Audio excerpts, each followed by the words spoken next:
You've been antagonizing me for months. It's corny and it's just sad. This my mother called me racist, thinking surely I'ma get mad. Let Verb tell it, Christians can't use guns. They tell Bible stories and they lift mags. My response is, turn to Isaiah 57. Now turn to Glock 40 on your bitch ass, nigga. Don't quote me. Yeah.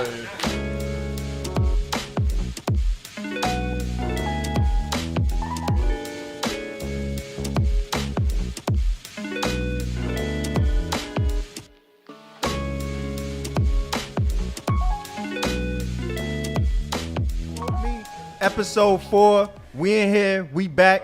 June P's the last MJ, Hurricane dude, but today we got a special guest. Everybody give it up for my man Jay too, man. Yo, but also, we got to give it up for my man PC for getting his own camera, his own chair, his own angle. Let's go. Well, welcome to being on the show permanently, sir. You know what I mean? So, yo, we got a lot of battles to talk about this week. We got some recaps to do, and we got some shit to talk about. Some people were saying some stuff about me. We got you. You know what I'm saying? Now, this is my first time being at King of Diamonds. I'm not a big strip club person. I saw you in there, though. You know, I was bouncing around. You was working. I was working. I was politicking. Y'all know I'm like, I'm a big... It was cute. Like some of those ways. You know what? Shout out to King of Diamonds. It was a good night. I didn't try any of the food. I heard that they have great wings.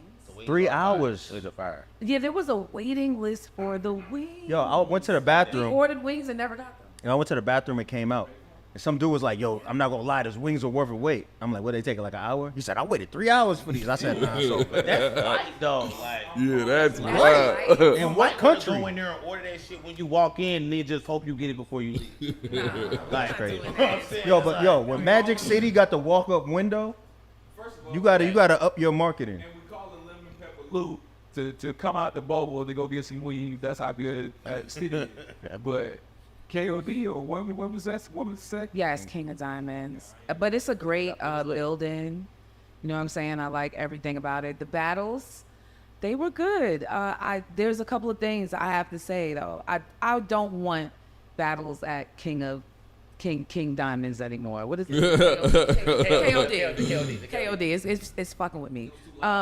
Yeah, too loud. It's hard to get a crowd that's not there for a battle rap to focus on battle rap. Like, So the other people, the regulars, the regular patrons, they don't realize that there's something going on. They're looking at this situation like, what are they doing over there? Why they cussing each other out? Nah, be real, dude. The strippers was disrespecting the hell out of the lyricism in the building. They just wanted to work. Strippers and lyricism don't Yo. go together. No, they not there. Nigga, ask Cardi B. The girls just wanted to work, and they were just The looking girls at just us wanted to rap. work. Yo, when I came out the bathroom, I seen one of the girls. I was like, yo, how you feel about the battles? It's hot, right? And she was like, I don't know what the fuck is going on. but that goes to the point that we couldn't really hear anything. Yeah. You know what I'm saying? And just another point is that during Max Out, Avocado had the mics hooked up, and during A-Ward's second and third round, there was times where people couldn't hear him because the mic was messing up. So I think he made the executive decision, no mics for King of Diamonds. And their setup was a little different. And I think because of that, everyone on the stream heard everything crispy. But in the building, some people in the back couldn't really hear everything going on. Yeah, so I don't know the logistics to that. Like, it just sounded bad. Because we was all wondering why they didn't have mics on. You know what I'm Yeah. saying? Like, I was wondering, like, why We're they in, got no like, mics why on? we can't? We're And not at the gonna very be least, able you to- know, the thing is, if you don't have people mic'd up, you can still do, like, the little stick mics, you know what I'm saying, to hang out, just to make sure it amplifies just a little bit more. You know what I mean? Like, I got you. So, what about these battles? Right, dude? let me- So we have to give a couple of shout outs to the undercard too, because they struggled. And carried the they- event, though. Like, we're going to keep it a stack. Like, they Now- kind of carried the event. They did, but in a sense, it was kind of like they really had to fight for their spotlight because they're not obviously the stars or anything like Fact. that. But they did show out. There was some standout battles in those battles. We had Eunice. Eunice versus Hansel was Eunice versus Hansel amazing. was amazing. It was amazing. Like a lot of people got that battle of the night. Like I've heard a lot of people say that. You know what I'm saying? Some I've heard a lot, but really, to be honest with you, the only thing they could actually compare to that was Jazz and Nitty. Right.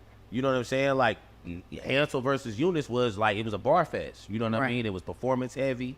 Like Hansel surprised the shit out of me. I thought he was trash before this. So you know it's always different when you go into a battle like in your. I watched him before. I thought he was trash.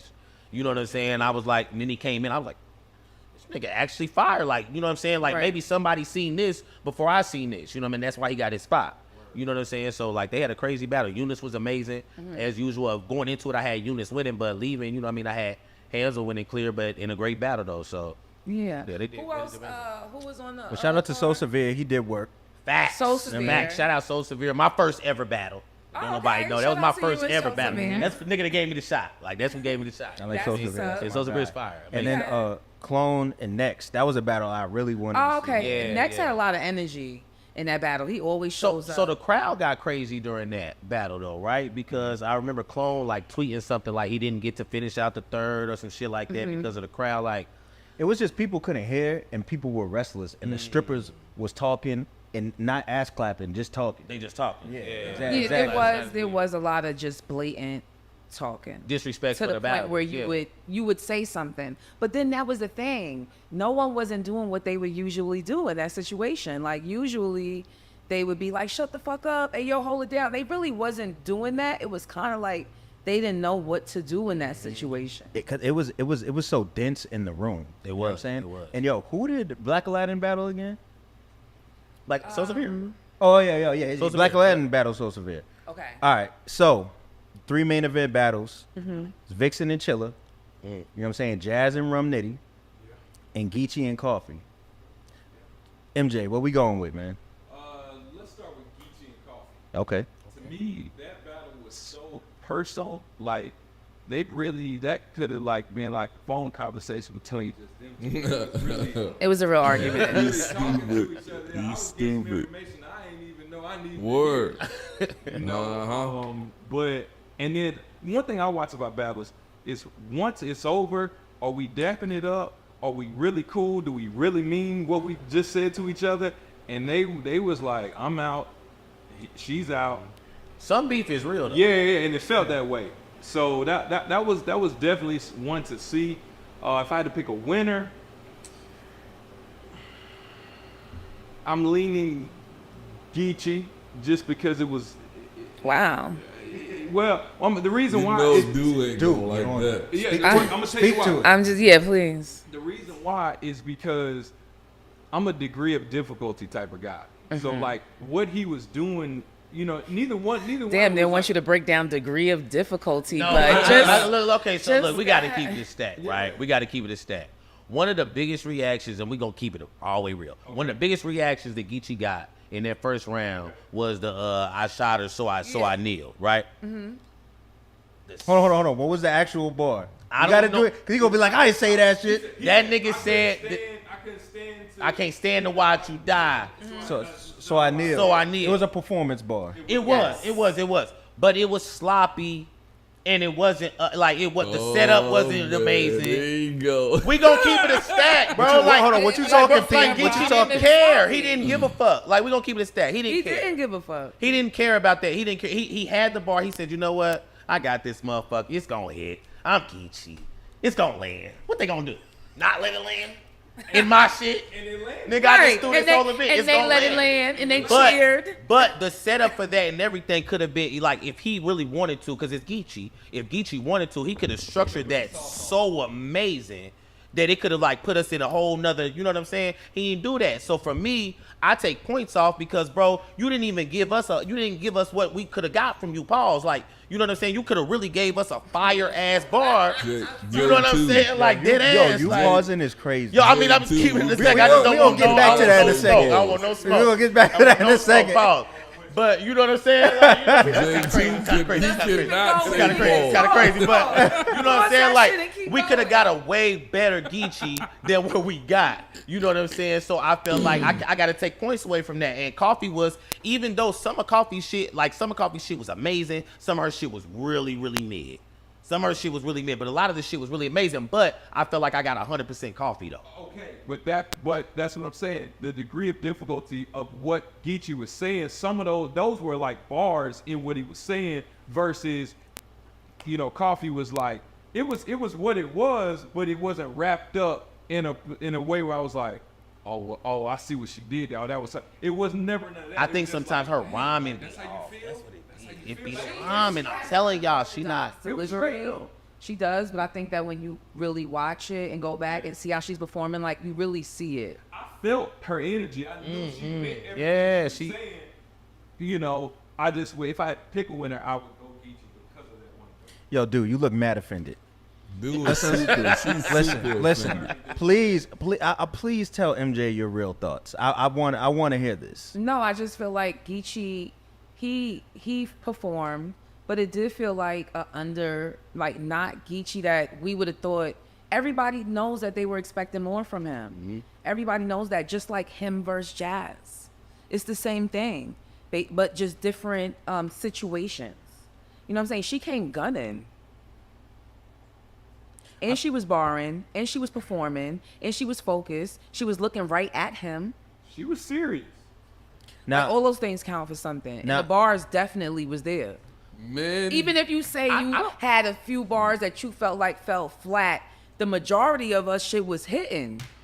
But I'm gonna keep it a stack. I think what he wanted to accomplish still accomplished. He didn't really too much care. We know he didn't care. And guess what happens after everybody says Coffee won? Right. We still don't. But give a whose fuck. problem is that, right? As It far don't as change like it, stop. battles It being changes on nothing. record. As It far as don't. battles being on Changes record, You know what I mean? who cares about that? We don't really even care about the backstory. We care about what happens here. You know what I'm saying? The end result. But does this mean like Geechee can't go on to battle like another? No, legend it means right that Geechee lost, and that's on the record, and that's on his record, that's on his resume. That's gonna be her bragging rights, and she could walk around with that forever. He's a Wody. He's a Cody. She's a Wody. That's like an ultimate clash.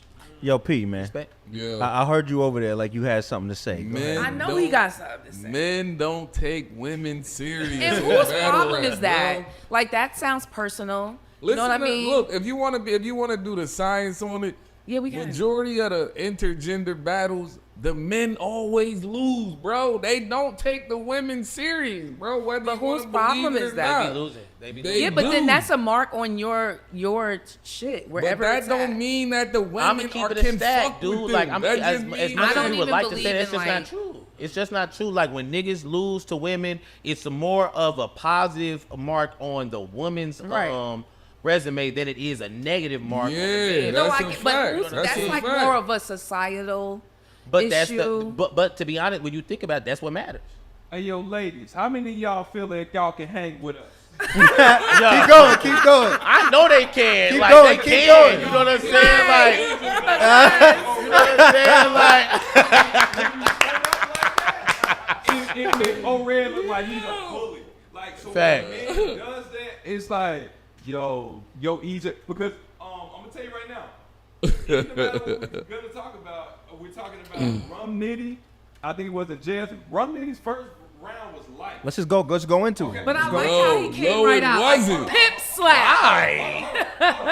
It was light by Rum Nitty standards. Because once he saw like, oh, Jazz came to play, he was like, yo, all right, I know what to do now. His second round, it was like, he took off. he took off. So it's like he could do that every round and really make it stable. But it's like I don't really want to do her like that. Maybe she's my friend. Maybe I want to hit later. It's like it's a bunch of stuff that Dude. might go in a man's mind. Dude, I need you to say how you feel. No, because I'm just thinking. 'Cause like, I it see just the sounds lashes fluttering. ridiculous. What sounds Every ridiculous? part of your theories, like the way you guys J2 think, summed it up is so perfectly. stupid to me. I know, but it's still stupid to me because at the end of the day, we're rappers, right? So we're not. I don't think like that. Like I'm just thinking I can out rap him. I'm better than him. My songs are better than his. Like I know that's how they're thinking too. No, they're And meanwhile, not. you guys are thinking I have these agendas because she's pretty. Or she has something I want to deal with. So you guys have these agendas. The thing about it is that when it comes to men versus women battles, I don't have to battle women more than I have to battle Your men. situation's a little. No, I ain't different. talking about me. I ain't just talking about me. I'm just talking about like men, period. Like for even like PC, he don't have to battle women a lot. So let's say he loses to a woman. Okay, well that ain't gonna happen a whole lot. So it don't even really matter in the grand scale of what my resume looks like because the rest of my resume is. I could lose. Okay, I could saying, lose like, that. and I'm not saying it should Listen, be dude. like that. I I'm could just saying lose that to that's what every it is. woman I battle as long as I beat the niggas that matter. Yes, That's all you that don't matters. 100%. That's a fact, bro. Actually, I got a case study. Oh, I got a case study. A case study. So, Bullpen versus Queen of the Ring, PC. You battled 40. Yeah. What happened in that battle, Didn't she and how was it received? They felt like she beat me. Nah, nigga, like. Not they felt like. Word. They felt you like lose, she beat me. Did you If lose? niggas- I'm like, I think I remember the battle. Like, I If think like niggas 40 got say in there she and got beat crazy. me, cool. But what? After that, all the rest of the shit I did after that, they don't give a fuck about that. Oh, see, that's because this is how niggas want they shit to be perceived. No, that's a fact. You gotta think, dude. 40, arguably 30 serve. Okay. And that's still on the Are resume. we good? Am I No, we wrong or good. right? Did it 40. affect Surf's career? No. Did it affect Surf's career? But that's not a thing. It doesn't matter if it affected his career or not because we already know where the mentality of the world is at. That's what I'm saying though. But that's But the we point, though. know You know what I as mean? Like, rappers, this is another we know we conversation. shouldn't look at it like that. And it don't matter. We don't have to because we know in our heart, this respect bitch that. is better than Yeah, me. yeah. Like, yeah. you know in your heart, we don't got to talk about it. Stop Yeah. it. So- dude. I be looking at niggas like, Yo, dude. So to your point, I want to say something, man. Rum Nitty versus Jazz, right? First of all, it was an excellent battle, right? So I had Jazz taking round one. I feel like Nitty was just a warm up round. Jazz came in gunner. Round two, I feel like they both did good, but Nitty smoked round two, right? Now round three, Nitty's round was a little short. It was fire, but it was a little short. Now, what happened with Jazz was she had that setup where she was like, now you took one step back. Now you took two steps back. Now you took two. Now listen. I didn't like it when she was building up to it. It was too long. But when she landed and was like, that's a 12-step program, right? Now, if 12-step program didn't land, That was I would have terrible. definitely Yeah. gave it to Rum Nitty. Yes. What?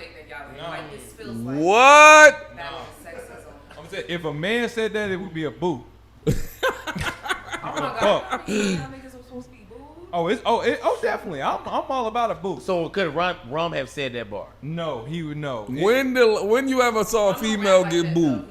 Right. Nah, you can't do that. Hold on, that is a good point, dude. When has a female gotten booed in a battle? Never. Stop it, I'ma tell dude. you- Has URL ever Good booed a night. female? Because they booed Central. Did they fool ER and 40 though? No. Oh, well.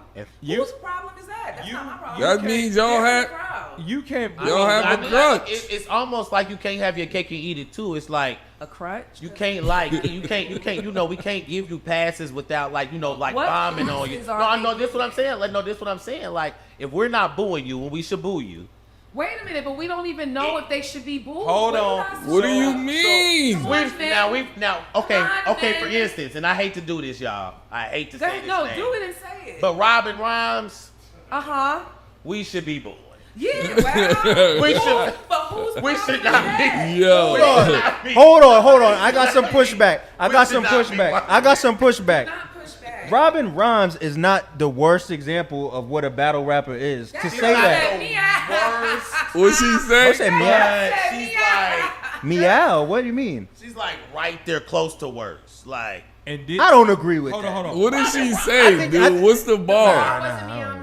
Oh I God. mean, I try. I go crazy. She said meow, meow like she's a cat. on. I'd be like, I don't want to. I don't want to hear. So a woman's bad performance is somebody singing gospel at the Apollo. You will not get booed. We will let you finish. Correct.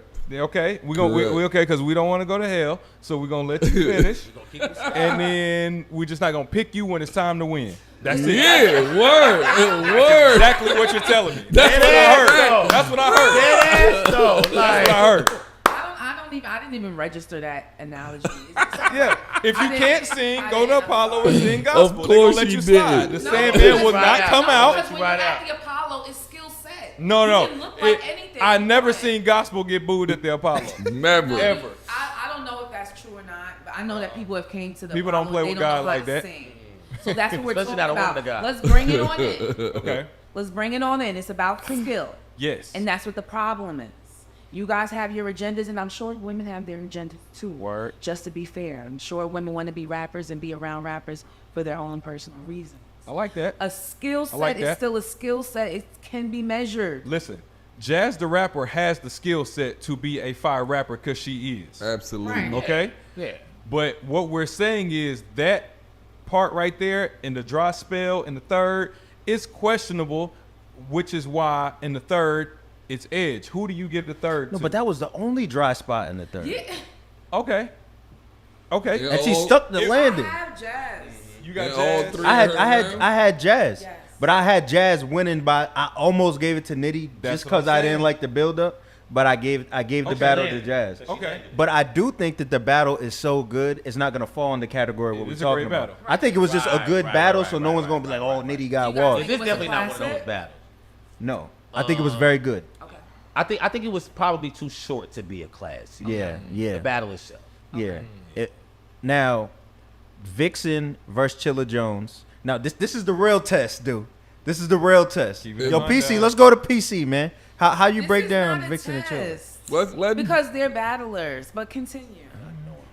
I feel like this was the absolute noisiest battle I've ever watched in my entire The life. noisiest. I've never had to put the phone to my ear ever until this battle. But I feel like they were spitting. Both of them. They both were spitting. Chilla was rapping his ass off, even though the crowd wasn't receiving him as they usually do. Vixen was definitely electrifying as usual.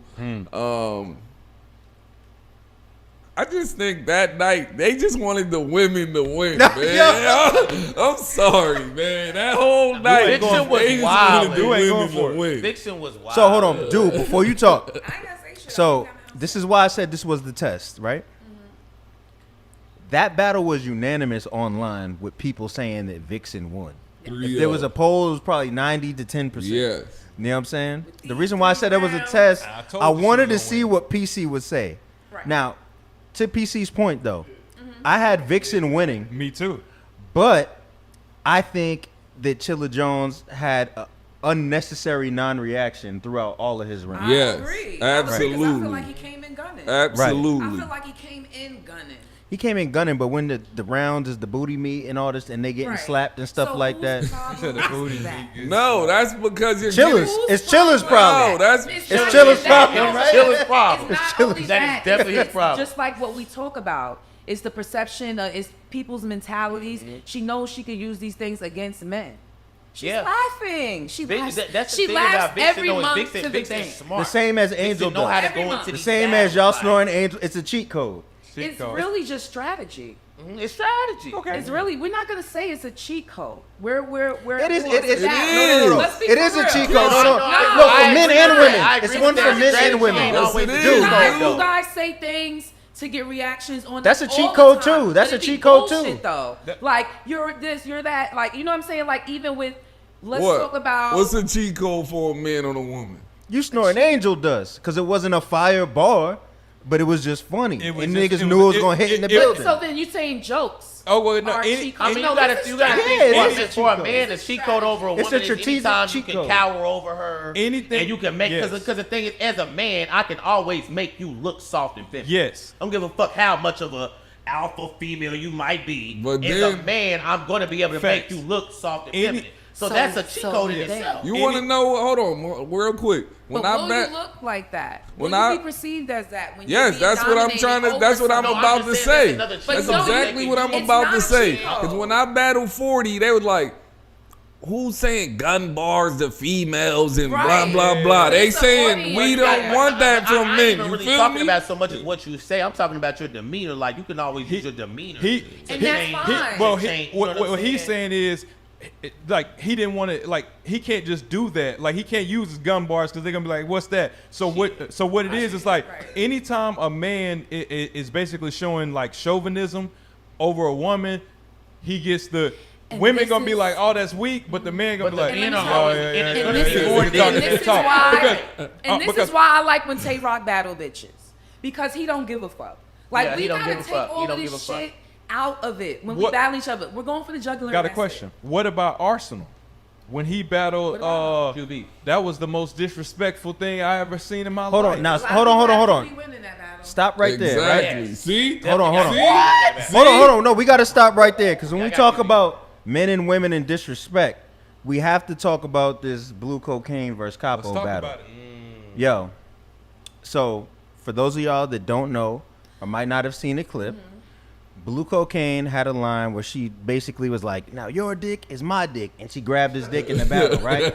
And then he did a rebuttal when he was like, "Oh, you said some shit about my dick is your dick," and then he grabbed her face, brought her in, and kissed her, and was like, "Now your kiss is my kiss." Your lips Every- is That my nigga lips. Oh, your lips is my lips. Kiss. Like that nigga was like sucking Not hair, but that. like, it was crazy. Like Now, That's description now, of what I'm gonna defer to you in a second, dude. But I want to say that my initial reaction, because what happened was initially they only put out the video of him grabbing her and kissing her, and I was like, he's wild. Like he's And who gonna put get a that out? sexual assault Who put charge. that video- who I don't was know. the I don't know media who put source it that out. put that I wasn't paying attention. Twitter. It was on Twitter. I don't know what platform. I saw it on Twitter too. But now in the thread on the second video, I saw what she did first. Yeah. So I was like, I stitched them together and I put it on my socials. But I'm like, where are we at with the sexual assault and battle rap and the touching? Like, what's going on? This is what I think. What she said was she was expecting at least the equal in return. So to her, the equal in return would have been like grab a titty, grab my ass. She felt like the kiss on the lips was just like biologically dangerous. I'm gonna say a biohazard. It's cool when they do it. It's a Dangerous problem when kisses I do is it. crazy. I mean, my You're thing was not gonna get a serious do out of this particular situation because she grabbed his dick. You know what I'm saying? You're not gonna get a so serious it was kind do of like here. it was fair game. I at don't that feel point. like it was fair game. this is a moment of like it's Yeah, she had we're to grab it there. twice. She initiated the She sexual initiated. assault, and The he sexual returned. assault. Now with- it actually is he sexual returned assault. with, like, I mean, for real. I mean, that's what it is. I mean, people always point to the he retaliation got his lick back. and got his say lip that like, balm. oh, Yeah. Yo, it's, chill. you know, Yeah, literally. He had to get his lick box. Like that's let's hope not. Oh my god. But yeah, Yo, like but- the referee always sees the retaliation. It's like, yo, he's wrong, but hold on, she was wrong great first.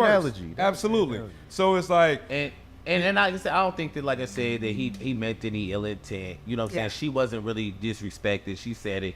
She hit me. She like, I'm good. You know what I'm saying? Like I'm not. You know what I mean? Concerned. I thought it was a little tacky, but I didn't think it was like over the It was top to where we definitely- need to it was address I definitely didn't think we had to tacky. address I'm not gonna lie. Both of their bars was trash.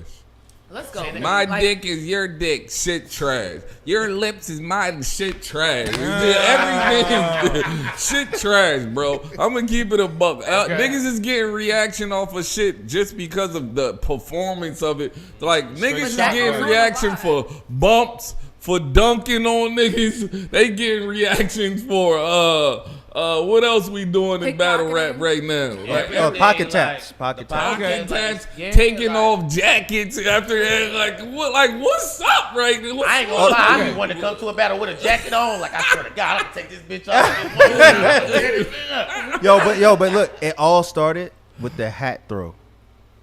Rex. So we blaming Rex. Wow. hold on. Don't quote No, him. no, hell no. about make me fucking mad.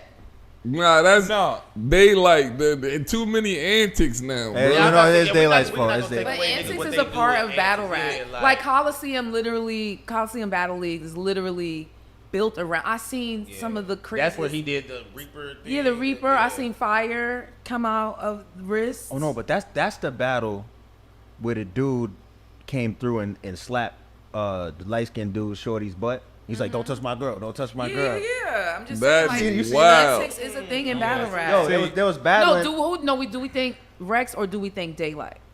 No, it's Daylight's fault. It's For Daylight. But what I'm saying is Rex had the 100% first like Daylight's fault. performance type Yeah. joint. Yeah, But it's yeah. Daylight's fault. 100%. Rex was Daylight's performance, fault. like Daylight was just extra. Rex will say it on his most fire. The hat isn't getting the reaction. It's the bar, It's and the then he bar. slammed it because It's he the know the energy bar to is go with the fire. bar. You feel me? Yeah, He's yeah. not slamming it and then getting a reaction. Nothing was Off the said that slam. was fire. So that's different. But I want to know something.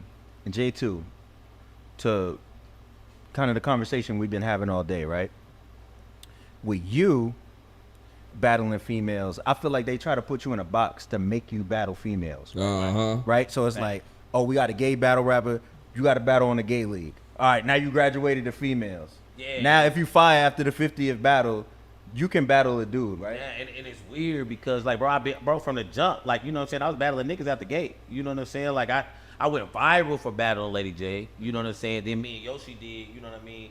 The highest view. Hold on. Okay. Stop that for a second. Ever. Why did you go viral for battling Lady J? Oh my God, y'all know I hate this bar, Say the right? bar. Like You wrote it.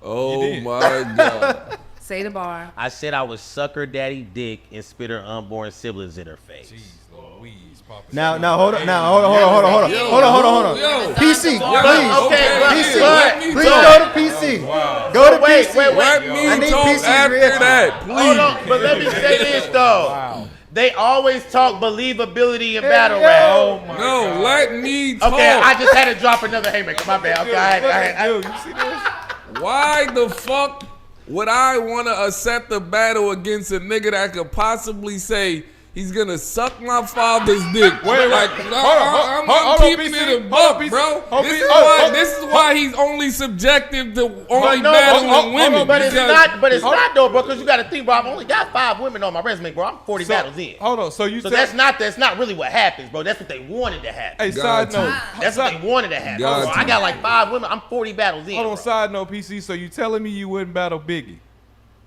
Oh my God. That's what you're telling me right now. And the thing is, you got to know the context in the battle to respect. Like all bullshit aside, she hit me and was like, Straight "You can't be Biggie. more disrespectful than me." Because all my battles before that, I was getting no gay shit. I was just disrespectful. She was like, "You can't get more disrespectful than me." I was like, "Yeah, I can." Hey, She like, "No, you can't." I said, hey, listen. I damn, like, bitch, I got a bar. I know I can go. You know what I'm saying? So that's, you know what I mean? Like, that was it. Listen, I ain't even Jay. did that since then. You and Biggie dropping bars. Don't let these folks out here tell y'all no different. Oh, but that's what I wanted to ask PC.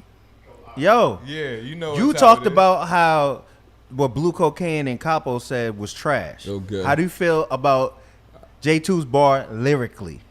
Yo, that is a. But no. Let me give you Okay. the setup. No, let me give you the setup though. Cause I was like, I keep a 9. Listen. I keep a 9 around your son until I get him out of your space. But nah, you want that disrespectful J2. So fuck it, I'ma pick up the pace. I don't like the bar either, y'all. I really don't like the bar either. But No, bro. you know, it had a purpose for that. You know what I mean? Like, it had a purpose for that moment. So you know what I'm saying? But- 1 to 10 graded on the PC. This is what we're gonna have a segment called I like PC's that. bar The rating PC scale. grading system, The yes. PC grading system. What do you from 1 to 10? What do you give it?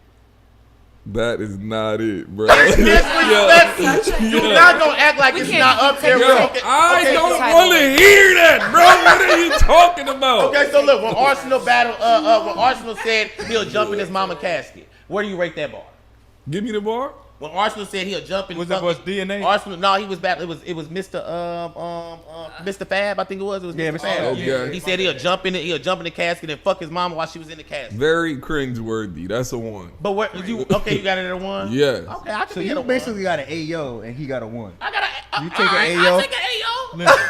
That's more syllables. It's louder in the building. I don't even want to rate. I don't even want to rate no shit like that, bro. Don't ever say no bar like that. Like PC, what do you rate that? Don't ever pan the camera to me with no bars like that ever again, bro. It just happened though. Like it just happened for that moment. It wasn't like this was nothing I kept up. Now, you know what I mean? now, to change the pace up a little bit, I want to say this. I do want to give you your props though, because I feel like we all know hip hop has been homophobic for years and years and years. Fact. You know what I'm saying? And I think battle rap mimicked that in the beginning. Then you start to get, you got transgender battles, you got lesbian battlers or whatever. But it would seem like the gay battlers had to battle over in a corner. Right. You know what I'm saying? They had y'all on prisms and every once in a while on a smaller league, they would have a gay battler on there. But I feel like you transcended because I can't remember what battle it was, maybe Yoshi, but it was a point where you got off stage and everybody was just like, yo, he's fired. But I think that's the great thing about hip hop and battle rap specifically, because I feel like if you nice, it doesn't matter. And that's what it boiled down to, I think. Making my point from the very beginning. Stop it, dude. Stop it, dude. I think that's what it boiled down to, though. I just had to like show niggas I was nice. You know what I'm saying? Like, cause at first it was just disrespect, and they was like, okay, he might be just a gimmick. You know what I'm saying? I was like, let me start smoking you dumb motherfuckers. Like, you know what I mean? Let me really start beating shit out of y'all. And I started like taking the battles that I needed to take to prove that. You know what I'm saying? And shit. You know what I mean? Like, but here's the thing, right? I know you done came to a couple of the battles with the Goonie Googles and all that. You know what I'm saying? So it's like, do you think it's when people talk about you, they be like, yo, but J2, he a nigga or whatever. Do you think it's that mixed with the raps, or you think it's purely the I mean, it's both. Like, cause niggas know me. You know what I'm saying? Like, anybody that be in Atlanta, like, if you come to battle rap events in Atlanta, like, you know, I'm just a regular nigga. I don't be on no weird shit. So when you got people like that vouch for you, and I rap the way I rap, like, it matches. You know what I'm saying? Like, I ain't, you know what I'm saying? Cause I ain't saying nothing I wouldn't do. You know what I mean? This compels me to ask, do you guys think that we'll ever reach a point in battle rap where a more feminine gay battler would be accepted?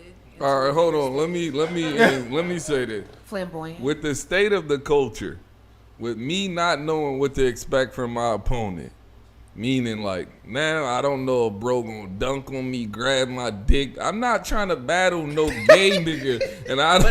But ain't no gay nigga. But if a straight man ain't gonna grab your dick, bro, a gay man not gonna do that, bro. I don't know that, bro. I don't know that, bro. And the thing, and my thing is, bro, and this is me speaking on behalf of the LGBT, bro. If a nigga get up here and do some shit like that, we beat him up. We beat him up. Like, that's what it is, bro. We not letting no niggas come up here and, like, fuck up the culture on no super duper gay shit. We not changing the culture in no way that now the LGBT Do you is know like, how much of a crowd rocker that would be if a nigga say, like, your dick is my dick, we gonna beat him up, though. Like, you can't do that, though. You know what I'm saying? Like, it's okay. I ain't even saying it's okay for a female to do it, but I can accept a female doing it. Right. Like, as a man, like, bro, you're not finna, like, and you're But not finna come in the culture with that type of energy. Like, I wouldn't allow that. You know what I'm saying? Like, how you would handle it, right? And them niggas gotta get my cosign first. Like, a man would handle any situation where he feels disrespected. I don't feel like it needs to be a separation, even with that.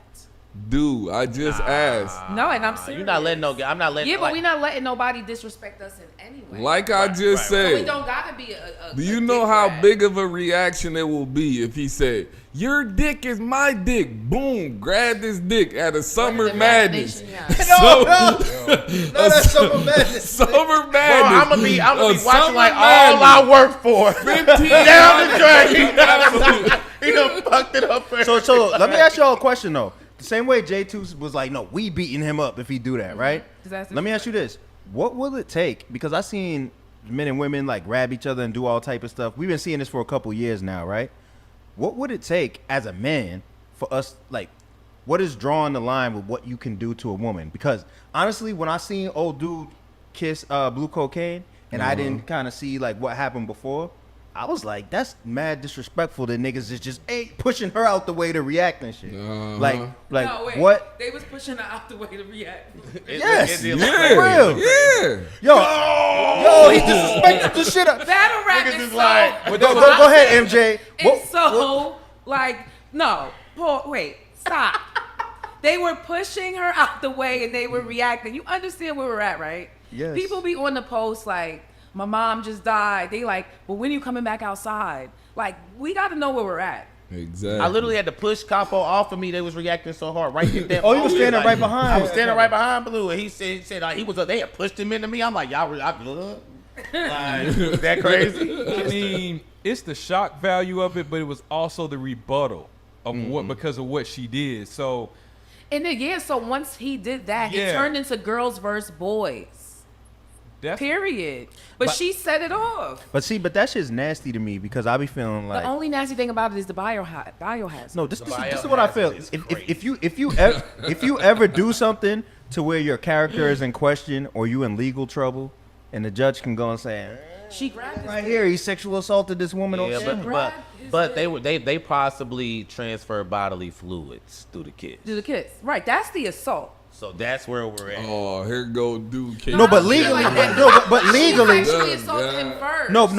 but legally, is there a difference between fluids being transferred It should and be. grabbing and It touching? should be. I think that there's a difference, but I think between like assault and battery, there's like a fine line which makes it whatever. So one was assault and one was battery. Something like Yeah. that. Something like that. And what she The did grab could was possibly battery. be The like grab rape. was battery. My DNA and your DNA cross paths. I think That's that's assault, I think man. that's She assault. could be like a rape, Like, like if you spit on if you spit on somebody, I think that's assault. But you know, like domestic charges, like battery if you get into a fight. But if you spit on somebody, then that's assault. So I think It is in New York. Yeah. Facts. So I think it's the something like transfer of bodily fluids. Yeah, I think so. With that being said, that was the riots event. that. Word. Hey, yo. Now, let's get on to Max Out 3. Word. You know what I'm saying? Okay. Max Out 3. Wow. Fire. In the building was great. It was really packed. What can I like? It was every time there's a big card like this, it's like a family reunion. This was a special card. There was a couple of things happening on the card that I remember Let's Talk Battle Rap mentioning. Like the first time Cal, Verb, and maybe there was one other person was on the Goods, was on the same card since Lions Den. I think they made that point. Yeah, Ars, Ice, and Goods. Yeah, for sure. Yeah, that was definitely like one of those moments in battle rap time. Seriously, It was a big names. To me, I love the secret battle. Arsenal, B Magic. Shout out to my boy B Magic. Arsenal too. That was great. Winner. That's your boy now. You know, Come on, B-Magic son. is my guy. I think B Magic is the best punchline rapper ever. Don't ever disrespect me. Can we get a B Magic PC? 3 rounds. I already smoked them in a one. Smoked. Now, PC had asked me about like a battle if he were to battle on RBE. And I think B Magic went through a long slump, right? Yes. Of like the last year, he's been crazy, right? He's been back on his Yes. old shit. Yeah. I told PC, if you have a RBE introductory battle, because I know B Magic would want to do it because he lost bad the first time, I like that. I think they should do a rematch. I think that would be a fantastic battle. And if I beat him a second time, Oh, B, you hear this? B Magic? Hey, make Talk- sure you I wanna see say this. PC is the greatest puncher of We- all time. We're going for that battle? We're going for that title? PC, Okay. I want to know something. Where do you rank yourself right now amongst all the punchers? I really beat every puncher that was out except for Rum and Fonz and Av. Those are only You ain't 3 battle Big niggas K I either. beat.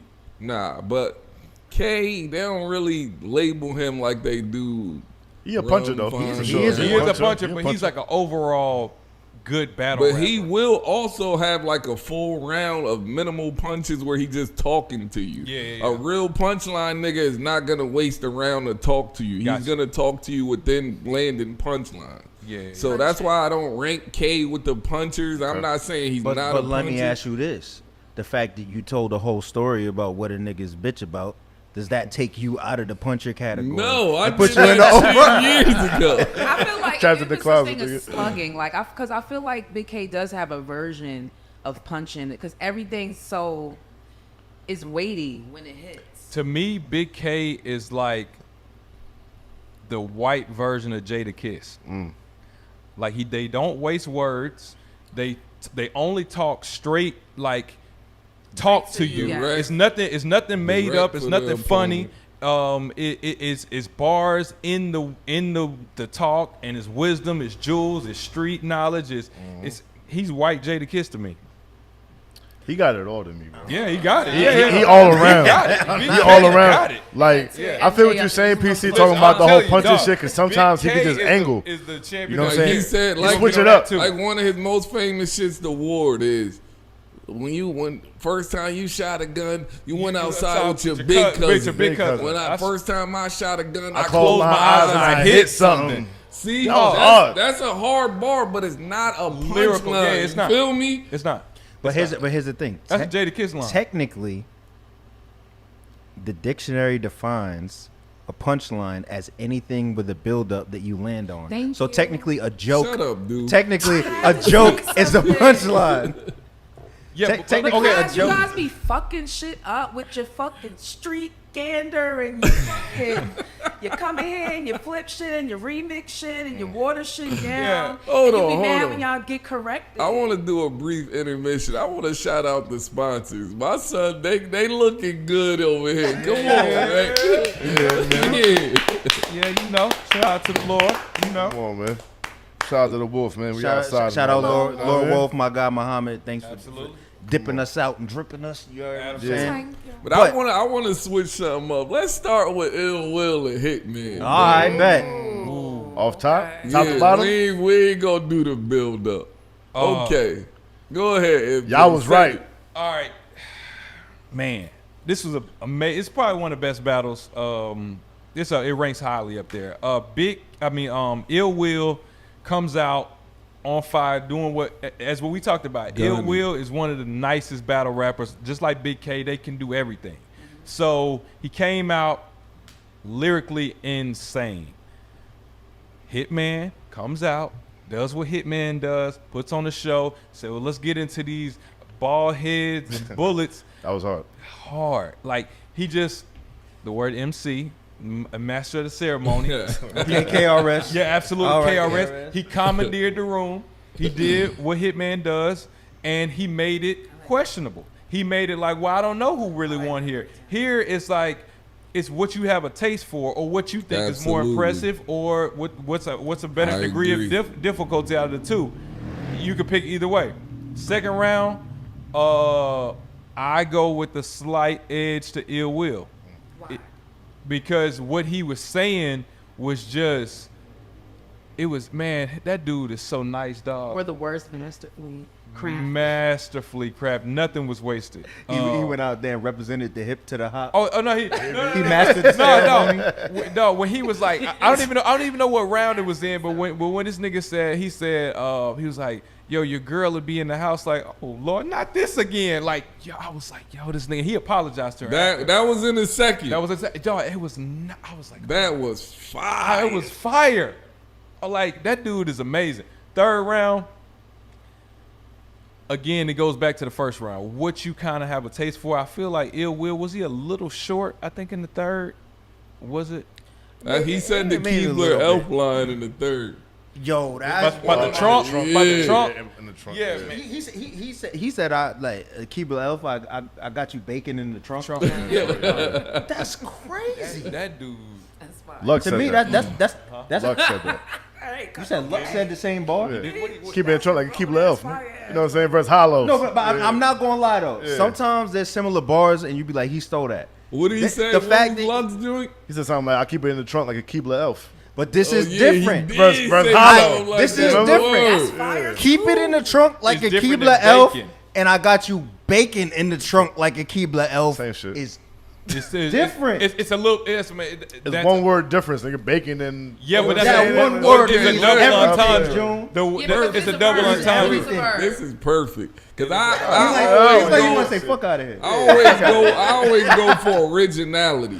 I hate when a nigga hear a nigga say something like, oh, if that was me, I would have said bacon in the said it trunk. like this. Yeah, like, bro, that takes away from the originator, bro. He said something that you felt like you could flip and make a little bit better, so I we don't still. be mad at that though. Yo, I because it don't- needs to be better. I do, I'm If with you're you. gonna remix something, it needs. But that's always gonna happen. People are gonna be influenced by you. It's just that It's I all. won't say I'm influenced by you. We don't know if he knew or not. So I feel you. Right. You know. So we'll know if he But knew. sometimes, you know, and y'all know this as battle rappers, sometimes, like, you might just be in the grocery store and see some Keebler joints. And you don't and, know that and this be like, nigga said oh, it that's a 7 bar. battles ago. Then you said it, and you're not even thinking that Loaded Luck said it 8 years That's ago. what I'm saying. You don't know if Right. he said. Or at least, you rap it to one of your friends. They're like, Loaded Luck's got a line. You hear it? You be like, they ain't the same. Man, as that's mine. not I'm not what I- changing no, my I'm not whole changing round. my- right, yeah. You know what I'm saying? I agree with that. Yeah. So to me, it's a debatable, but I would go. Man, that was a great battle. I don't You know, don't man. have to choose. Yeah, okay, thank you. I think the don't fans have to won that choose. one. I think the fact that we got to watch that and watch two Titans go at it like that, we won. Right. And to your point, I think that when Hitman, we know he's a performer. 1000%. He was saying a lot of hard because He was lyrically halfway going, halfway through the first round. I was like, nah, he's gonna lose the first. Then he started dipping in and out in different flows, and he turned up halfway through his verse. And I was like, oh, I prefer Ill Will because I like bar heavy rappers. You know what I'm saying? But I was like, Hitman is doing everything in the world to where if you like a performer better than bar, you're gonna say Hitman. And the whole battle was like that. It was. Now the real question here is it a very good battle or is it classic? Is it a B plus or is it in the A classic. territory? Classic for me. Classic. Classic for me. Yo, Will really be having classics, bro. Will got it. So do. So which brings me to the next point then. So this battle might have had more than one classic because Glock 40 on your bitch ass. Oh my god, yo. Battle of the Year contender. June. Absolutely. June, Yeah. right? Because that battle was better than Hitman and Will. Yeah, for sure. I don't know. If Come Hitman on, and come Will- on, come on. If Don't do Hitman that. and Will Don't do was that. an A minus or an A. I'm gonna tell A you. Ward I'm gonna and tell you A why Verb it was wasn't it. better. It wasn't better because a Verb won. I can clearly say A Verb won the battle. I know we started with the quote, but A Verb won the Everything, battle. everything That's behind that nice, battle, bro. everything behind A1 and A Verb, bro. You gotta think about it, bro. The promotion, I'm telling you, the A fucking Verb- face off, the fucking spaces, everything I that love was the done energy. prior to that battle, and then the build up. Yo, like rarely is there a battle that fucking got all that build up, and then when Yeah. it gets to that actual battle, it live up to the hype. That's a That fact. shit, that It ass happened. That's It a did. You feel fact. me? And the battle, I think, was better than all that extra shit. To be real with Yeah. you, you feel me? A Ward was fire. That's not what I'm saying. A Ward was absolutely fire, but A Verb won that battle. Like again, But just because you like, all right, you pick a winner, that don't mean that the shit was better than anything else, my nigga. Like, you know what I'm saying? what you mean? I'm saying that's why, because the other battle I can't really pick. That's how good it was. This one, and if it wasn't like no haymaker or like a Ayo Big Gerald, like that's a haymaker. He where- tried to do a big Gerald. Hitman was in the he had So you the saying big you Gerald. clearly Verb won this battle for you. Yeah, if it's a 7-game series, then okay, these teams are very evenly matched. If it's like a Verb 1 and 5. If they battled again, if they had another round, a Verb would win that battle. Will win that round too. A-Ward got a case too in that battle, I feel like. He He had came the out biggest mean. moment in the battle with the Glock 40. No, he had one of the did. biggest moments of the year with the. Yeah, period. He did, but man, A Verb lyrically was on another level. It was more intricate. You know how I feel? I feel like on the I'm had same it, level, dog. but they was doing different things. They were, but that's what I'm telling you. Like, if you do a floor exercise and your degree of difficulty is 5 and his is 10, and he pull his off with a 9.9, he's better than you. I don't feel the same way. I do. I don't feel the same way, sir. I do. I don't feel the same way. It's hard to do what PC does. Punchline, and you come in here and you show and do your thing. That's cool, but man, he could do that if he want to. You could never do what he does. I don't That's- agree. I think Are you saying you saying that Verb does things that A Ward can't? Like, as Yes, a battler? he can't do that. Where and where? He's saying you can't rap What to is he that doing that? ability. Rap to that. There you go. Yeah, that's you can't what rap he's on saying. that level. That nigga What was level on. is that? Man, Which level that is this, nigga was though? the Let's best look- nigga out the Midwest yesterday. With which whatever part? that Like was. Like, multi-syllables, multi-syllables? Yes. I just want it broken down to me Okay. in the scientific like way. he was like he was talking to him, and then he was lyrically. It was wordplay. Right. It was entendres. It was similes. It was metaphors. There's a lot of It was rhyming. it was on another. And then it was racial. It was that nigga was on everything, dog. Like, He hold right. on, hold on. He hold on. right. So He what? right, So though. what did A Ward not do? Right. That's what I want to know. Okay. Because in that third round, he had like 5 rebuttals in a row. He did, but A Ward can't rap better than A Verb, and he's not black. That's the only thing. Say that. Say That's that. just the truth. I respect that And then 100%. Oh, and one more thing he didn't do. He did it at the beginning. You wanted him to show up in blackface? I mean, he couldn't. I mean, sometimes your hands are just tied when you're going up against an opponent like that. I mean, So how does a white man win? you got to be Big K. Big K Okay, when you do you remember Big K versus A Ward? Yeah. Big K 3-0. And A Ward snapped. A Ward snapped. But that was more of an obvious decision. That's what I'm trying to tell you. A Ward wasn't on. You that. gotta- Yo, and to his credit, like A Ward went in there with 300 St. Louis niggas in the building, like looking at him not blinking. It definitely yo, was. Like, you know what I'm saying? Like, come on. I want to say that. I want to say With this. Loso front and center, like what happened? Something Loso's holding it down. Something that you're not accounting for is this. A-Verb said there's gonna be so many St. Louis niggas in the and building there were.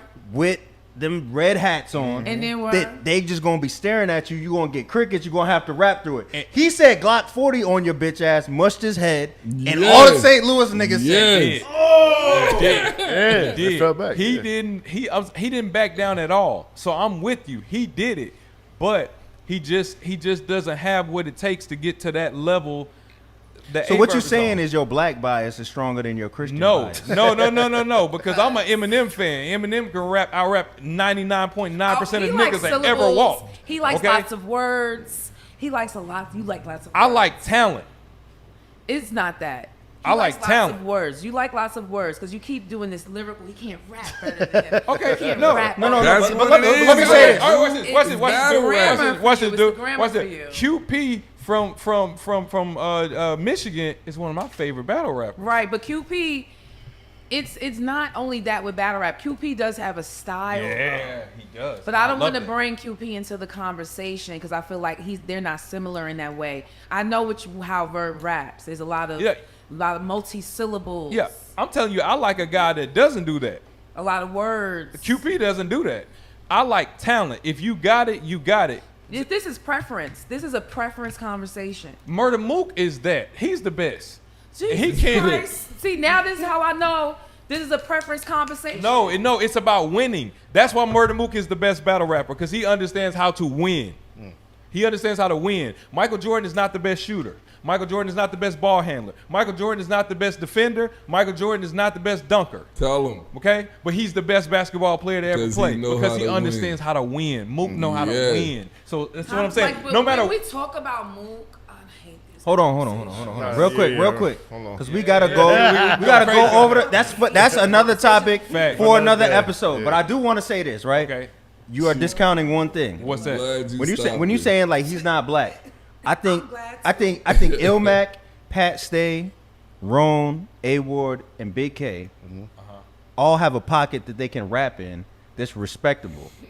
I know what you're saying, I know what he's but I saying, feel like too. all five of them people had a rhythm and a pocket they can rap in that we could get jiggy with. Here's what I'm saying, and shout out and We know what the pocket is. yeah, and shout out and rest in peace to Pat Stay. This is the year on his passing. Of course. Glad you Shout out to remember. Pat Stay, absolutely. But he's got it. He knows how to come out of like my whiteness don't matter. I know how to Yes. talk to these niggas. Yes. Okay. Yeah. So A Ward can do that a little bit, but because he's limited because he doesn't curse. Yeah, Okay. it holds him back a little bit. But you don't It- realize it until someone says it. No, you well Cursing sometimes. isn't even that exciting. Yes, unless- it is. No, G. it depends on where it's coming from. It depends on where it's coming from. It depends on who's cursing you out. So if I say it depends on who cursing you the fuck out, See? it's different. Because Yeah, it's the see? delivery. See how that It's the came delivery, off? See? Right. It's the delivery. Like, they different. know how happy I know, niggas I get know when- it's harder. We talked about this when we talked about disaster. It's harder sometimes for the white boys to pull off what we're accepting was sonically pleasing to us. Because, we don't want to hear nobody talking to us like they're fucking surfer. We just don't take it seriously. But You know what I mean? But to this whole point, before we go to the next battle, right? Okay. God gave A Ward a one curse pass for his whole battle rap career, and he used that mug correct as hell. He actually cursed against Big K too. Christians not being able to curse. I'm not mad. This Listen. shit I've ever fucking heard Listen. in my life. Hold on. Listen. Calm down with the men, cussing, niggas, young lady. it's just Yeah. dumb. Well, hold on. Stupid. Okay, so listen. As Talk about a it. Christian who doesn't curse, I get Made it. by men. But that's what I'm telling you. you're going to be limited in a war when you don't got a grenade and your opponent does. It's going to limit you. No matter how good you are with this bow and arrow, if the nigga pulled a grenade out, it's over for you. But that's why A Ward put his bow and arrow back in the little satchel joint. He did. And he threw a grenade himself to begin the whole battle. Okay, but you got to throw that. Yeah, But you need to throw that. You need to throw that. No, he used a bazooka to start the joint. Yeah, but to kill a verb, you need to throw that about 3-4 times Yeah, in the the level battle. 5 shield You on. can't just use that one time and think that's gonna get you past no a verb. Come Averb on. was gunning in this battle. Man, look, defense won. Averb did good. Like A Ward did good. Both of them did. Everybody, like, you know, the hype was real. It was crazy. Fire. Come on, Yes. like, So the third battle from this event that I'm hearing the classic word tossed around for is Goods and Calico. Now, Okay. I will say with that event, I think it was a good battle, but I'm not giving it classic Okay. because I believe that even though Calico started really, really, really, really strong, he could have did better towards the latter half of the battle. But I do want to say this. This is a whole topic for debate. Now, Calico's whole angle in the first round was, your dad is white. And I was dying laughing the whole time because of the way he constructed it. Now, me and Mickey Fax got in the whole argument because he's like, yo, that's not, like, what does that mean? That was my argument. I was telling Pierre earlier, like, this is what I was gonna say. Like, it's not valid to me, bro. Like, you feel me? Even though Cal went crazy in his first round, like, the fact that the whole angle was fake, MJ, I'm sorry, brother, but that shit is not valid. Like, you can't win a battle off of fake angles. But it's not They fake do because it all the time. They sure do. yeah, Nah, but bro, it's not. But when we know it's fake for real, But it's not like, fake You don't though, know his because you pops. don't. But he doesn't They know his like pops. the He said he theatrics. doesn't know, so it could be true. Goods got on camera saying, nah, bro, my pops ain't white. Like, you know what I'm How saying? does he He's know black. when he Like, just you said- feel me? Like, but how does he know when he said I don't know my pop? he said he met him like 3-4 times. That's what he I said. He was didn't like, I hear met that him 3-4 times. I don't know a nigga like that, but he black. That's what he said. So, Now, somebody I'm told me, sorry, I won't say who it was, How does but he know somebody if he came never up to met me. his- look, I'm going off of what he said at the end of the day. Somebody, I'm not going to say who it was because I don't want to put him on blast. Someone came up to me and said, yo, I thought it was common knowledge that Goods pops was Italian. Word. See, Word. that's what I'm telling He's you. like, I thought Yo, everybody just because knew that. Goods got a fucking slick mustache don't mean he Italian, my nigga. Like, that shit make no sense. No, but somebody said, I met Goods' dad. He's Italian. Yes. But Goods out of his own mouth in the post interview of the battle. Now look, I ain't taking his word as law, but if him out of his own mouth is saying, like, bro, my pops y'all- is black as hell. Like, So y'all I know tell my him- pops. Like, yeah, he wasn't around, but that nigga black. And then somebody over here talking about, yo, daddy white. The whole battle, like, come on, son. They It was wanted- funny. So- It was funny as hell. So- the so- way what is this? the way Cal like put it together on. was masterful. So Goods look like Mario. That's what you tell me. He looked like a fucking like a Dominican Mario or Okay, so something here we have an issue. with right? slick talks on. We need people that's we need, Slick walks. We need for you to win the round and for us to even appreciate you as a battler to be well constructed rounds. Yeah. You put this together, we're reacting to it, we love it.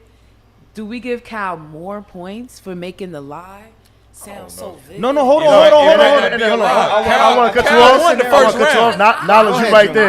You're I seen on master, Hip Hop you're is a real. genius. They interviewed Cal and Cal was like, yeah, you know me. I mean, I don't know if it's Daddy White, but I thought it was funny. Like, come on, that shit's Right. crazy. But like- I know how to make it lying. believable. But hold on. he said, I can that sell nigga it. said, yo, He said, I ain't never don't seen know if Goods it's Daddy true. ever. Like, come on. We Like, going. But Cal didn't just make that up. Just like he's saying, everybody he said, I thought it was common knowledge. That's a you know who thing said it going- first? Easy. He said it first. Okay, so that's a Oh, thing. yeah, because that wasn't When he battled Goods, he was like, I heard your pop's Caucasian, nigga. Like, you know what I'm saying? Yeah. And then I think Cal watched the battle and then took that and ran with it. That's like, what yo, I'm- Daddy White. Like, Okay. Now, I have a question for you. I have a question for everybody a in here, rumor. right? I have a question. Now, what if Goods don't know his real father, but his stepdad is Italian? that's hilarious. That's No, still that don't his count. dad, That man. ain't his blood, though. Yeah, but That ain't his blood. Like, But you can't say That's that. not even what we're. I don't care. Like, yo, I got a step pops. He Venezuelan. point I'm not is, is it a Venezuelan, but he fact? my step pops. Like, Right? you feel me? That's the point. If it's a fact Word. or if it's not, because now he's saying that it's there not goes your valid because nigga it's word not again. true. You get it The gets real revoked. according to Goods, is like his grandfather You gotta get out or with that. somebody, is white, right? So he's like, you're saying something, but it's not everything's not true. But in battle rap, that doesn't matter. Yeah. They exaggerate All stuff. right, all let me the give you time. an example. One of my most famous shits, what your bitch about, told a whole story. Not true. None of it is true. Fire. All of it is how I'm at your crib. Your girl, you coming in, I'm hiding in the closet, I come out. All of it is fabricated. We knew But that, it's though. landing in the building. Nobody said he lost. That shit was fake, bro. No, Knew that. It was a shit story. landed. Bro, it was on some like trapped in the closet shit. I remember You know what I'm that saying? era of So battle when I saw that, I thought it was like I a remember that hilarious era. story. Like, It ain't used nobody to bring annoy that to me. battle rap. So you was the first 'Cause I was nigga to like- bring that to battle rap. No, So, we are. but I Because that's where it was at. so the real question here is quickly.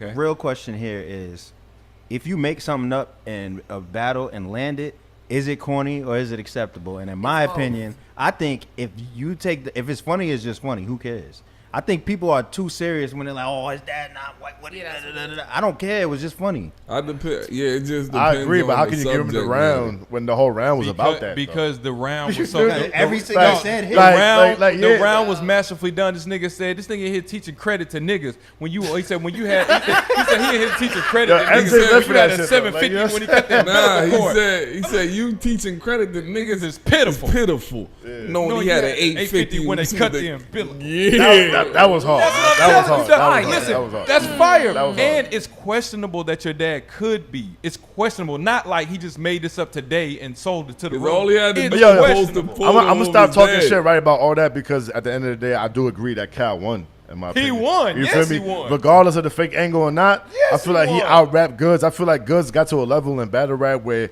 like, let's he talk talks. about He talks talk about not for the streets. He talks for somebody that's out of it, and ain't nothing wrong with that. He leveled up. Like, Right. you know what I'm saying? He's a whole grown ass man. I agree Right. with that. But you can't come to a certain space where people are hungry and kind of try like downplay it a little bit. You towards know what them. Like, he you know what I'm said? saying? He needs You to know what I mean? understand the balance so it doesn't come across. It's not perceived as condescending. His Exactly. opening So line. you can still tell a story because that's what makes it more thrilling for even somebody who hasn't reached his level. His of success opening yet. lines Let though me tell were you. they don't want me to talk money over there, so I'm gonna come and talk money over over here. here. Like he Yeah. know they don't want to hear that But URL. it's So not, he's not understanding that it's not that nobody wants to hear it. We want to be entertained, number one, Yeah. when you're rapping. We don't want to be talked down to. You know what I'm saying? Everybody doesn't have as much financial discipline as the next person. That's just life. But to be relatable, you got to be relatable to the masses. The rich is 1%. I mean, listen, I You wasn't. need to cater to your audience. Like to me, I'm not mad at him, talking this slick talk. It's the Jay-Z kind of. Yeah, for sure. I'm not mad at that. Braggadocio. I love it. Yeah. But when you go up against an opponent that is talking to you and talking street and talking that real talk in a room full of street niggas, and this is the atmosphere, you're gonna lose that. Not because I'm mad because you got money and I Right. don't. That's not what the listener is listening for. The listener's ears now are prone to, yo, this nigga talking that talk, and then you come in here like, yo, I bossed up. I'm doing this. I'm doing that. It's not that I'm mad at that. It's just that it just won't connect with me like Right. what he's Like talking. what he about. talking about. Yeah. That's what I'm saying. He has to figure out the balance. So you Got can to. give yourself props. So take your credit score and relate that shit to a bullet. You know what I'm There saying? you go. Like, do There you shit go. Like that, like balance. nah, it he out. did that. But What did Said he say? 762 something sound like I'm riding my He did, credits he good. did, he did, Something he did. like that. Yeah. that, Nah, but Goods- shit Goods definitely but has he some has shit. To keep it Oh, when he going. says It can't. But you can 650, talk down 750, Yeah. that was your fire. opponent. Yeah. So To fire. me, Yeah, you my can bad. do it. Like you can say I got more money, you I got more. That's braggadocio style. That's what it is. Yeah. So he has to be able to do that. So let me say this to go through the rest of the card, right? Okay. We're gonna do a speed round with the Okay. rest of these battles. All right, let's do it. So, Young Ill and Big K, I think the consensus is Big K smoked every round, and Young Ill's third was like the old ice pack. He had Yes, some it was. shit. He had some shit though. That's Well, what- You we gonna argue want to this? see. We want to see general Hill come consensus. back like that, but Big K Big got. K smoked him, but he had some shit. I agree. Now, Okay. I feel like Head Ice and Show Off was slightly similar because I feel like Show Off cleared the first two rounds. I feel like Head Ice got back in his bag in the third round and had a Head Ice type round. Yeah. Right, style clash. RX and QB. Ooh. MJ, I want you to talk about this one. MJ and PC, I want you to get this one. Because you said something profound earlier that I want you to repeat about this battle. RX pen, I don't know. We talked about doing. You gonna love when I say this. Her pen is nicer than a lot of niggas. Yeah. What she was saying in that battle, like she needs to clean up her battle rap and make it polished and don't laugh after you say something. Yeah. She needs to do that. But what she was saying when she said that line about people I know jumper, like Lena the Plug and like Jason, like what she said then. Oh, and when she was just like, yo, we scratched the numbers off this gun because my cereals be hot like cream of wheat. Like shit, dog. I was like, who is having bars? It's just not. Oh man, here go dude. No, I'm just saying she has bars. She has bars, and I like her accent. The Mexican, I like throwing it in there. I like that. She's a part of it. Like I like more characters, more colorful things happening in battle rap, but I just don't think that she was a match for QB. Now, the crazy thing to me is I told QB this had to be one of her best performances. Yes. Because in that second round, RX came out with multiple rebuttals, she freestyling. She was pulled rapping. out all the stops, and I was like, oh, this round is crazy. And QB just had, like, her presence was winning her. It was like, her presence dominating. and She was poise. confident. It Right. was given, I know I'm better than you. And That's the what it bars was given. there. I think QB at this point in her career is like, yo, she's like at the She pinnacle of knows this shit, who and she is. yeah, she knows who she is. She's in her bag, and respect to her because she went to RBE and just changed everything around for her whole career.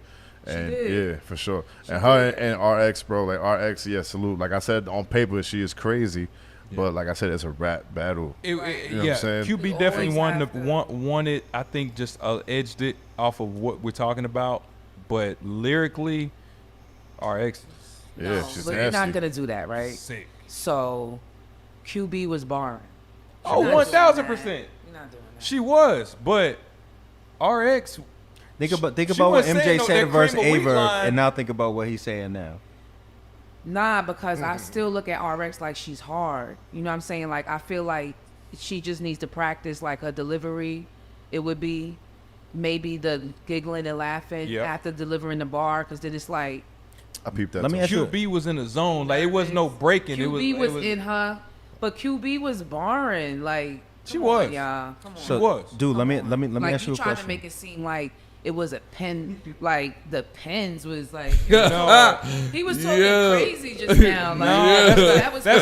That's not what That I'm was saying. crazy to me. No, that's not what I'm saying. What I'm saying is like QB felt like a polished battle rapper, Right. an experienced battle rapper, and she was angry and mad and lyrical, almost That like anger was. I don't like angry. I like aggressive. Like she was calm. No, Because yeah.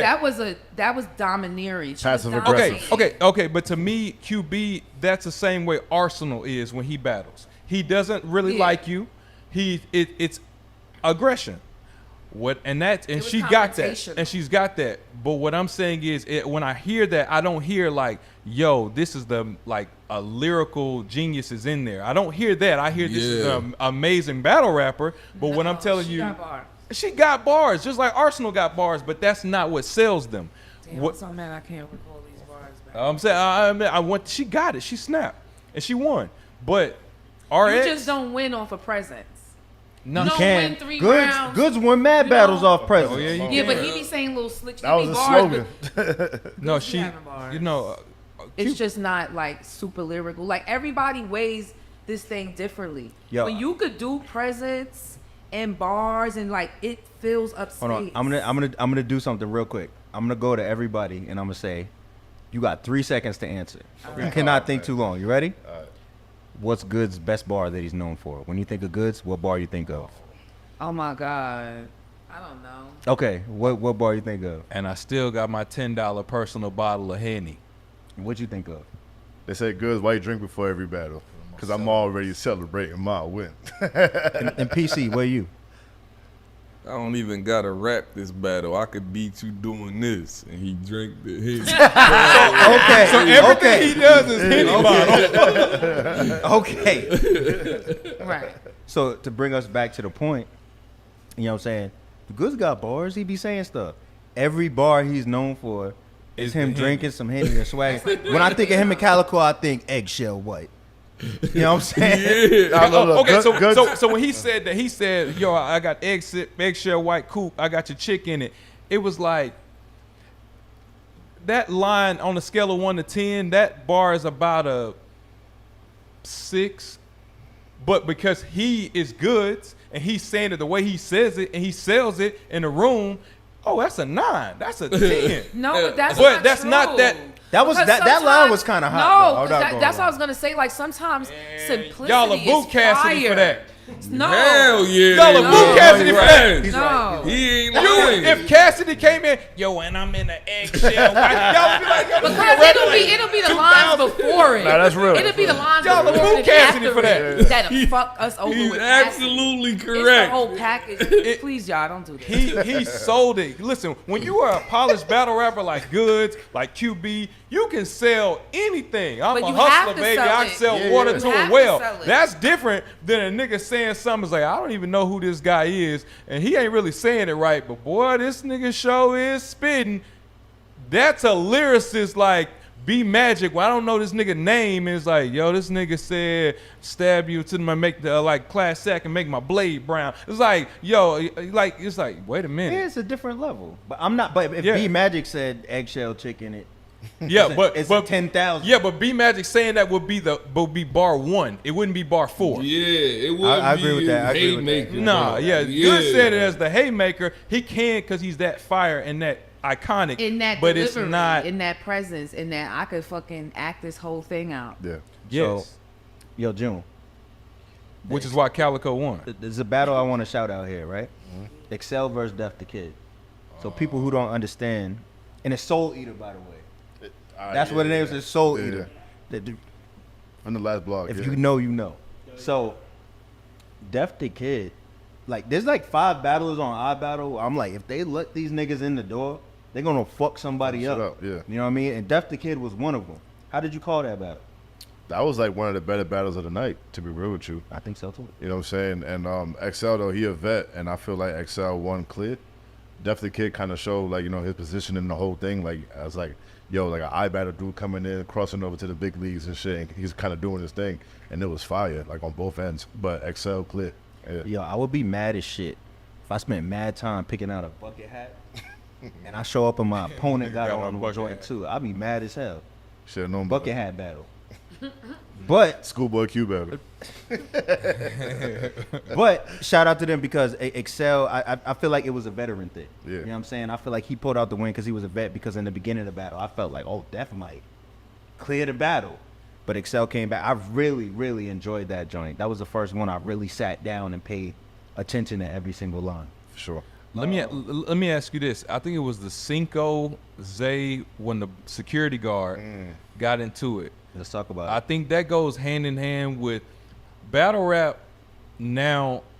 Before it was sprinkled in, now it's like it's a contact sport. And if you don't understand that to a security guard, it's like, yo, we not having that type of action. You bumping people, whatever. I wonder what the security would have did if he was there for Capo and untook the. Yeah. See, And he would have jumped. yeah, you're right. Nigga Billy would have went clubbed him crazy. down, pepper sprayed him. Yeah, so I think like there's a line that like an unspoken line between battlers where, yo, you could touch my shoulder, you could push me a little bit to a certain degree, but if it gets to a point of like disrespect or whatever, or it's just a little too much, then it's too much. That battle, I didn't feel it going that way, but the security guard just kind of like wasn't having it, Yeah. which is why No. P kind of pulled him off. I'm not as mad at the security guard as everybody else, right? Because those weren't, yo, my nigga, you can't. It was, wow. You know what I'm saying? Them WWF heavyweight ladder match blows. But he was Yo. doing that to him the whole, like he was pressing him, and I was just like, dang, he getting pretty handsy paws with this nigga. He ain't doing nothing. yeah. And then he was just like, I'm gonna bump you back. And then our security want to jump in. The reason why I ain't agree with it is because like the dude was rapping. Yeah. Like, you know, this is live, bro. Like, come on. coulda you feel waited me? till the end of the like, round or yeah, whatever. like he wasn't even facing him. Like, bro felt like he know damn well that like the dude that pushed him into him, like, you know what I'm saying? Like, he couldn't even see him pushing him right back. Like that was like a cheap shot to me. That was like a me sucker. too. But let me ask you this though, right? And shout out to him because I know the security guard that did it. You feel me? So if you see this on camera, I'll fuck with you, but I don't agree with what you did in that situation at that time. You feel me? So But let me ask you this, right? He's never done that before. Nah. So do you think Lee? And I didn't talk to ARP about this. I don't know. But do you think it's a situation where ARP went up to him and was like, "Yo, just make sure you control them"? Absolutely. I definitely think he never did. that before. Why would he? No. And then after that happened, like throughout the rest of the battles, you see him right there in the footage. He's cool. right there. He was cool the whole time. You feel me? And like there was like more aggressive shit happening. Like Cal, like in goods, especially like Cal was coming in, and Verb and A-Ward, yeah. Bro, fucking A-Ward put fucking his fingers on Verb's head, right in front of Bear, the security guard. You feel me? He didn't do nothing. He's going crazy. Niggas going crazy, and he's there too, like going crazy. You feel Yeah. me? So you know, sometimes niggas pick and choose. Not saying that's what he did in that situation, Yeah, but right. we gotta do better sometimes. Like, bro, we rapping, bro. Like at the end of the fucking day, like you can't come in here and fucking push somebody blind That side looks of. so crazy. That's But crazy. I'm not gonna lie though. It looks Like, crazy on camera. and just before he even did that, I was like, "Yo, they are pushing shit at each other." That's what I said. Like it's gonna like. I was like waiting for like there's gonna be an altercation and this will be let like, them "Yo, don't niggas push fight. me." If they start fighting, then that's when he jumps in and does his job. Yeah. You might the It fight has to already be- happened. You might lose the And venue by that it's point. Yo, Ain't no more blue room. it's no more blue room for real. Break the fight up. Come on, y'all. They making on. too much money over there. It's battle rap. Niggas is over there rapping about suck my dick, this Come and on. that. Just fucking break the fight up if they fight. That's it. I don't like the pushing, man. I don't like the contact. I understand it's a part But of that's it. where it's at now. I don't like it. But then it should be some type of agreement or something. Then how come all the people with the most fire bars don't push each? Have you ever seen Rum Yeah, Nitty but push somebody? I don't think it's cool. Like I don't think that it's okay. I'm just saying if All the best lyricists don't do shit like that. Yeah. It be the niggas like, damn, this is my 55th battle. And I don't know the I need some backstory to traction. their battle or why they felt comfortable. No, I don't. That might be cool. I don't. I'm not Right, talking I about them don't know personally. why. I'm just saying, like, it seems like the people who do the most pushing got the least bars. I mean, yeah, they got to do something else. So, That's not necessarily true. so It is. Fonz did a lot of pushing. He did a real hard push. Who the Again, Tay Rock? too. In UM one Against who? versus Easy. he Like, did it was a hard a ass single real hard push. But There was- still, there was- to me, there was in 6 my pushes opinion, in. It was a violation But there was 6 violating hard pushes in by the time the because security now guard we're did 3 it. years. You know what I'm saying? Like we're in a whole nother niggas is grabbing dicks and kissing. With that being said, I want to say shout out to Riggs. He's renaming himself. What Shout did he out to rename Riggs. himself? RBE, Riggs beating everybody. Yeah, I like that. I like that's a Okay. good That marketing was push hard. by Riggs. Yeah. I think he's long overdue. And the last thing I want to say about this event is Arsenal and B Magic. I feel like it was better than Goods and Calico. And if you're gonna have a third battle that's in that very good classic teetering, I would go with that battle. I'm not mad at Yo, honestly, yeah, the surprise battle ended up being better It than could a probably been lot a of better the battle fucking tonight. regular card. You feel me? At B Magic, I feel like, yo, shout out to B Magic. My boy MJ, you already know what Love time B it is, Magic. man. B You know what I'm Magic's saying? dope. Like, and you know, he was on GTX, battled Low Pesci, went crazy, came back right now, back to back, battle Ars, went crazy. Magic. He's having a career year. I feel right now after like a lot of people was counting him out. You know what I'm saying? Like everybody thought he fell off or he's gone or like Yeah, he ain't yeah. the same as how he used to be. And now my man's is out here smoking shit again. And then for you to battle Arsenal, who's candidate Mount Rushmore, and you know what I'm Yeah. saying, have one of the the best battle of the nights on one of the best, if not the best card of the year. That's beautiful, man. Word. So you know what I mean, salute to B Magic. So shout out to them. That was a great battle. That might be RBE's best event. I think Max Out 1 was where they got the juice. They had the energy. You know what I'm saying? But I think battle for battle, Oh, yeah. this might be their best event. Absolutely. Now speaking of that, the last topic of the night.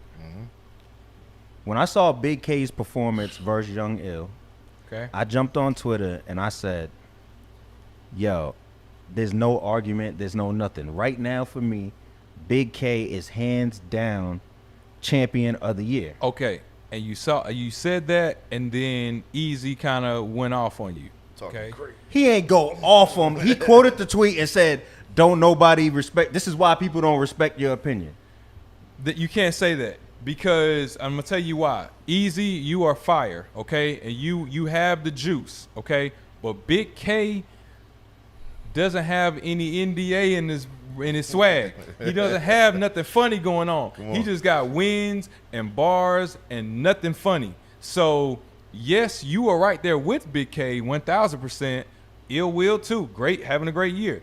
But Big K just got the edge right now. So you can't have an NDA and don't say this in a battle and nah.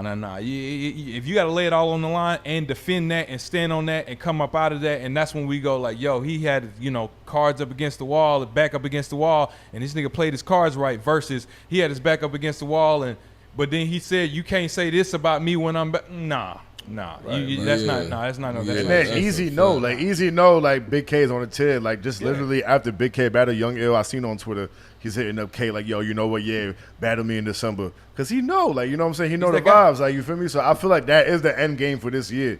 Easy versus Big K. I feel like depending on how Easy versus Geechee goes. You know what I'm saying? We don't know if Geechee went light because of whatever. I'm not gonna lie, Easy think he's slick, man. You really are the algorithm ball because that tweet went triple platinum in the streets. You ain't say nothing to me for like a month on Twitter, man. You seen the traffic, you hijacked the traffic to keep yourself in the algorithm. Hey. I know what's going on, bro. I know what's going on, and I responded and you ain't say nothing, so that proved my point, man. But anyway, so champion of the year, honestly, I have Big K first in the running. Me too. I got Easy at a close second. Me too. I got Rum Nitty in there, and I got Ill Will in there. I do too. Again. Okay.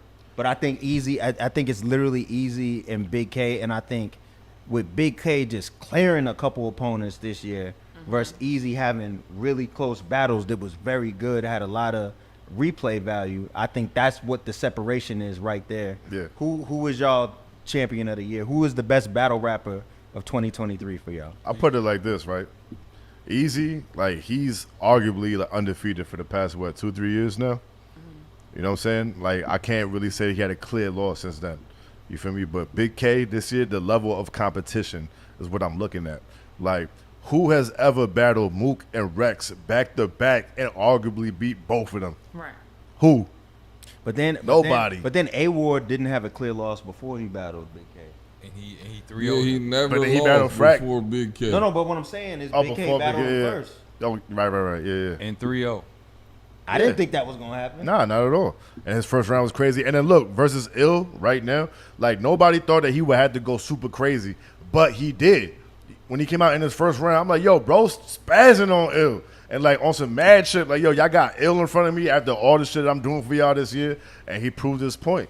You know what I'm saying? Young Ill, like, shout out to him, but his teeth was falling out and all that shit throughout the battle. I can't really give him the whole joint. Hold on, his teeth were falling out? You didn't see that? I didn't see it because I was watching it. Man. Big K. Bro. Big K. What the fuck, His guys? tooth fell out? His dentures was falling out throughout the fucking battle, bro. Don't do my man ill. your problem. Yeah, I like. Listen. Yo, I mean, if I ain't gonna say it, like when the footage come out, niggas gonna see it. So whatever. Well, Big K said something. He said something. Eventually, yeah. Honestly, when it popped out at first, Big K was laughing like it was his stupid, rebuttal. like- You didn't hear him when he rebutted it. No. He rebutted it when he said it. Yeah, he said it. What was the rebuttal? I forgot what. Look, forgot he verbatim. said I it. can't really sit here on camera and say like what he said because I'd be lying. But Ill's fucking teeth was falling out throughout the battle and shit. And yeah, Big K came back rebuttal that. But my point being is that Big K fucking came in and went crazy on Ill. Even when people was like debating it with all that shit, like nah. But this poses a bigger question. Just how does your teeth come out? During the battle? Sure, I don't. Maybe the I don't crackhead want that rumors are to be true. question. I don't know. me Like either. I ain't saying that. Yo, shout, you I'm know what? rocking Shout out with to Ill. Ice I ain't No, I ain't even gonna put that in No, there. that's not what I I'm fuck saying. with you. No, I know. time out. I fuck with you. That's not what I'm saying. This has nothing to do with drug rumors or nothing like that. What I'm saying is them shits is supposed to be made to last. You got to sue the dentist That put them molded shits- yeah. How did them shits come out? I don't know if it was a grill. I don't know if it was teeth. probably All I grip. seen was some shit. Oh, if it's flying a grill, out. if it's Maybe a it was grill. a Good bridge, shit. but I don't know. I think he had moments. He was fire In the in the battle. third His round. third round was His third round fire. was ice And I ain't cold. gonna lie, even his first and second, like nobody was like really like tuning in because like it wasn't at the frequency that everybody used to. You know what I'm saying? But I'm here listening like, Yo, he kind of spazzing right now. Like I ain't Word. gonna fuck. I was rooting for him to win. Why is You you feel acting me? like You you don't want going smoke out. with ice pack? This Like, man want to battle ill or what, man? What you doing with ill? Nah, you just told. I'm just talking the real. I'm saying what niggas Ice ain't pack, gonna say. you can't let him get away with this. Yo, you and PC got You the can't let him talk to you like this. I'm 2023 sorry. Podcaster Ruffle Feathers Award. What? hell He just no. wowed him up just now. 'cause Like, I love Young Ill. motherfucking So dentures came I out. didn't foresee this happening. 1000%. But yo, What this man? All right, reverse. Yeah. Look, right. So we all clearly got Big K as champion of the year. I do. Year. So far, yeah. So Okay. hard to say. This is what I want to ask though. Where's everybody at with the opponents, right? So I do feel like Reed, no disrespect, is like not a heavy. I see what you're saying. You know what I'm saying? You're saying For Big easy? K's degree of opponents Right. were So harder then where than do we easy. put Ill Will? talking like me. Because do you guys have Ill Will losing to Hollow? Because not everybody has that, and that's a big battle. That was like debatable. Ill Will's all in the how. Like where does he stand with you guys? He's third for me. Is his above Rum Nitty? opponents? He's above Rum Nitty. But who Yes. was his opponents? Who was Ill Will's opponents then? Because if we're gonna talk Cody for real, King Los, Hollow, Hitman. Man, he was incredible. King Hitman. Los, Hollow, Hitman. Okay, who? Where do you guys feel like? What do you feel about that level of King of, Los, of Hollow, the opponents? Don, and Hitman. That's top of the food chain. Okay. But I That's feel top like of the top. Okay. So and then we have who the Easy have? hold on. The Ill Will battle Rosenberg. Easy. When did he battle Rosenberg? It wasn't this year. Nah. That was on the last. That was on last year's line. I get where Yeah. you going. Who the easy battles? Disaster was the last battle. Trash. Reed. Yeah, it wasn't a good battle. Trash. I thought the battle was good. It was okay, but not to the level of like. Yeah. I give it like- yeah. You don't even like that battle. You don't like. I gave it a B, Okay, a solid B. okay. So he battled Disaster. And who else? Reed. Reed and who else? Hitman. Hitman. Oh yeah, Hitman. That was yeah, the and battle Chrome. now. Yeah. Okay, so he got a Hitman. Everybody else got a Hitman too. No, Will got a Hitman. No, Big K doesn't have Hitman. But How realistic. does? But then when you But do he got things Mook. like that, it's Mook. how He got does Mook. He Easy's got Mook and Hitman Rex. look versus how does Ill Will's Hitman battle look? And then where do we put Hitman? You know what I think honestly? Because Hitman has these same opponents. No, So we ain't really looking at it the way we supposed to be looking at it. but no, So- but Hitman so Hitman then- in Easy was a clear loss. For Yeah, him. but I don't like the way we automatically have Big K and Easy as like this is number one, this is number two. Nobody has Yeah, broken well. down anything to me in a way that I feel like you haven't said anything. But here's the thing. Is it Mook? This is I don't like no. the trance he what, has. what, this is what I feel about Big K, right? Don't get me started on. So for first, this is the first time ever that someone is in the running for champion of the year that hasn't had a URL battle, correct? Yeah. wow. That's one. Yeah. Two, so that speaks volumes in itself because You're people doing damage. say that that's the only platform that matters, but the majority of people are screaming Big K's name after turning around and saying that. But two, I think if we were to transcribe, and PC can speak to this, if you were to transcribe all their lyrics on paper, We can't do that. I don't like even talking about that conversation. okay, fine, we'll do this. Leave that out Do of this. the Do this. conversation. Do this. We're not transcribing shit. Put everybody's footage up and cut out the opponent and say who had the best Who had best the raps. better battles? Who had the Who better had the best rounds? raps? Who had the better performances? Big K. Big K. If we got to do what you're saying there, I would go. Yes, I would go. speak. I would go Big K, Ill Will, Easy. And you would take Rum out of it. Who was Rum Face? Right. Rum has Say been something. What is it, y'all? fire as Tay Rock, twerk. not that we. And he had the we- we 2-on-2. We're talking about this year, Crazy. like The 2-on-2 was crazy. yeah. But but That was one of the greatest 2-on-2 But performances Tay-Rock- I ever seen in my Tay-Rock is life. fire. Tay-Rock is Mount Rushmore, if arguable. But no, but he lost that. He lost that. Who were Tay Rock's hardest opponents? What were Tay Oh, you Rock's asking top He three just lost hardest last battle. opponents? He just lost last battle. What was Tay Rock's top three hardest did. opponents? Av, and Av won. And I think Tay Rock He is better. battled Cuban. But Stop Av it. won. No, we need Stop something it. more. Yeah, I think Right, I but Av, think we about had it, like, Av what? winning. Hustle matters. That was like his 50th battle. But Hustle. also, let's talk about it like this, right? Does Big K have a clear loss this year? no. No. Does he have anything close to a loss? No, No, he nigga. might Who not else have that lost, same- lost a round. So if Big K arguably hasn't lost a round this whole year, like Oh my God, they should have had direct on the panel because this is how I walk into Cody or Wody. Like it feels like you've made your decision and now you're no, arguing for it. that's not it at all. Like- what I'm saying is we might have to see that Easy and Big K battle to get a definitive winner, but I have Big K by a little bit because I was more impressed by his material as a whole, a little bit more than Easy's. It's not a Where clear at though? gap. Because Easy's Hitman battle is crazy. Yeah, but you're talking about one battle. And his battle versus Reed, I don't like that one. I like No. The battles On were trenches? he had. But how, how impactful they are. Hold on, because- now go to the next battle. which was the other one? Disaster. Disaster. All right. But you So have wait to a count minute. that. Easy only had 3 battles so far this year. He only had 3 battles. Has it really been in 3? Because he went to Chrome 23 at the This top of the year, year. like he only had 3 He went to battles. Chrome 23 at the top of the that was year. February. I remember. Oh, Yeah. and Geechee's about to be 4. All right. Yeah, we got to So still. we gotta see him against Yeah, we Geechee. got to No. I will say this: if he finds a way to clear Geechee and he clearly wins that battle, then I think it is a 50-50 argument. shit It can going go into it. Yeah. any way. Yeah. Right. Either way, because imagine if Big K had Mook at the end of the year, we'd be saying Easy is the champion of the year. Yeah. And Right. we got to He see just what hadn't Big played it K out does yet. with Mook to That's get right. it. Just hadn't But he played it out already yet. had that moment. I agree. 100%. And then he didn't let up after he had the moment. Yeah. Right. Yeah. That was a lot. AKA national championship at the end of the year. We need Big K and we need Easy continuing. Both of them continue to win. Right. And with that being said, PC, take us out, man. My son crazy. Put me on the spot.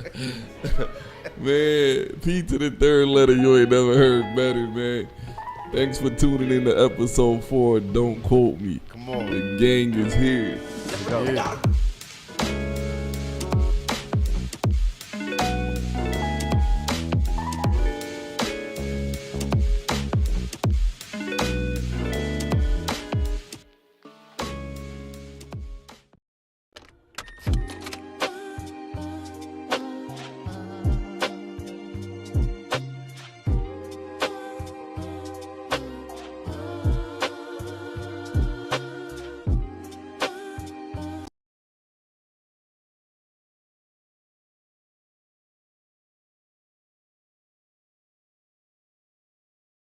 You know, I started out in the publishing business, and it was magazines particularly. You know, I got snatched up from a high school newspaper called New Youth Connections in like 85, 86, and came in under Leo Cohen, you know, and Russell Simmons in like 86, 87, and you know, just went straight into magazines.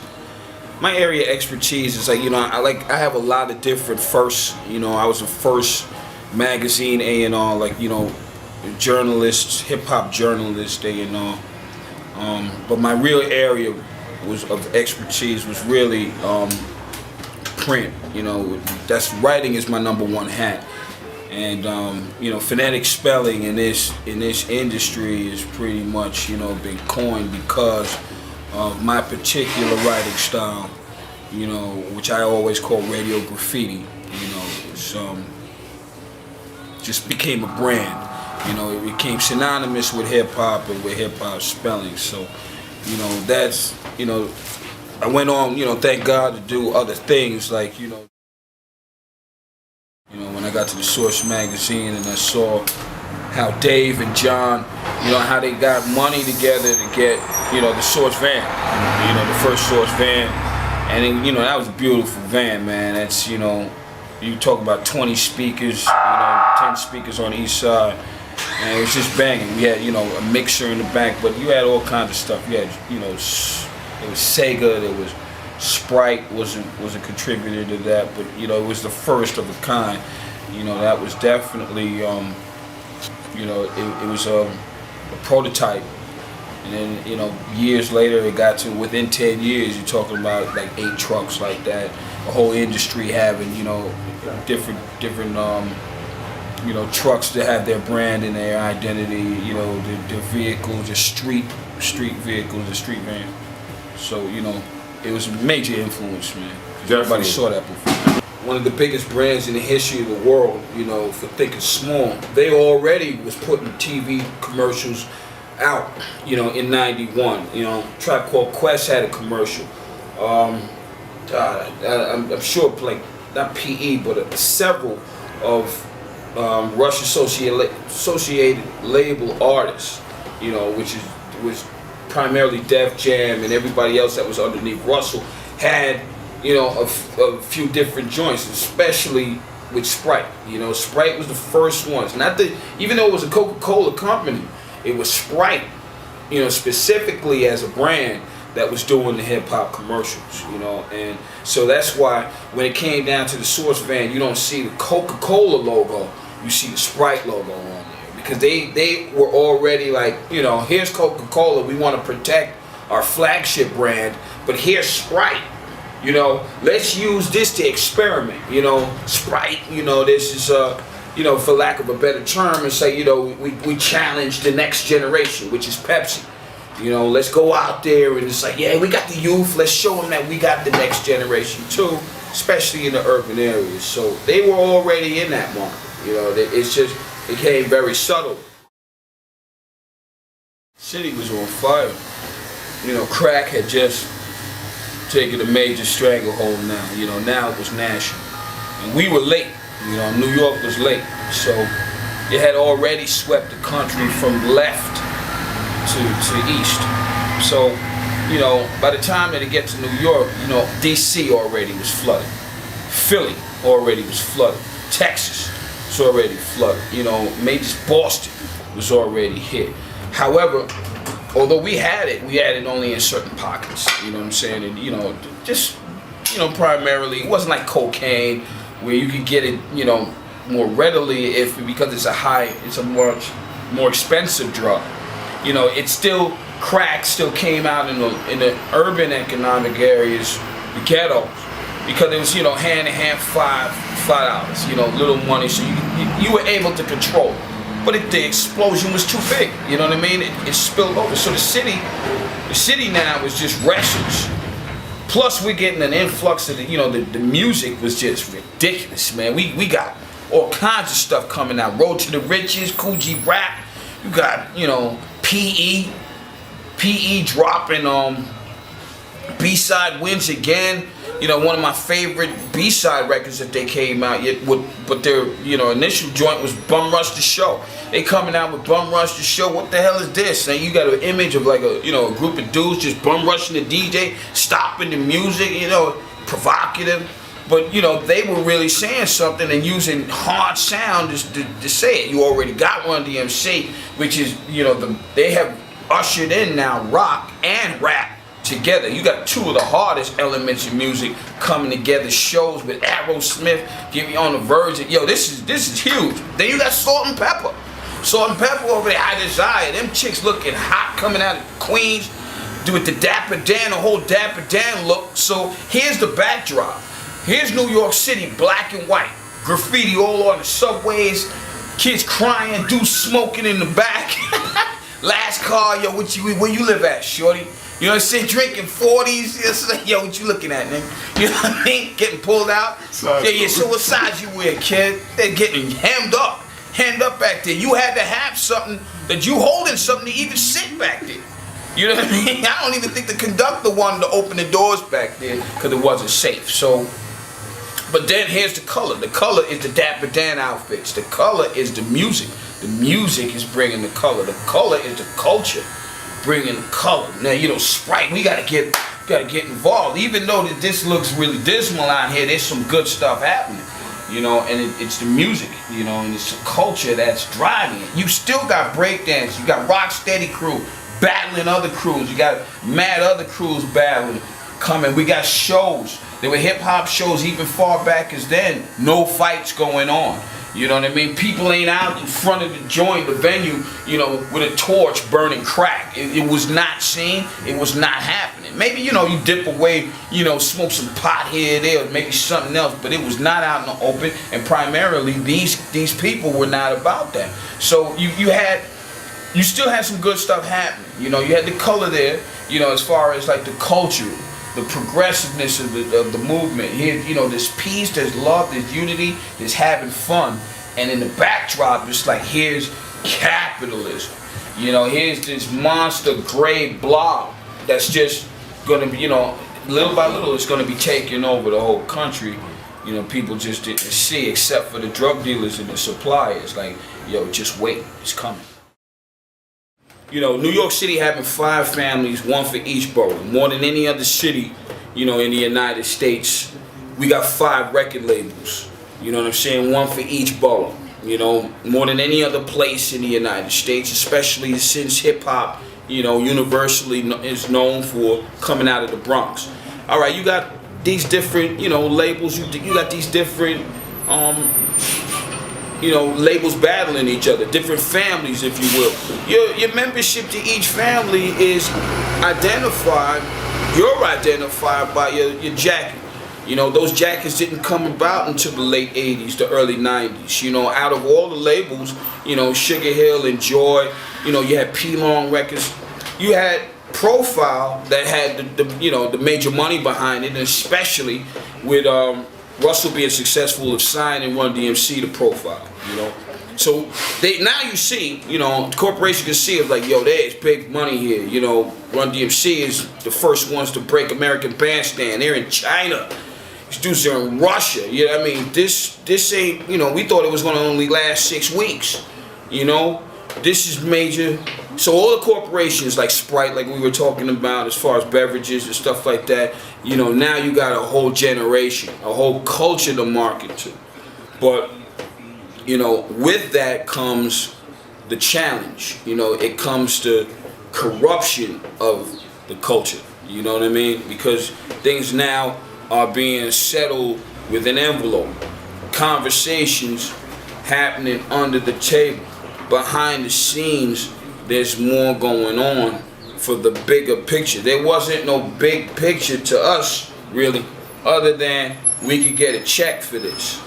For a corporation, the big picture is we could corner the market in this. You know what I'm saying? Whatever it is, in several different markets across the, you know, the country, if not the world. This is going to be huge. We already have a world presence. Coca-Cola, Sprite, you know, Adidas. We have a world presence already. We're going to be selling product like crazy because of these kids, because of this culture.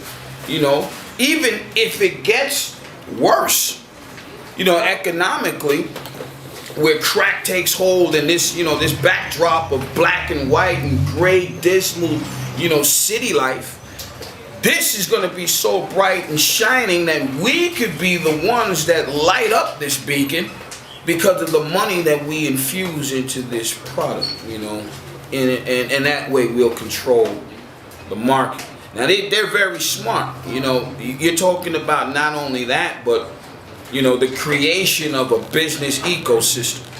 You know, imagine just a plant starts growing here and pollen over here and some seeds over here. Sooner or later, you're gonna have a jungle. You give it enough time, you're gonna have something buck wild out here. But the thing is that each one of those plants produces something that the other one needs. Okay? Now every other economic, or excuse me, any other ethnicity as well as economic group, you know, based on ethnicity, knows this. Black people are the ones who have the most difficult time wrapping our thoughts around it, you know, and seizing the opportunity because we have the lack of the funds. But every other group has created a business ecosystem. Koreans deal with themselves. Jews deal with themselves.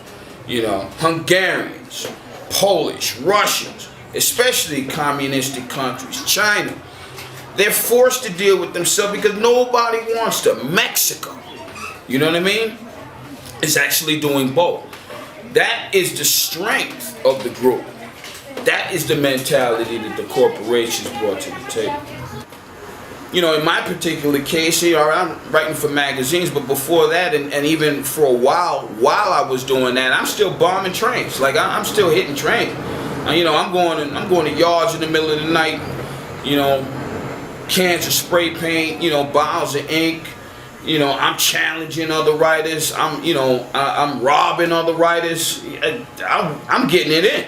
So, you know, rap to me, you know, meeting a rap or you know, hearing the challenge from somebody like Ice-T was like, you know, freedom of speech, watch what you say, because it was the West Coast, you know, as far as I particularly know of, that swung on the journalist first with D. Barnes, you know what I'm saying? And then, you know, I get a call and it's like, yeah, they're swinging on journalists now. And then all of a sudden I hear Ice-T, freedom of speech, watch what you say. Well, you know, my attitude was like, bring it.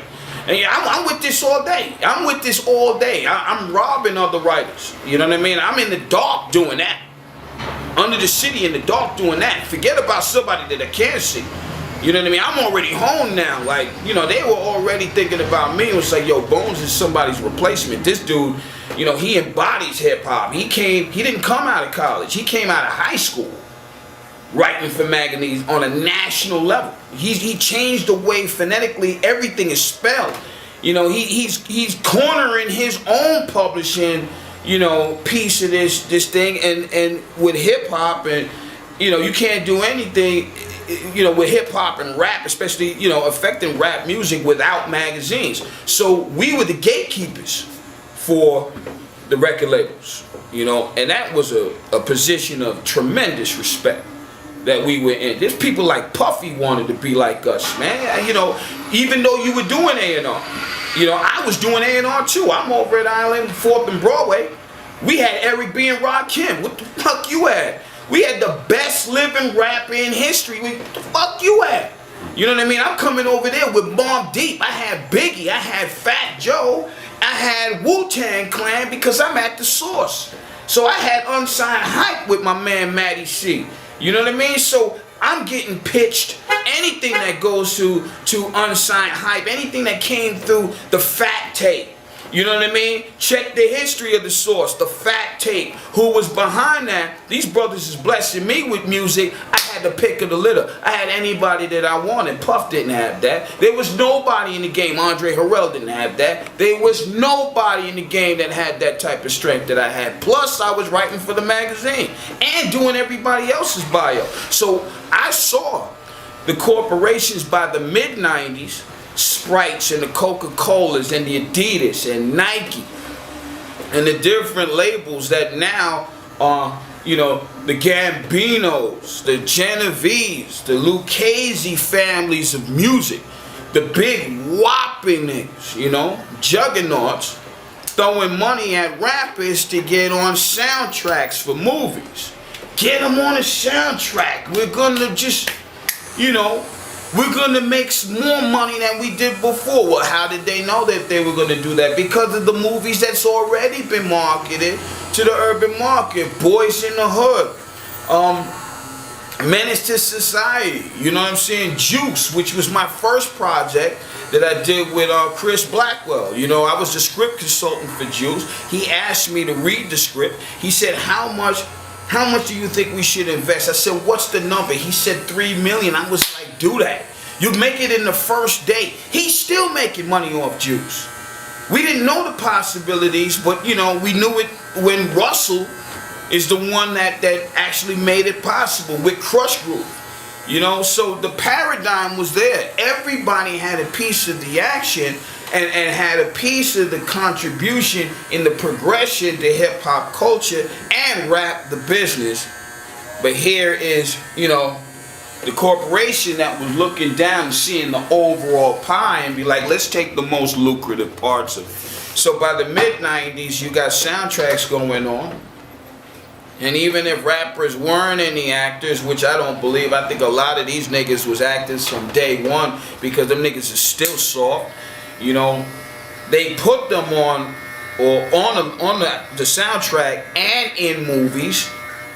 to generate more sales. It wasn't about you having chops and acting ability and able to listen.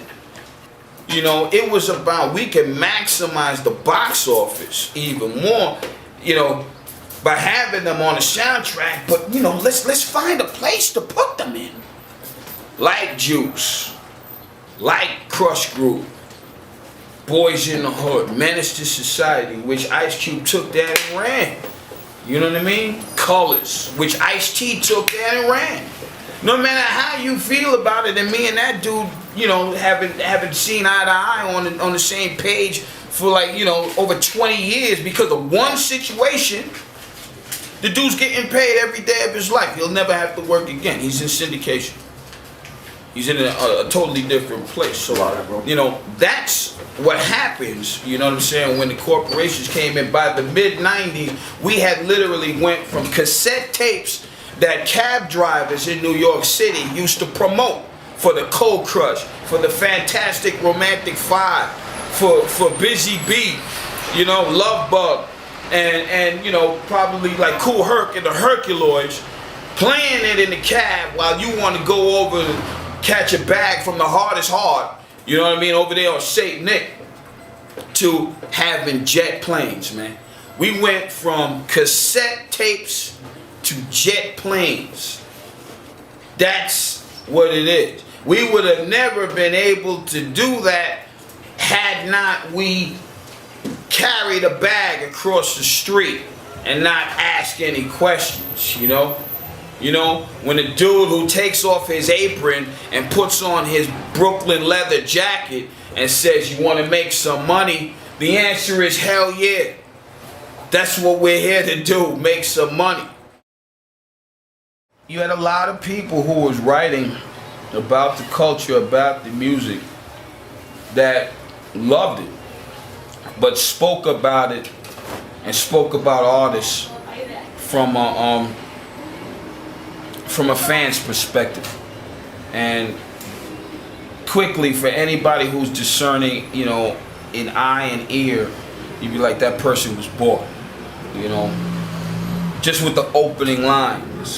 I'm sitting in, you know, I'm sitting in the back of a Maybach with so and so, and it's just a usual day for them. You know what I mean? It's just, it was homogenized, a lot of the stuff. And, you know, there were some others who kept their integrity. You know? But that's a personal choice.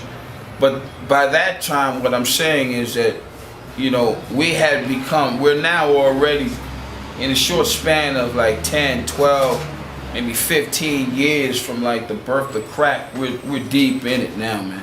Journalism and writing is my #1 hat. By the time 2000 came around, you know, I was out of jail. The film that I wrote in jail had just won Sundance. We had won Cannes behind that. You know, 2 top awards, you know, the very top award in America and the second highest in France. What film was that? That was Slam, you know, and that was 98 when we tore that down. So going over there, in 2 different time zones, or in the same year, we're able to see 2 different places. Like the pinnacles of power. You know, I just talked about like how movies and movie corporations, MGM, Universal and stuff like that, how they saw the emergence of hip-hop culture and how it could be on their soundtracks to movies, and then how to bring them into movies. You know, with every advantage like that, you're creating bigger monsters. You're making a lot of money, but you're planting dangerous seeds in the minds of many people who can't handle that type of responsibility, don't even know what to do with that, you know, or at least know when to cool it down when it gets too far. Sharon Stone over there dancing with, you know, Lennox Lewis. You know what I'm saying? Like, wildness, man. Like, you're at the top now, you know? And nobody had no shades, man. You know what I'm saying? Vampires, that's when I learned up there, man. Vampires don't wear shades no more, man. That's the movies. That is the movies, okay? That's in Lost Boys. And something like, sometimes they come back, something like that, man. That's on TV. They wear shades. Real vampires look you in the eye. So we saw it trickle down from there, and by 2000, man, it had just got to such a a level of hubris where it was just out of control. The attitude, the arrogance. You know, we were paying for our own hits. You know, literally. You know what I'm saying? We got a problem with another rapper, pay it to go away. We lost Big, we lose Pac over stupidness, man. Stupidness. I don't believe that it's because of jealousy, because they both were great. So somewhere along the lines, that, you know, like they say, you follow the money. You follow the money, you find out who got paid, you find out really, you know, what happened. You give it enough time, what happened. And a lot of stuff has happened. And, you know, that was like snitch rap, or, you know, what I call rap music. Rap music was really in effect. Now you're making songs incriminating yourself, man. You know, giving evidence of you being involved in serious crimes for entertainment purposes, you know, painting yourself a negative picture with the gun, the smoking gun in your hand, without no bandana, without no mask, for street cred. So you can sell more units. Now here's the same corporations that built you up, like, yo, hold it. We need to take a step back like we had to do when C. Dolores Tucker and Bob Dole came to town, putting on that, slapping on that, you know, that advisory sticker, want to go to the boycott and stuff like that. It's hold it, let me take a step back. If we do the knowledge of that, there was only one clear winner in that whole paradigm back, you know, 10 years prior to 2000, and that was Interscope. Interscope was the clear winner because they didn't pull out of shit. They didn't pull out of nothing. They rolled that gangster wave to the end. They're still riding it, bruh. Ted Fields, Jimmy Iovine, who's now running the ship over there, they seen wars, man. They seen storms. You know, forget about Jerry Heller and all of that, man. You know, they seen storms after Eazy-E and Jerry Heller is out of the picture. If you survive longer than Death Row, nigga, and they were on your label, you're a bad motherfucker. I'm telling you that shit right now. Those are some serious fucking gangsters over there, man. And they don't got no families like New York. So that whole mentality of, like, you know, we don't need no mob family over here type shit is very, very real in the West Coast, man. They don't need that shit over there. You can tell by the music.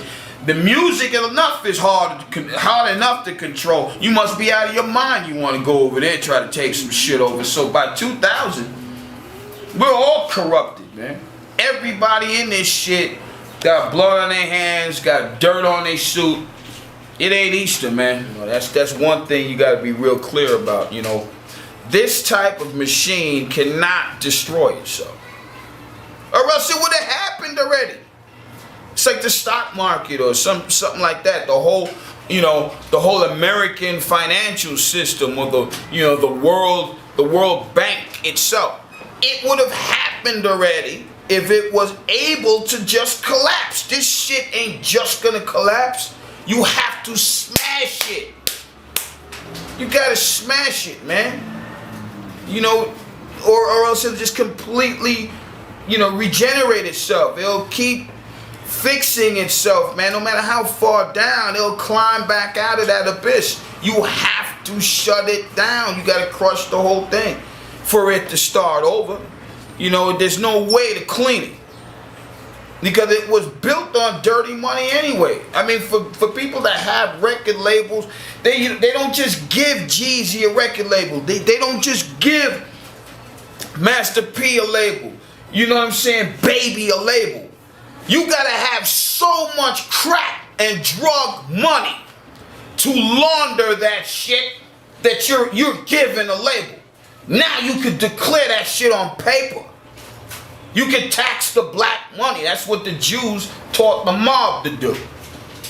That's why they went into Vegas using Teamster money. You can't just fucking show up there with all this money. Where'd you get that shit from? You got millions. Nobody else has that. How'd you get that? especially from the street. But if you have a record label in association with Universal, Sony, that's great. Columbia, that's great. Now you can declare it. Everybody's happy. Everybody gets a piece of the action. Money made the fantasy real. That's what Hollywood is all about. You know what I mean? Hollywood. It's magic. What makes that real? Money makes that real. Money made the lyrics real. You know, I did all of this in the street. Crack. I sell crack. Money made it real. The minute they got a label, made it real.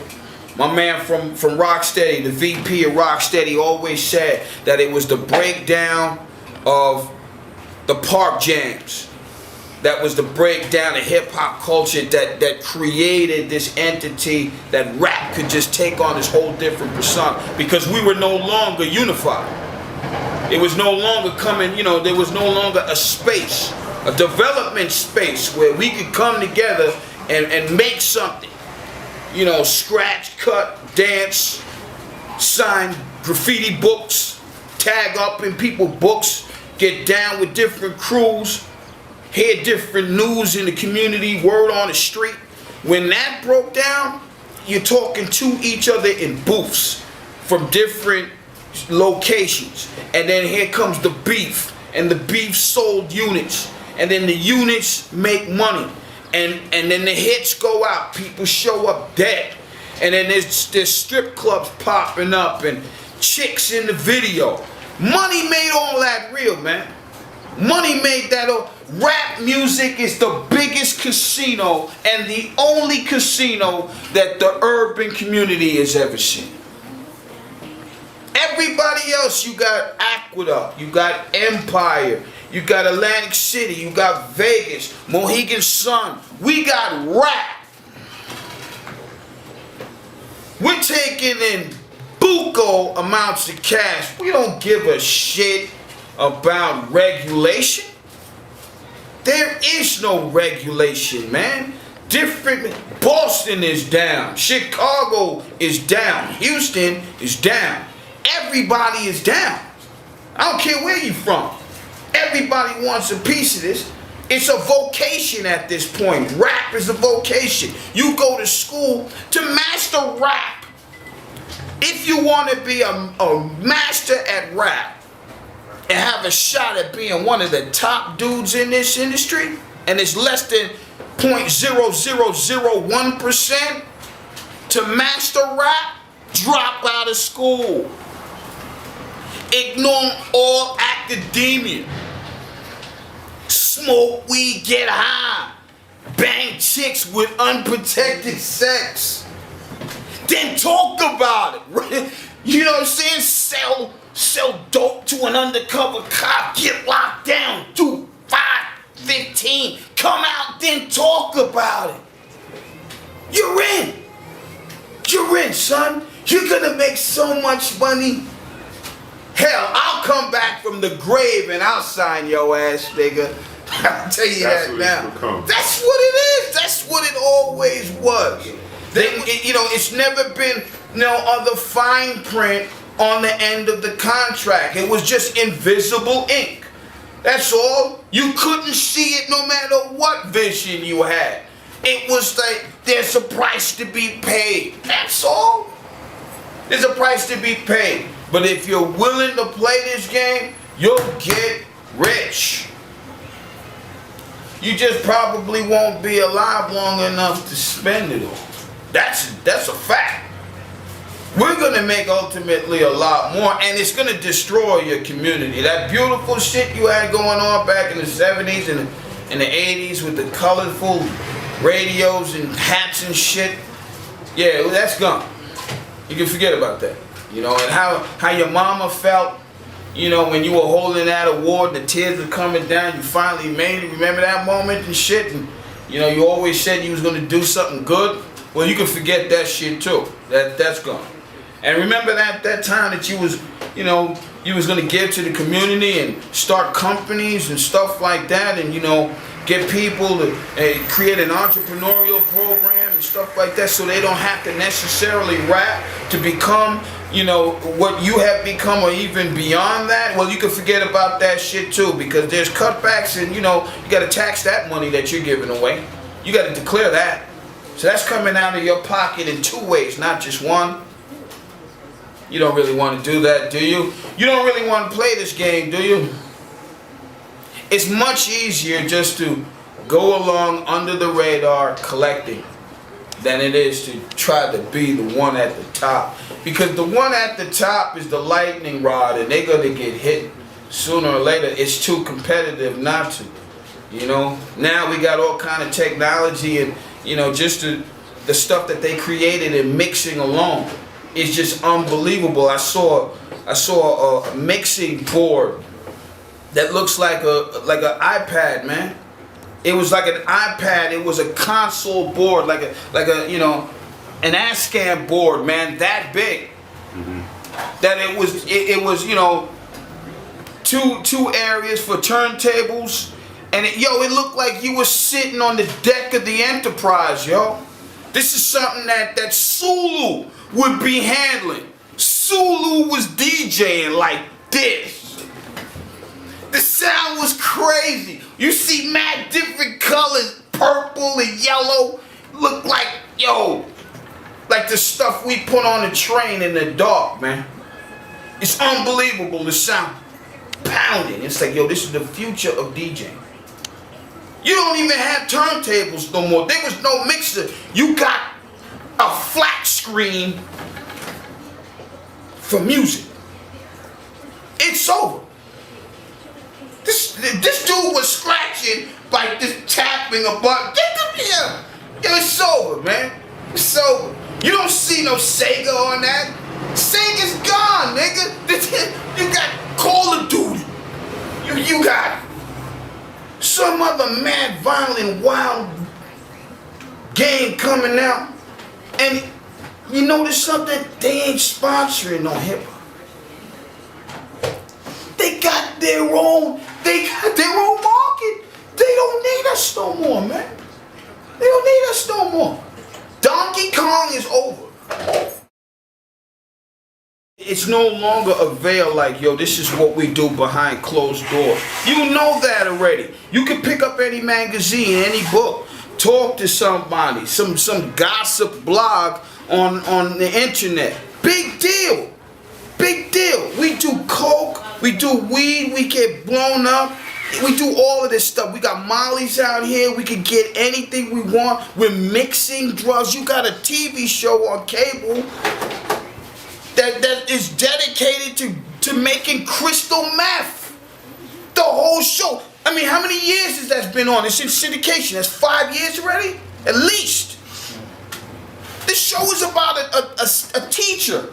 A teacher in school who enjoys creating crystal meth more than he does teaching school. But what kind of society you want to paint this out to be? Because I can just strike it down and tell you right now, you're out of your mind, yo. This is about zombies. Yeah, zombie, get you, get some clothes, identify yourself as a creepy crawler, get out here, and get with the program. This is the movement that's happening. We're making it as we go along, but it's so decadent and so corrupt now that the music, not only are you snitching on yourself with rap music, you also got rape music. Here it is, I'm gonna throw a molly up in your champagne while you go take a tinkle, and when you come back, I'm pounding you, your mama, I'm pounding somebody else in your family. You don't know any better. Then I'm gonna do a song about it. I'm gonna do a song about it. No, but just wait. Hold on, it gets better than that. Gets better than that. I got beef with a dude across town. You know what I'm gonna do after this interview? I'm gonna go over to my computer. I'm gonna jump on YouTube, use my camera, and put a hit out on this dude.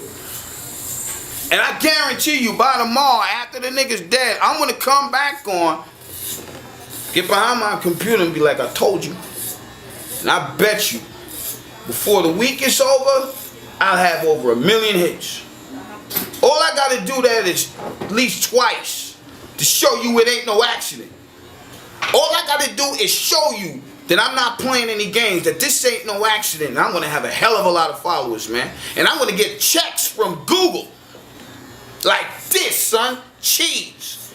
Because I'm whacking niggas, and I'm telling you that I'm whacking niggas on the internet. I'm doubling down in hits. You can't stop me, son. I'm the real thing. I'm only 16. I'm just getting started. I'm a product of your environment. Y'all hip-hop niggas back in the 70s and 80s and the early 90s. Shit, I could be their grandfather. That nigga right now is like, yo, what's up, Pops? Good to see you. Want some mollies? He's walking around right now. He got him in his jacket. He got an army jacket on with mollies. Everybody knows, man. The question is, what are you gonna do about it? It ain't about, getting rid of it. Now, you ain't getting rid of it. You can't wipe it clean. I always say, hip-hop, pornography, and organized crime come up in the same neighborhood. We're all from the same street. We just live on different sides of it. That's why we know each other. You walk to the store, I say, what's up to you? I'm not running with you. I don't really rock with you like that, but I say what's up to you because, we're from the same block. It's all in the same neighborhood. We're all underground. And now we have all come above ground, taken the veil off. This is what I do. This is who I am. But I still got respect for the guy that has an apron, man, that's up in the pizza shop, because at least he's going to work every day, someplace that you can see. And I can see behind him that there's still that Brooklyn leather hanging up. That after he gets off, he ain't wearing that apron home. He puts on the Brooklyn leather and continues his life. You know what I mean? But with one condition, he tells everybody, you want to do business with him? He'll do business with you. But don't forget something. Never take the cheese off the pizza. If they don't feel what I'm trying to say, then what I say now don't make no difference. Don't make no difference.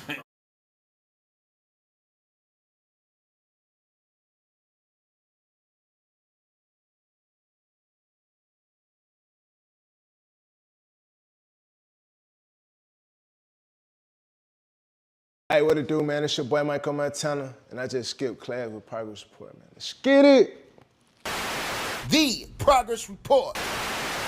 All right, what's going on? It's your girl, Lala Shepherd. This is another episode of Skipping Class presented by the Progress Report. Today, I got my man, Michael Montana, in the building. How are you? I'm blessed. How you doing? I'm doing well, man. I'm coolin'. I already know it. So welcome back to the platform, man. We got this new segment going off, Uh-huh. So let me know what's new. I got an album out called No Stylist out right now on major platforms. I got Records out right now. Currently independent. Okay.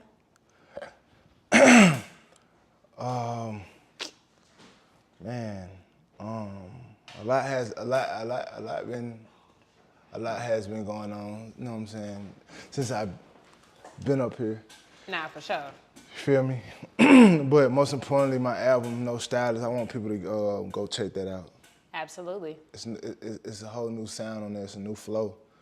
It's a new vibe of Michael Montana. Like, it's introducing myself, like, to the world, like, Yep. letting people know who Michael Montana is. It's not the do it boy. Got you.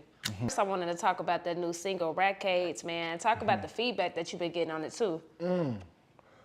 Man, it's been crazy. Because I had dropped that record like in 2021. And I'm still growing, man, in the industry. So it's like a lot of shit that I be like really missing as I go on in my career. Like having your track I learned some shit. Now I'm trying to show y'all what I learned, but I don't even know what the fucking word. Coded. Got you. Right? So once I started learning about the coding and the producer get this percentage, and I'm still learning that because when I was signed, bro, I think I missed that part of the business. Like, like knowing your publishing, who you're being, like who you with, BMI, ASCAP. Like, I'm just now like really like. Got you. Getting my sound exchange shit together. Like, I'm just now doing that. You know what I'm saying? And when I was doing that record, it was like, before I even release that record, I had some shit going on with the Do It record. And I had certain checks going to certain people, because I remember I used to go meet certain, like this person to go have this certain check. And I'd be like, what this check is? They'd be like, oh, this is YouTube. And then I go to him, my old lawyer, to go pick up an old check. Then BMI send their check. And I'm like, yeah, man, something ain't right. Cause when I drop Lil Jon or 1,000 or shit like that, like I get no revenue on it. Like I never see what I put out on it, and then I like promote it. I put ads on it. Like I get behind what I can get behind. And I push my shit. And with Rackades, it's like, okay,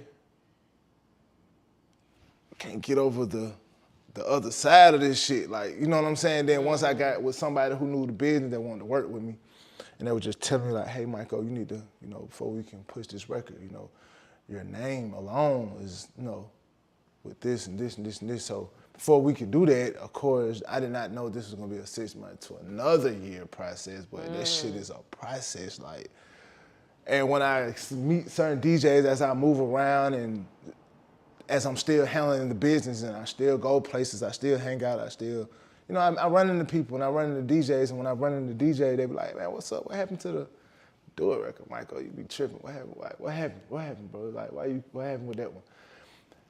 And long story short, I just be having to tell them, man, I just finally had to like, okay, I had to put the music to the side for a minute, you know what I'm saying, and get the business right. So then I had to understand the business is like the industry is like 90% business, 10% talent.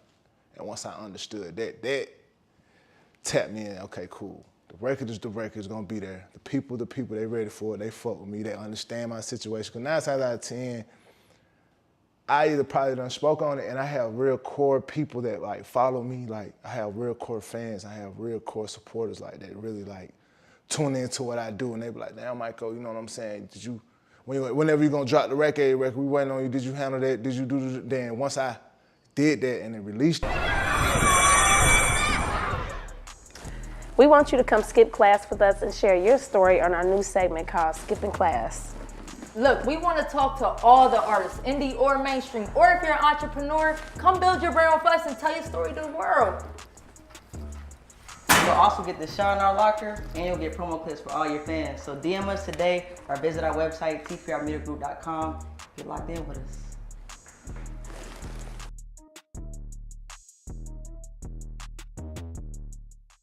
And I got the feedback from him, like, nigga, yes, nigga, like, you handled the business. And I feel like I got what I deserve out of that record. Like, the first go round, it was love, but this round, when I dropped it, it was like, it's real love. Like, more DJs, radios, people hitting my phone, like, let me know, like, is this what we gonna do? Is it a go? Like, people who I never talked to and was in their DM when they found like, yeah, I didn't even know that, I only be on my Instagram, And it'd be cool when they say that, because I be trying to tell people the same thing, like, bro, I don't be on social media sometimes, bro. You really got to like hit my phone, and it's all love. Like, don't take it no kind of way if I'm on Instagram on your DM, bro. Like, and I understood that when I seen the DJ and I seen the certain PD, I'm like, oh, that what's up? Okay, cool. Like, all right, I just needed to get in your door. Like, I needed to get there. Okay, cool. So, okay.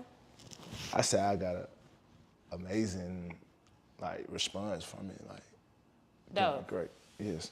That's what's up. Mm-hmm. So, I'm gonna have to shift my order around now. I got a whole bunch of great questions for you, of course, but I'm gonna shift my order around now. We're just gonna get right into it, because you did bring up the Do It record. Now, Do It. We 10 years later from Do It being released, because it released, I think January 1st, 2012. Yeah. And 10 years later now, so of course I was gonna ask. September 1st, yep, I think. Okay, September 1st. Yeah, September 1st. Okay. Yeah. It's finna come up, the anniversary. Yeah, it's about to come up. That's huge. Yeah, that's big. So let's talk about some lighter stuff first. Mhm. What was the dopest experience that's happened to you from that record so far throughout all this time? Because I know you had some crazy experiences, whether that's a performance somewhere or whatever. Sharing the stage with Uzi Vert. Because he did do the song over. Yeah. And we talked about that in our last interview. Yeah. Talk about that experience with that. That was amazing. Like, as you can see, like, that still matter to me. Like, that was a great experience from the time we talked, from the time I got there, from what I learned from him, you know what I'm saying? Like, because you can learn a lot from a person that get in the same situation you done been in, like, and then hear somebody say, like, hey, bro, do you know where I was at this time? Like, to enjoy those conversations, like, and to see the whole world react to him when he do his thing, and you be like, damn, man, but y'all don't even know what type of humble, cool person this guy is. Like, I experienced a great, like, total. If I could kick it with him again, I'd be like, hey, bro, where you at? Like, we just gonna vibe. We gonna go to the yo, bro. We just gonna kick it. You know what I'm saying? We just gonna go to the mall. We might just go to Balenciaga somewhere. You know what I'm saying? We might just go to the stores, any stores. You know what I'm saying? Have the security guard shut it down. Hey, we want the thrift store. We want Goodwill. We need this whole civilian shut down, because 9 times out of 10 Goodwill probably in the civilian. We need it all shut down. Me and Uzi Vert finna go in here. I'm gonna tell him to go to his side. You know what I'm saying? Get your side of clothes. I'm gonna go to my side, get my side of clothes. Gang, we're gonna take this shit. We're gonna go home. We're gonna chop this shit up. We're gonna put this shit on, man. We're gonna send it to the people, man. Might let some people, you know what I'm saying, hang out with us at a meet and greet. Come get this shit. Like, that's how cool type of nigga he is. Like, we can kick it. Gotcha. My experience with him was amazing as well. What's some stuff that you learned from him directly or indirectly? Trust yourself. Don't let nobody take you out who you are. Believe in who you are. Like, if you want to paint all your nails red, nigga, do it. If you want to be an astronaut, do it. If you want to be an engineer, do it. Whatever you want to be, do it. Like, don't let nobody, you know what I'm saying, come to your situation and decrease your value. Like, he showed me how much of a person that you can be. Like, value yourself first. And then once you value yourself first, everybody around you should value you as well. And then as you value them, like, it's all a we thing. Like, everything else gonna follow. He's like the jewelry, the money, the cars, you know what I'm saying, the women, like, anything you desire, bro, anything you come to your mind, you think that you want, it'll come. But when you just rushing to get into contracts and you burning relationships, not knowing, like, you know what I'm saying, like, these people don't fall off, you know what I'm saying? Like, this nigga might be nobody right now, but tomorrow he might be congratulations, he's the new radio personality. Now, nigga, you done burnt that. You know what I'm saying? So now your name might come across the board. You might be like, he might be a very important guy at their radio station. They value his opinion, and you done burnt it. You know what I'm saying? So you got to trust yourself. So if yourself is telling you, hey, fuck with that person, you know what I'm saying? Fuck with them. Speak to that person, you know what I'm saying? Hey, how you doing? And that's what I get from him. He's a pure individual. Like, he showed me, like, man, as artists, bro, we so stuck up. We don't talk. We don't do this. Like, what's the point of us being artists and linking up at shows and events, bro, and we don't, like, really kick it and try to, you know, sharpen each other? Like, that's what I got from it. It wasn't even no, yeah, we fucking the hoes. Of course, we're gonna talk, you know what I'm saying, that type of shit, but it's gonna be amongst, yeah, you know, when we be in this side, we in this city, we kicking it, you know, the women gon', you know, it be in that midst of that type of conversation. Other than that, it's always, we sharpening each other, like. For sure. Yeah. Respect. Always. Did you ever talk about doing some music together? Mm-hmm. COVID hit. I was about to go back to New Jersey. And we was talking, FaceTiming and everything. And then once that happened, of course, the world, you know how that shit go. But I know, once again, you know what I'm saying, I really want to, me the type of artist that I am, I know it ain't nothing for me to reach out to him and chop it up with him, but it's like me, I want to have something to present to him. Of course. You know what I'm saying? Like, he's still a person of caliber as well, like, as me, like, you know what I'm saying? I want to be able to be like, yeah, bro, we're in the same, yo, bro, come, I'm finna send that to you, you finna send it back to me, because I work to that level to him, be like, I'm gonna do one, I got you, bro, we already done talked about it. Boom, boom, boom, like. Okay. Strong love. No, for sure. Hell yeah. Do you feel like that single ever became bigger than you? Hell yeah. And I hate that. Cause it's like I don't be tripping, but then sometimes I be tripping, cause I be like, certain situations that put me in that mode where a nigga be having to feel like I got to start tripping, and they be on some shit like having to. I really ain't tripping about the one hit wonder shit. I'm past that shit. I ain't tripping about that, cause niggas can't even get it, create a hit. You know what I'm saying? So Sure. I ain't worried about that. It's the part of me.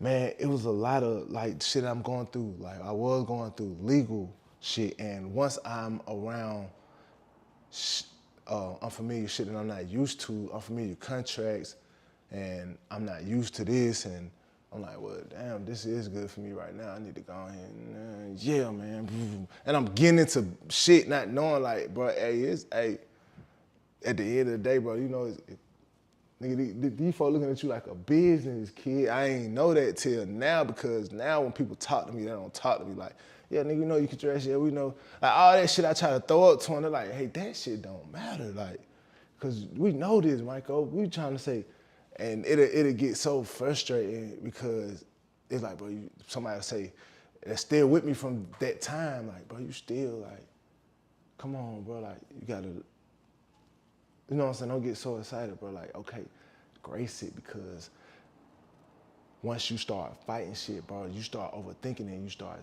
I really be stuck on it so much. Do it like this, motherfucker going. And by the time I can catch it, it was out my hands, and I'm still arguing about this record. I'm fighting about this record, and motherfucker gone. I'm telling my lawyer, I'm telling the people who I'm signed with, I'm like, hey man, yeah, we need to do some type of big blog, or we need to do some type of something to like let people know like this is my song, like, cause I was with the song, like I was running with the song. I was every DJ, like DJ Nando was spinning my shit. Like this one I couldn't even get in. Yeah, like this one I couldn't even get in Onyx. Come on, man, that man would get me an Onyx, man. Man, all these DJs, man, Coalition, man, I love them niggas so much, man. Them niggas some real niggas, bro. All them, every single one of them, like, every single one of them. From the minute I even started this shit, cause it's like they was already on the record. They was going against the radio before the people who I was signed with blocked it. And once they blocked the next single, it's like, I really got unfrustrated. I got super frustrated then, like, okay. Then I couldn't drop no more music, cause that label who I was with was all in control of releasing my music, and I didn't even know about that, cause I'm like, I got all my music, like, and once I realized, when I started like dropping my shit on SoundCloud, I be promoting it. The next day I go on Twitter, I get all these mentions, and then I go back to it and say, link not found, or some shit like that, cause it been taken down. It was just so much shit that I knew, like, now, I thought I owned this record. Well, nah, you didn't. Then this my lawyer, like, you know, did you pay for the studio session? I'm like, nah. Did you pay for I'm like, nah. I'm like, well, you know, they own it. I'm like, huh? So the whole time you gotta think, nigga, I'm turning down Fort Valley shows, I'm turning down Savannah. I'm turning all these shows. I had started going at the second round. The first round I didn't go, cause I think he was doing them. Cause when I kept saying, I don't wanna do no show cause I'm not focused, I kept saying some old shit like I need a haircut. Like it was yeah, making excuses. Yeah, it started getting crazy because I'm arguing with this nigga about some money. Like, nigga, well, okay, so what about the condo shit? I'm gonna pay this shit, like, you know, cause now I'm in town, like, you know what I'm saying? Then it's a show I turned down. It was a big show. They talked about it. So then he's like, I don't want to talk. You making a bad name for the label. You got the people from Universal calling. Da, da, da, da. So I'm like, okay. So I called them like, hey man, is there a way that we can like re-drop the record? They say, what, Michael? Like, you know, we didn't want you to sign with him, but you did. Went behind our back. So once they started doing that, I'm like, really like, damn. So this is why I'm losing like support from like, cause you know when you drop all blogs talk, like submit all the DJs get it. You know what I'm saying? You get a full eat black, like the push, man, the machine. Like you go get right behind you, and like, and now I know like if an artist got a real bad attitude and he not really spending his own money, like somehow or another, they'll let you do what you want to do, but then that next thing you know what they telling you all the time, go to the studio, go to the studio, go to the studio. You like, damn, I ain't even doing shows no more. Like, yeah, that shit over with. Damn, I can't even go to the, shit dead. Yeah, I can't get my new chain. Yeah, that shit dead. Damn, what happened? I thought I was supposed to be at the BET Award, this shit dead. Damn, what? Now you get what you're doing. You at home, you frustrated, you mad, get what the first thing you do. Put the phone down. Psh, yeah, nigga, da-da-da-da. It gets straight like this. Once you start doing that, of course people gonna see it. And then once they saw it, it was like, you know, Michael, we're gonna revisit this in 2016. I think it was like the fourth quarter, man. I was so sick, cause I'm like, damn. Y'all said I could resign to y'all in 2016. It's me and this man going, you know what I'm saying? That's why I was telling them folks, like, it's me and this man going, like, but they like, hey, he brought us to you. He brought us, you know, can't cross that. And once I knew it was a business thing, I lost. And then the record took off. Okay. So I know you watched the Young Jock and Vlad interview. Did you, or at least that clip anyway? Did you see that? Mm-mm. Okay. So pretty much, Jock was just on Vlad recently. It was a pretty good interview too. So he was just talking about just him and his like strained relationship with Nitty Beats. And Jock pretty much told a story just saying that he was trying to help you get out of a situation with Nitty, but then you end up re-signing with Nitty. So I wanted to ask you first if you had seen it so we can see how much of that is true. Did you really want out of the contract with Nitty, but what made you re-sign with him?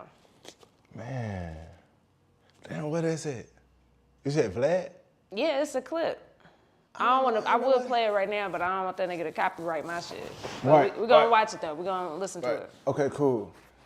I mean, all right. Okay. Basically, this how, all right, boom. I think I was kicking it with, long live my boy Wallow, for sure. Real nigga, man. Long live Wallow, for sure. Okay, so I was fucking my boy Wallow, and my buddy, like, my family from Decatur, like, Ellenwood, majority of the people from Ellenwood, right? So,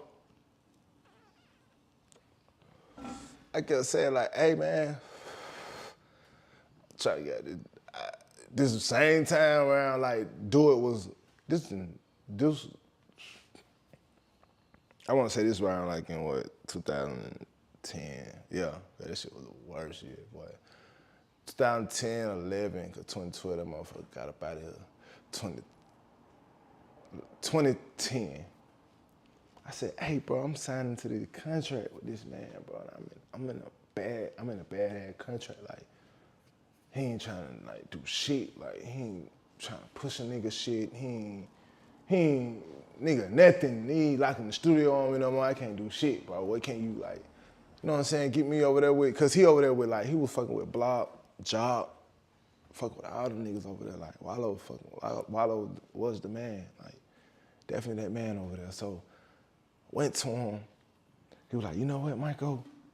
He was like, cause I did all the shows, like Long Live Tino, like I did Chit Chat, everything Wallow like took me to, bro. We were doing it, like the Palace. I did P Brown shit. He was just taking me around with him, right? He was like, all right. And he was like, I think he was finna get ready to sign. I think they were finna get ready to sign Jacquees, I think. And he was like, I'm gonna take you to Chop. So he just, I was calling nigga every day. I'm like, hey, yeah, man. I let my mama see the contract, bro. She was like, I'll be out, whatever, woo, woo. They still owe me this. I kept telling them, like, cause my mama talked to the label, like they owe me this amount of money on the back end from when I first signed. So I'm gonna wait it out, and then I'm gonna get my money, bro. We're gonna go from there, though. So I might only gotta sign with nobody. So he told the same thing to Job. So Job like, I went and met him. He came pick me up while I was somebody else. He came pick me up. We went to Job's studio. I met him. I talked to him. He was listening to my shit, and I played him do it. I told him like, You know what I'm saying? Basically, bro, I just really just want to feed my family. You know what I'm saying? And I had some friends that were with me that were supporting me. I'm like, I want to help my niggas. You know what I'm saying? I think I had a child. Nah, my little boy was on the way. Yes, Sirski. He was on the way. And I was just telling him, like, help me with my situation or whatever. You know what I'm saying? Whatever it takes, let me know. I'll tell him who I was signed to, and he'll let me know who he fucked with. But he was like, I'm gonna call you in a few days, and we're gonna go sit down. So we fucked around and went to Red Lobster. Yeah, that's what he said. For real? Yeah. Oh, so it's true then? Yeah. Yeah, all right. So we went to Red Lobster. We all met. And he was like, So this one I knew he was serious. Then when he asked me again, so okay, you said you ain't, basically running what I just told him at the studio a week ago, same thing, I ran it on him again. And he was like, all right, I'm gonna call him, bro, talk to him and get him on the line. Ooh. So I ain't talked to him again. I think I had did a show a while ago, like we was out of town. He was like, I'm gonna send this to Jock or whatever. And Jock like, bring him to me. So I think I went with him. We was talking about don't resign. He was like, whatever you do, it's some paperwork. No, he said, we was going over my paperwork, my contract. And as we were going over the contract, he was basically like letting me know, like, okay, if you sign again, you won't be in the contract till like 2010. You won't get out of that contract till 2016. So I'm like, all right, I know what not to say, bro. He was like, I'm gonna take it to my buddy. He just got out of prison. He's trying to start a label or whatever. I'm like, all right, cool. So I got this lawyer. He was like, all right, the lawyer you've been going to, they working. He basically let me know like they working with each other. Mm-hmm. I'm like, huh? So he was like, I got it. Let me get him on the line first. Don't you do nothing else. He called my phone. He said, I got your boy on the line. Like you gonna act, you gonna talk right, you gonna, you know what I'm saying? Be on some little boy shit. Like I got him on the line. He wanna talk. Like keeping it real. Like I said, okay. Nigga said I ain't talking on the phone. Like come meet me. I went and met him. I think he told me to meet him. He was like, I got something for you. I'm leaving the bank. Meet me in the parking lot, West End. So I jumped in the car with him. We were talking. He was like, man, who you been talking to? Whatever. And I'm like, I ain't been talking to nobody. He was like, so what happened? Just moved out of the condo. It was the condo I was talking about when I was like, called like, man, I said, what I supposed to do? You can start answering the phone. Like, no, I was just letting him know like what was going on. He was like, you know what I'm saying? I don't like doing all that art. He just let me know like, he ain't with all that art and shit. He was trying to handle the business for me or whatever. He was like, but Universal sent you another check or whatever. Like, you know what I'm saying? You need to sign this or whatever. This is release form. And he said something about I own something in 2000. Some shit he said. I don't know. It was some shit like that he said. I'm like, okay, cool. Like, all right, bet. He was like, and I was like, I appreciate everything, bro. Like, let him know, like, thank you. Especially when I grabbed it was a money thing where the money used to be in. I grabbed it, put it on my lap, I signed the paper. I think he was like, you want Popeyes? And what ate Popeyes was just talking about. He was like, man, so what single you want to put on the radio? Like, the one I sent you, you know what I'm saying? I was just, we talking now at this point. And he was like, all right. And he was like, he said, you and Jock gonna do something? And I was like, what you mean? And it fucked me up, because in my head, he's talking to me when he said that. I'm like, but damn, this nigga just told me that he got a contract on me if I signed. And I'm thinking about it the whole time. But I'm like, whatever it is, the lawyer that they got me so far, I know like he'll be able to get me out this motherfucker because this man spending his money on this lawyer or whatever for me. You know what I'm saying? And like, once I told Jock, I called Jock inside, like, yeah, man. I met with a nigga, bro. The nigga done gave me my money. I had to sign this contract, you know what I'm saying? Release all my shit. You know what I'm saying? He said he gonna send me out my session when he get to the studio or whatever. Woo, woo, woo. He was like, you did what? And I heard his voice change, like, his voice completely changed. He like, you did what? And I'm like, hold on, bro. You know what I'm saying? I had to, I'm gonna call you right back when I got to call my mom, like that. Cause I with my mom, we was gonna go put the money in the bank. So I called him again. I got outside the house. I was like, yeah, what's up, big bro? He was like, come to the studio. I was like, never mind. Went to the studio. After he said, never mind, he wasn't there. So I called him, I'm out of town. I see you right there on the camera. So I left, pulled out the yard. He got my phone. He was like, man, what I tell you not to do, bro? I'm like, nah, I'm arguing with him back and forth, like, nah, bro, I'm telling you right now, like, I ain't re-signed nothing, bro. He was like, what you mean, bro? I just got off the phone, the nigga said, I just got him. I'm like, huh?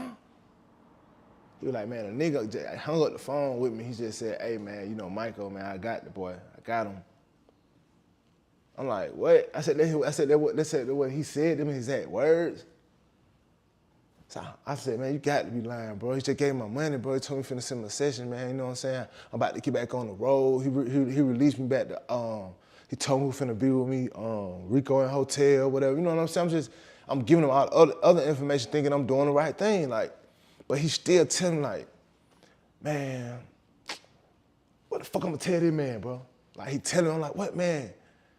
And I didn't even know who, like, didn't even know nothing, like, who he was, none of that. Didn't know who he was. Like, I met him. He was fucking with me, and I didn't, like after that, it was like, Jock was like, I'm gonna call you back, bro. Like, it shit just like, you know how like a total bit, bro, like disappointment, like. Of course. Hey, bro, I'm gonna call you back. And I kept calling back, he wasn't answering. He wasn't answering. So when I talked to Wallow, I'm like, man, what happened? He was like, man, he upset that you signed, that you re-signed with Nitty again, bro, and he has you finna do this deal with these artists, bro, but he finna go get the Migos. I'm like, huh?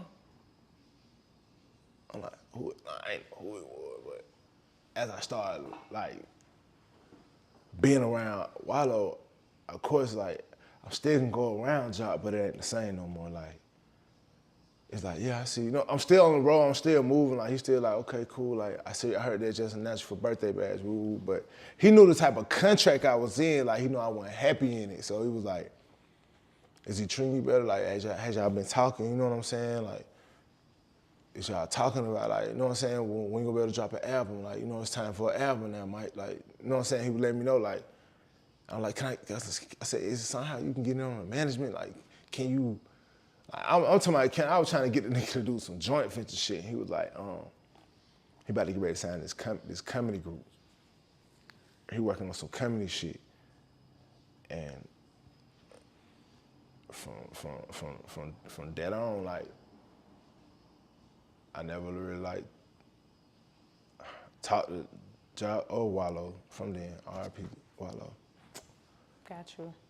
I ain't really ever heard from them. And I know Jock was just very disappointed. I already know that. Cause he was working like, brothers, and I appreciated him too for doing that because he was working like, he ain't have to pay no lawyer like to go, you know what I'm saying? Like, Michael, even like on time, like, where your mom at?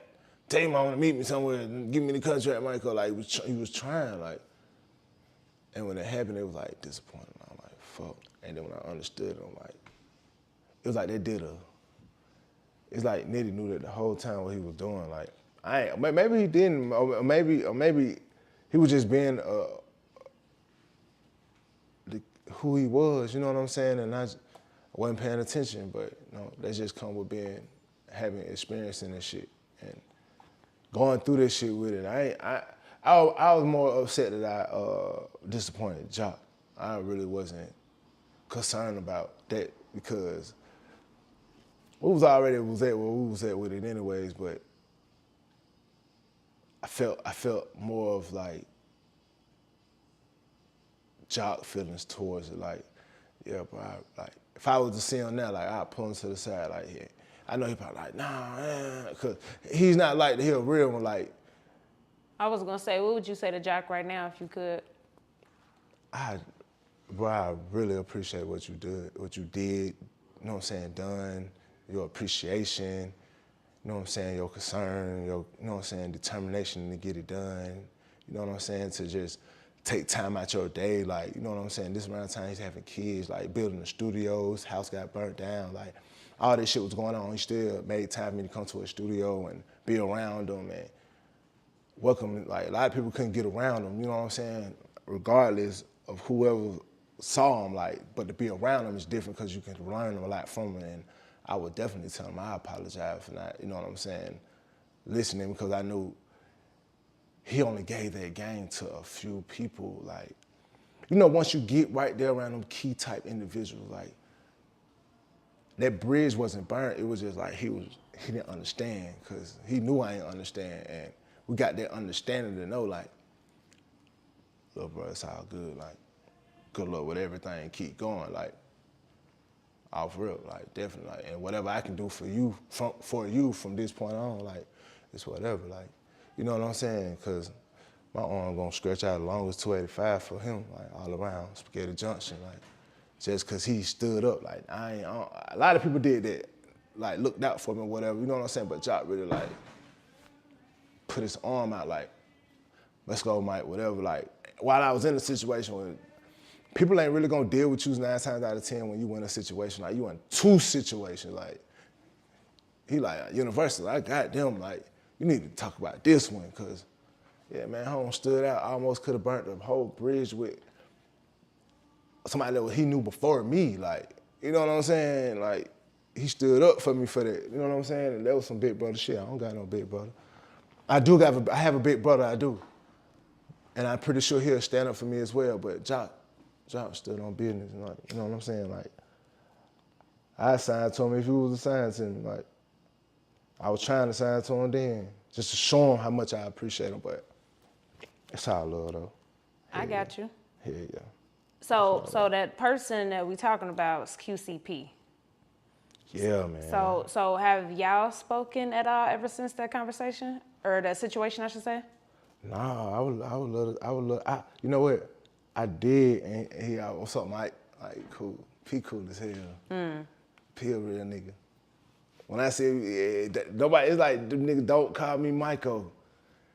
Mike, like, instant, like, he'll give me love, like, P gonna show love. However y'all see him, and you know what I'm saying, as he is a father, like, mentor, like, put people in great positions, like, man, that man building, man, I ain't even know, and it wasn't even about that then, like, we was just, like, trying to get something off the ground, like, you know what I'm saying? I think he just came out of prison, I think Jock said that.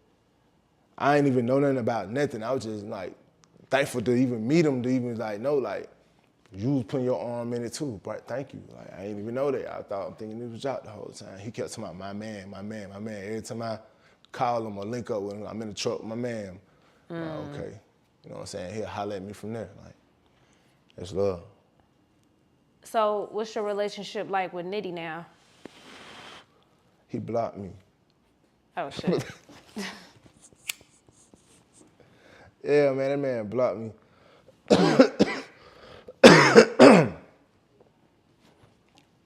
I ain't tripping though.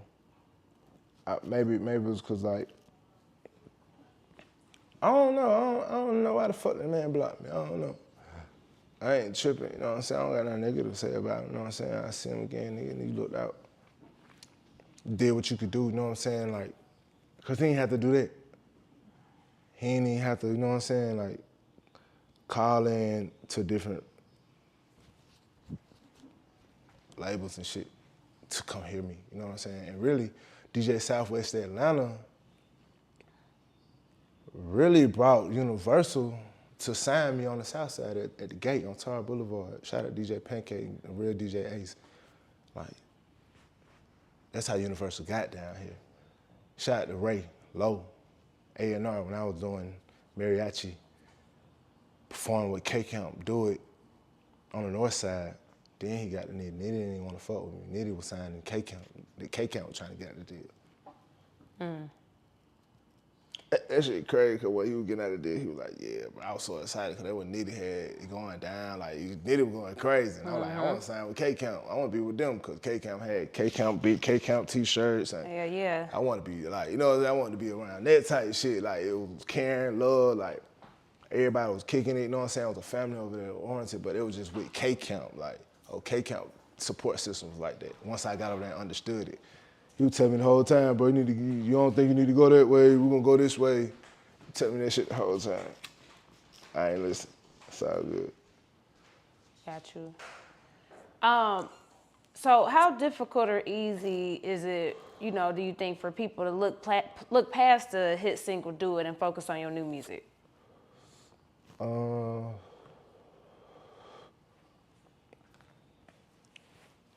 don't know. Maybe because, like, you know, like once you go so hard, I think, and this could be my older thinking, but you know how like you can go so hard the first time you come out and you come out with a single that's so strong to go to airways, that so big, like they expect your next record to be the same way. Facts. Like, you're supposed to come out the same way, like same way any other artists do, like. Once they catch their first wave, like they expect more and more and more. They don't expect to come out again underground. You know what I'm saying? Or come back again like, oh, on my Instagram, I'll check this shit out. Or on Apple Music, and it's just go right there. Like, nah, nigga, we expect this shit to be heard in Las Vegas, nigga, Nevada, Puerto Rico, Ohio, nigga, the worldwide, 50 states, everywhere around the world, around the city, around the globe, like instantly. And once it don't do that, it's like, oh, what happened, Michael? You only gave us this, and they're like, damn. When y'all call, do it for a show, like, oh, can he just come perform, do it?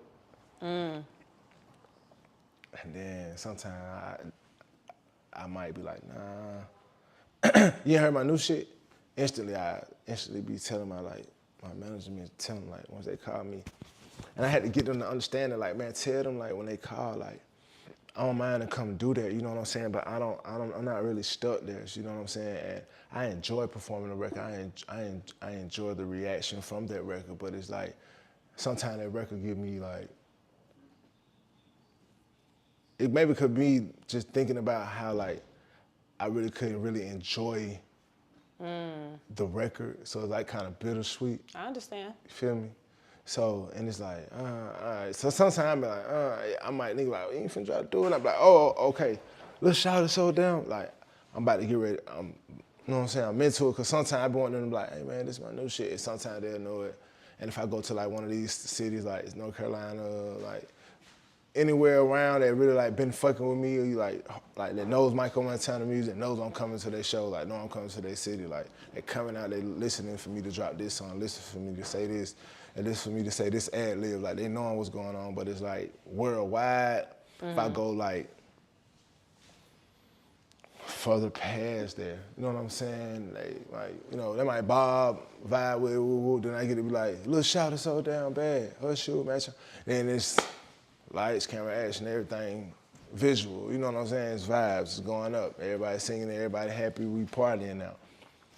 So it's like, now I'm trying to find my like curve in this shit, like, okay, cool, like I'm with what y'all with. I love exactly what y'all love, but I'm not there anymore, you know? I want y'all to understand that. So I got this expressing who I am, so y'all know, like, I ain't get a chance to let y'all know who Michael Montana was, like what I was about, what I enjoy doing, like what I enjoy listening to, what type beats I enjoy listening to, like what type of clothes I love to wear, like, you know what I'm saying, what type of food I like to eat, like what type of artists I love listening to, like, and if they know that, they'll understand what type of music I create, then they'll understand why I'm bumping that Johnny Gill and do it, like, cause I listen to old school music, like, you know what I'm saying, like, you just gotta really listen to me, and this time I'm bringing like, okay, cool. I like to pop it. I like to pop it about money. Like, I like to pop dressing about clothes. Like, yeah, I can go go to the mall and go buy that and put that on and still have this in my pocket. Or I can go to the thrift store, put this on, still have this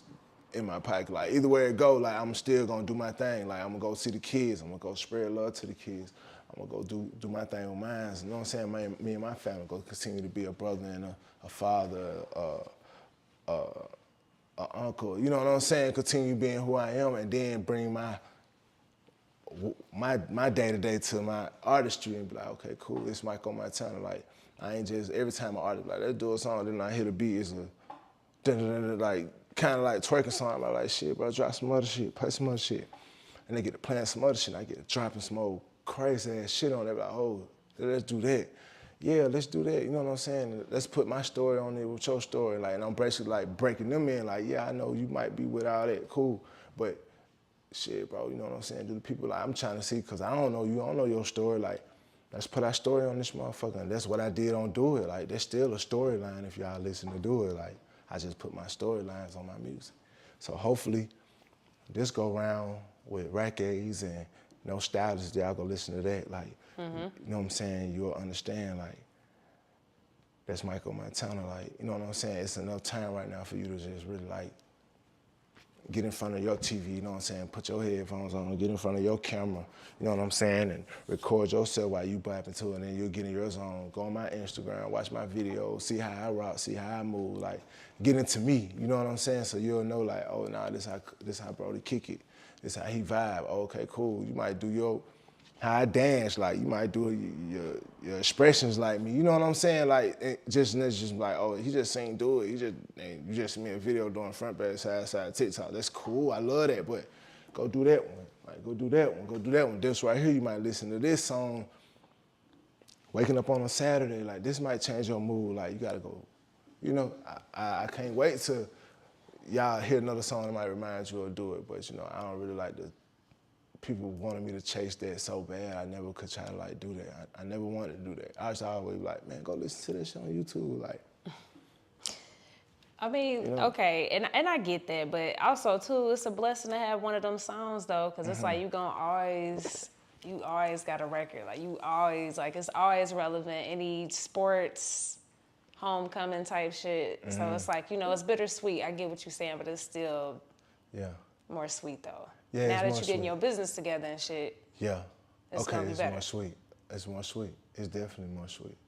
But I think it's dope that you being consistent with releasing music. You know, I was late listening to the No Stylist project though, but you know, I did tap in as soon as I did catch wind of it though. And I did appreciate how you switched up the sound. Thank you. So I did want to talk about that for a little bit. So I know you, you know, you got Day Day on there, you got Thug on there, a couple of more people on there too. So just talk about just, you know, your relationship with Thug and just everything that's going on right now. And do you ever worry about your lyrics being used against you? Man, Thug amazing. His whole camp amazing, man. Them niggas like brothers and sisters. Like, when it happened, it fucked me up, like, mentally. Like, as I'm watching this shit go on, because I'm knowing him personally, you know what I'm saying? Like, I get it, y'all know him as who y'all, you know what I'm saying, who's the world know him. Nah, I get it, you know what I'm saying? But at the end of the day, it's like, so what y'all want us to do? Like, what y'all want us to be? Poets, like, snaps, like, I mean, how y'all want us to express our music? Like, sometimes it's like, these could be like dreams, like, these could be thoughts of imagination, like, these could be just movies, like, that I have done watched, like, you know what I'm saying? That just might matter, like, probably inspired me to be like, okay, cool, this is an action movie. Cool, I know how to throw my words together, like, all right, cool, I'm finna put this on the record. Oh, you like it? It sounds flat to you because you remember it. It sounds like something that you remembered. Oh, okay, cool. Y'all remember that's something that I liked back in the day too. I'm gonna say the same thing. Like, it's words, it's music. Like, so how many people how many more other artistry people, like, you know what I'm saying, that do artistry, that, you know what I'm saying, do whatever they do, like, what makes them different from us? Like, you know what I'm saying, I'm different from them, like, what made them, like, you know what I'm saying?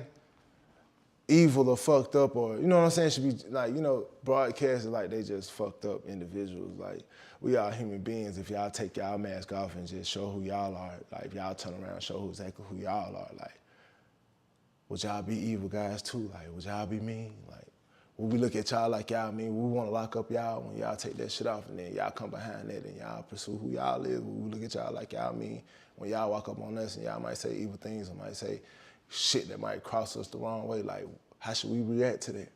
We wasn't trained to react like, hey, when somebody walk up to you, be still. Don't move. Like, nobody never like trained us how to really like move in life when somebody walks up on us and disrespect us. Like, nigga, that's something like, who the fuck? We can't talk to nobody. Shit, we go to the studio. We're gonna hear a beat. They get a melody to our hearts and our spirit that make our spirits and our souls start beating.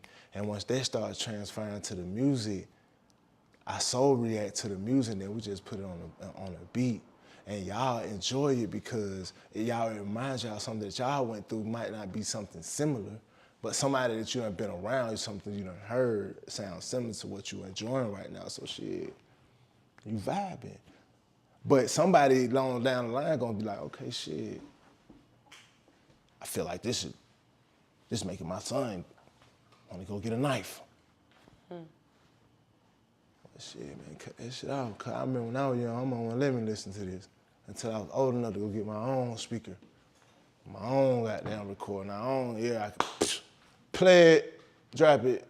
It's easy. Tell you, like, take the AirPod, take the iPod, no Wi-Fi. Don't let your kid listen to it. But we can't help it because this is what changed people's lives. Like, shit going on right now, like, we trying to fight for the night. Like, what the fuck? Not understanding that, like, what's going on for everybody, like, trying to shut the music world down, like, is it like, you know what I'm saying? I don't. Maybe I'm lost. You gotta help me. I don't get it. You know what I'm saying? Because I genuinely love Thug. Like, I love Keed. I love all the artists. You know what I'm saying? I fuck with them genuinely. Like, I do. You know. So I don't be one of the niggas that be looking on Instagram like.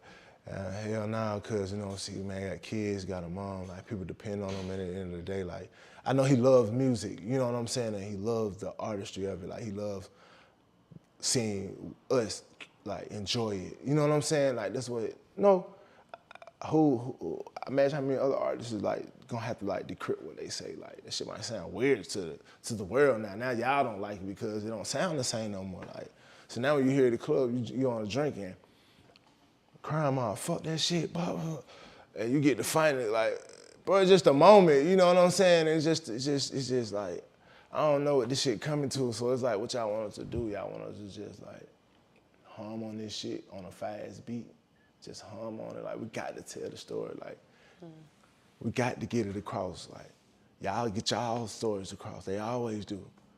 Black kid get somebody somewhere protesting, fuck the kid, like, we ain't saying go kill, hey, wake your mom up, go kill the bitch. Chop your daddy arm out, go steal some shit. You know what I'm saying? Like, we ain't, man, come on, man. Yeah, fool. Go ahead and tell the police to come pick your stupid ass up. Other than that, no, man. I hate it for them. I really do. Like, but I know he's got a pure heart about it. I know he's coming home, I know all of them will. Like, you know what I'm saying? It's just, I got you. yeah, it's just, yeah. So, when it's all said and done, what do you want the world to remember and to know about Michael Montana? Never stop being who you are, man. Keep God first. Be authentic, man. Be genuine. Every relationship, man, come as you are.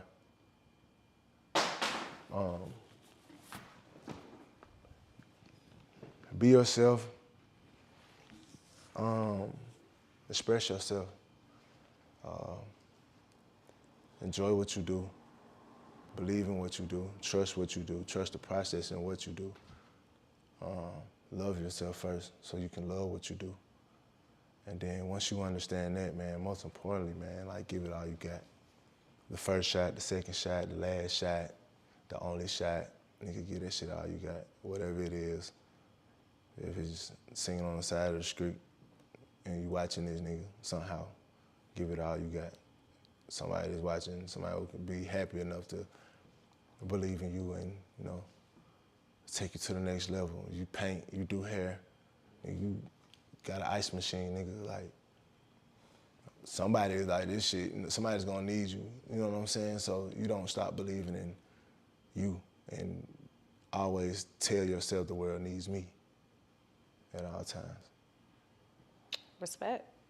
Yeah. I definitely appreciate you coming through and being vulnerable. That means a lot. Thank you. So what can we expect next? Some more music. I got some more videos I'm about to get ready to drop. Oh, my fault. I'm about to get ready to drop some new videos off my album called No Style. It's the ones that they like so far. I'm trying to do this, cause I got Thug and Gunna on this Uber pool shit. I'm trying to do some more like creative shit for them. It's gonna be dope how I do it. I'm gonna shoot that video too as well though. Okay. Cause we were talking about it, we was gonna do it. I was gonna go to LA, we were gonna shoot it, but it's all good. We're gonna get it done. New music, new content, shit. Just more Michael Montana, man. It's up. Please tune in, watch, stay focused. Follow me on Instagram, NYKKL Montana. I got some clothes finna drop. New music about to get ready to drop. Man, it's up. It's definitely up. On Instagram, my YouTube. I just got my YouTube back. Yeah, and I'm getting all my shit back. Good. Yes. That's bro. what's up. Yes, I got my Vivo back, my Twitter back. Yeah, I just got all that shit back. Yeah. That's hard. Hell yeah. I had to, man, that part, like, show you your shit. I had to show, like, my birth certificate, my ID. Had to show all that shit. Took them links out. Yeah, man, I got my shit back, man. So, yeah, my YouTube back connected to my Vivo, so I got my subscribers going, you know what I'm saying? Everything come to my phone, so I'm in tune with shit. I can respond, I can tap in with y'all. So, good. Yeah, I can get on live and fuck with my people, so. Okay. Yeah, let's talk, let's vibe, let's go up. Nah, you definitely been progressing, man. Like I said, I'm proud of you.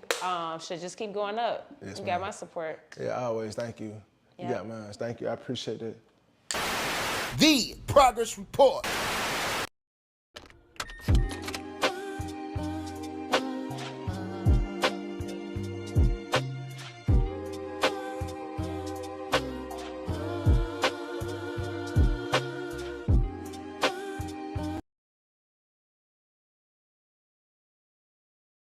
Okay, it's Jamal Willard, a.k.a. Mr. Blue Ray. Hey, it's all gravy, baby. And I just skipped class with the Progress Report.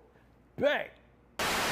The Progress Report. All right, what's going on? It's your girl, Lala Shepherd. This is a new episode of Skipping Class presented by the Progress Report, man. We got Jamal Gravy Willard in the building. How you feeling? What's happening? Hey, man. I know today it was supposed to actually be you and Fat Boy at the same time, so I wanted to get right into this new film that y'all got, man. And Trust Nobody, too. That joint is fire. I definitely enjoyed watching it, man. And it was so interesting seeing him on screen with his character, so I want to get right into that film, if that's cool with you. Mm-hmm. All right. So I know the first one released was at 2021? Yeah. Okay, word. And then, so with this one released this year? That's you gotta talk to Steve on. I can't remember. Okay. Yeah. Yep, this year. Word. So, okay, well, let's talk about the characters, man. I know Fat Boy's character, he had like a bishop type, from Juice character to me. And then you, of course, was the older brother. But I want to know, like, how many times did y'all have to film certain scenes, especially with him and his funny parts of the scenes, man? Yeah, nah, he's a good actor. It was a real smooth transition, and really. Yeah, he's a great actor, man. Definitely, man. Definitely had me weak. This man said I'm a horny killer. Yeah, he's funny. He's funny. For sure.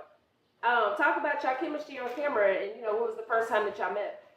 Well, I knew Fat Boy before the movie stuff, but yeah, we had a good time out in Milwaukee shooting the joint, and we had a Beezy, the director, was shooting it. It was good. It was good. It felt good. Felt organic. Street film, so we didn't have to play out our element. You know what I'm saying? We both from the street, so it worked itself out. You know, Fat Boy, I think, is from Jersey. Yeah, I'm from Brooklyn, so it worked itself out. absolutely. How long did that take to film? Both of them. I don't know. I think we took about 2 weeks, 2 to 3 weeks filming. Okay. Yeah. All right. So just more in your background, man. I know you was doing music, of course. So tell me about getting into music. What originally got you into music? I started with that. I mean, people know Gravy. If they don't know, they need to know. But, yeah, I started with music first and then on to acting. So open up a new door. That's all it really is. Yeah. I mean, who were some people that you came up listening to? Shit, my era was the 90s. So I listened to everybody, man. Even before that, I was listening to LL Cool J, Big Daddy Kane, Rakim, Raw Bass, KRS-One, Fat Joe, Busta Rhymes. I mean, everybody on the East Coast. You know what I'm saying? We had some Eazy-E, some LL. I mean, diverse. Nelly, Lunatics, anybody. I listen to everything. Nah, for sure. What's your thoughts on it being, the 50th year of hip hop? How does that make you feel? Oh, that's amazing. That's amazing, man. But I mean, it don't make me feel like I'm amazed by it. I mean, we were destined to do that. I mean, that was just a matter of time. I mean, I always believed in hip hop. Never felt like it would be over. You know what I'm saying? Nas had an era where hip hop was dead, but he ain't really mean it like that, though. You know what I'm saying? Word. Now, what's your thoughts on the, New York music scene now? Like, I feel like, the females going crazy, and I just feel like New York reclaiming that throne. So, what's your thoughts? And who do you like? New York is popping. I like everybody. New York is still popping. It's just a drill music thing right now. It's just really a phase. You know what I'm saying? So New York is always gonna be popping. I'm not saying it because I'm from there. I'm just saying because it's the truth. But we always gonna have Big, J, Nas, Pop. You know what I'm saying? We're always gonna have all that. Pac is from Baltimore. He ain't from LA. You know what I'm saying? So that's East Coast. But not to get into all that. But yeah, right now it's just about the drill music. I just wish the killing to stop, the killing and the murders to stop for the drill music, and then we really got something other than that. You know what I mean? I'm listening to my Moneybagg Yo right now. Okay. Hard to Love. I'm listening to that. That CD is banging. Yes, sir. Still got my Little Baby in the deck. Still got my Future, my Meek Mill. Still rocking. Still got my Dirk, of course. So I'm in there. Respect, man. Respect. And I know you still create music now. That's just a passion for you. So, what's the studio session look like now when you go in there? What's that energy like? Oh, man, we be chilling. We right down the block from y'all. We right here at 211. For sure. Yeah, we right down the block. So, I'm always going to do it because the love is always going to be there. Movies is my newfound love, so I'll follow that. But, I mean, you always got soundtracks. You always got music. I mean, it never leave you. It's like riding a bike. You know what I'm saying? It'll never leave me. It's just, I've been through a lot of shit with the rap game. So, you know what I mean? I just be chilling, man, doing my films and, maybe one day, who knows? Sure. What would you say was like your biggest disappointment from the rap game? Because I know, just being in this business, you're going to go through a few different things. I don't think I never had no disappointments. Nah, I just made a lot of mistakes that made me a better person. I don't think I had no disappointments. I mean, I done ran around, man. R.I.P. Chris Lighty. I done ran around, had a lot of fun. You know what I'm saying? Shout out to Big Fendi doing his thing. But man, we done had fun, man. I mean, I can't take nothing back. Somebody was like, yo, start it all over, tell your life. You get to go back and take your life and start it all over. Would you? Nah, this is what made me be me, man. Without the mistakes, I wouldn't know how to go right. It's real. Well, give me an example of a mistake. I'll make many contractual business mistakes. Okay. But the journey was lovely, man. You know what I'm saying? We got to travel. We made a lot of money. Sure. Moving around, relationships, plenty of summer jams, plenty of just fun time, man. I mean, I was doing what I love to do, just like I'm doing now. So I don't really have no complaints. I think people, when they got complaints, is something when you're doing something you don't love to do. You know what I mean? I'm blessed to do what I love to do, so I ain't really tripping on nothing. I hear that. Okay, so, I want to talk about life before the big screen. Before even acting was a thing, like, what did your everyday look like? And I know, music was a part of that, but what did your everyday look like?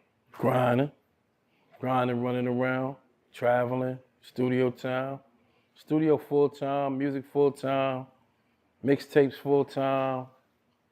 I mean, all good things. Recording 24/7. We had our own studios everywhere we went. Just creating and finding that zone.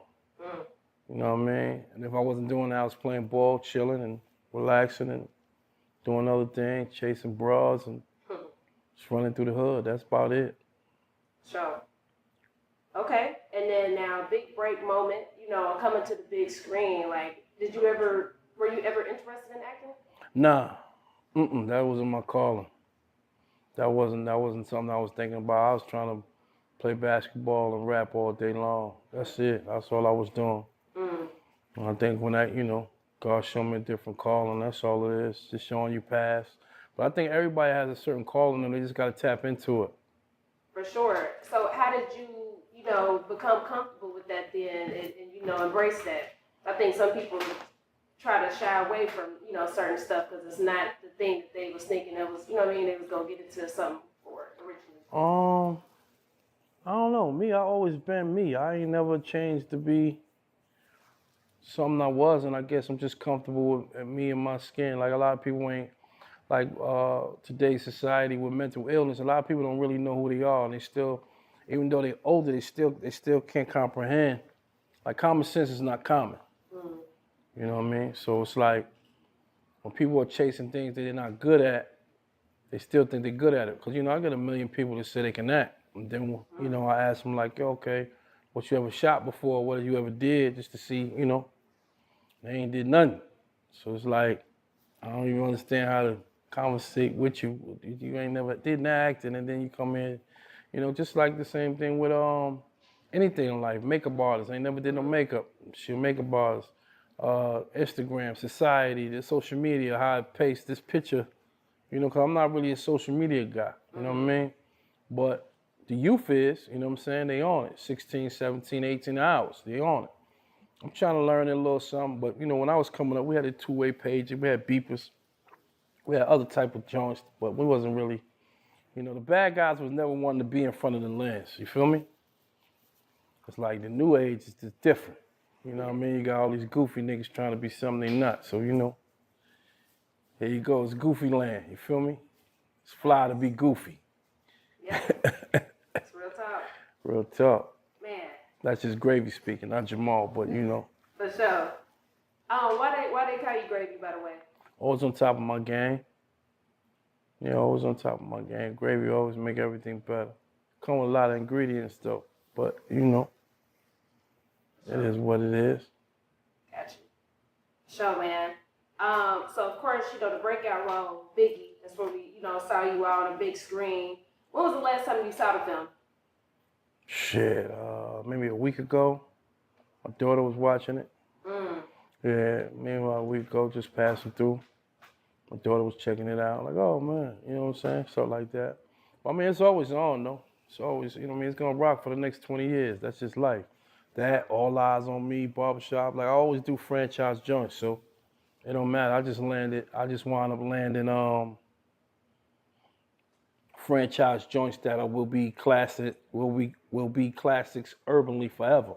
So that's just like the reward in itself. Yeah. You know what I mean? You can't do hip hop without the movies I done shot at all. You can't even go around them. So that's the blessing in itself. So that's why I just be like, yo, man, it's just, sometimes you win before you even try to win, you know what I mean? And then I like to tell people to try. Like if you don't know what you could do until you try. Like, niggas ain't even trying nowadays. That's where they're failing at. You ain't even giving it a shot. And give it a shot. You don't know who you could be. Just try it. Try it. It's not gonna hurt you to try it. Definitely. You know what I mean? Coming up, did people ever tell you that you look like Biggie? Nah, I never looked like Big. Never looked like big. I guess just coming from the same hood, Bed-Stuy, coming out of Brooklyn, you know, the similarities of our slang, they'll try to maybe interpret that part, but it's the same wherever you go. A Detroit nigga gonna sound like a Detroit nigga. A Memphis nigga gonna sound like a Memphis nigga. Atlanta nigga gonna sound like Atlanta. You know what I mean? It ain't gonna be no difference in what you really sound like. It's just that I just think it was in God's plan for me to play him. That's it. You know what I'm saying? So you couldn't get a Philly dude to play big. Like you can't, you know what I mean? It's just not gonna sit right. Like you get somebody from Detroit to play Meech, that's not gonna sit. You know what I mean? So sometimes you gotta stick to the joint. Absolutely. I want you to discuss that weight loss journey too, because I know, you know, in previous interviews you talked about how much weight that you wanted to gain for that role. So talk about just the journey to losing that weight. Well, it wasn't about losing it. It's not like I went to the gym to lose it. It's just in time. Different roles, different casts, different things. City of Lies, one of the younger big. So I took the weight down. LT Hutton and All Eyes on Me, one of the younger big. So I just took it down. It's just what the circumstances. It's not like I sit there and wake up every day thinking about weight. Or should I be this or should I do that? I don't really look at myself like that. I just be chilling. You know what I'm saying? I just be feeling like, yo, I'm good in my skin, man. I'm cool with whatever come my way, however it come. I mean, that's the part of the struggle. Like once you've been through everything, ain't nothing else to get through. That's why I appreciate God letting me work to get to the M's and the billions, you know what I mean? Because if you're there already, it take away the whole grind of getting there, you know what I'm saying? Because then once you're at the top, I believe sometimes dudes like Floyd Mayweather and them be bored. You dig? Just keeping it 100. Like sometimes you done did everything you could do, what else can you do? Real talk. You know what I mean? Kanye West and them probably be bored. It's a lot of paper. It is. Real talk. Right. Now, I'm just curious to know, what was some of your favorite films and shows, you know, coming up before you started acting? What was some stuff that, you know, your classics? Oh, I'm classic, man. I'm super hood classic. Okay. First, I would have to go Good Times. I have to go Good Times. I have to go Different Strokes. Yes, sir. I have to go Jeffersons. I have to go Barney Miller, Welcome Back, Carter. I have to go Facts of Life, Wonder Years. I mean, all the classics. Magnum P.I., MacGyver. I mean, whatever it is, you know what I'm saying? For sure. Super hood. What's your thoughts when they do like reboots, like, you know? The I hate it.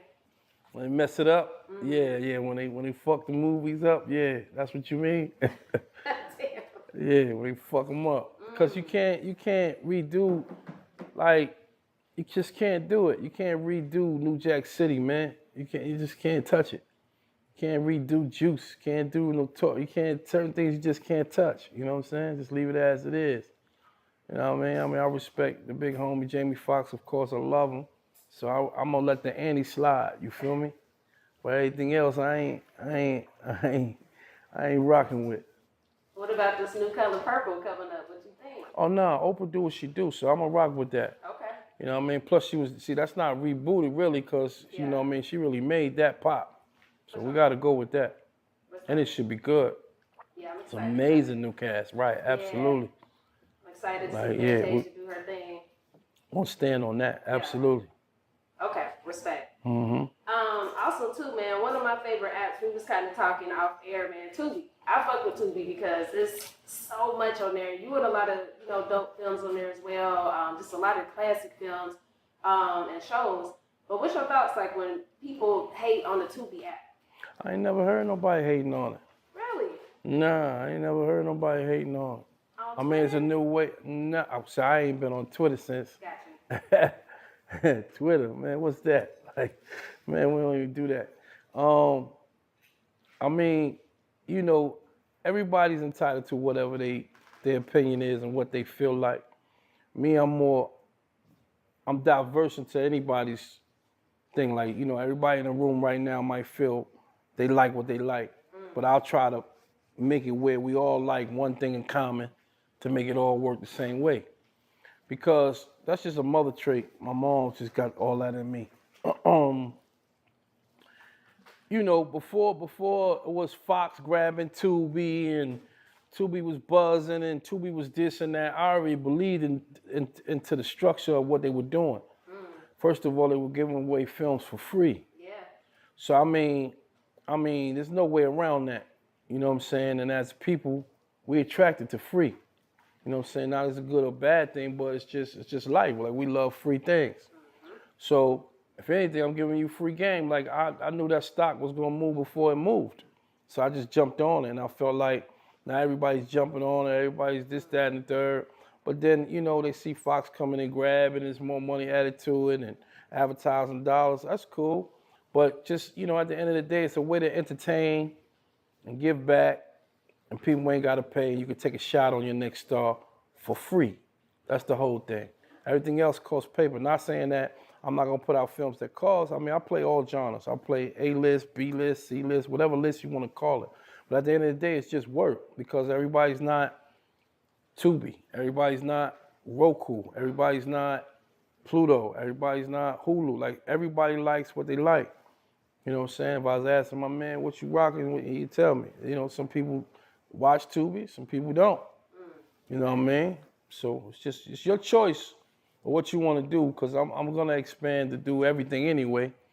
You know what I'm saying? We just finished shooting Dutch 2.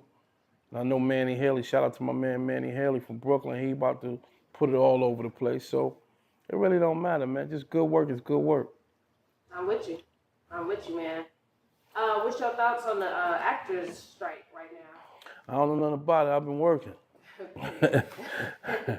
So I wouldn't be able to tell you. You know what I'm saying? That's the problem with, like, you everybody want to be big time. You know what I'm saying? Everybody want to go big. Just be you. You know what I'm saying? Whatever God planned is for you, it'll happen. You ain't always got to wait for the big check. Just get a check. You know what I'm saying? Just get a check, period. You ain't got to worry to be IG verified. I'm still not verified. You know what I mean? But I'm not going to buy it. Everybody buy. I see dudes buying a badge, man. Where you do that at? You got 3,000 people following you, buying your badge, dog. Like, where we doing that at? I'm not doing none of that, man. You know? And I got so many fake accounts. They be hacking me, so it is what it is. I play the game, though. You know what I'm saying? That's right. But, you know, they going to give me my badge. I'm not buying it. No, I'm not buying it. No. Respect, man. Because it's like you got to buy something to prove who you is. That's crazy. They might as well start cloning. They probably working with that, too. Yeah, all these fake Barbies out here trying to do things. You know what I'm saying? But, you know, no disrespect to that. Just stop doing that to yourself, because a lot of people are dying, putting them fake asses in you, man, and all that. Stop messing with them scissors, man.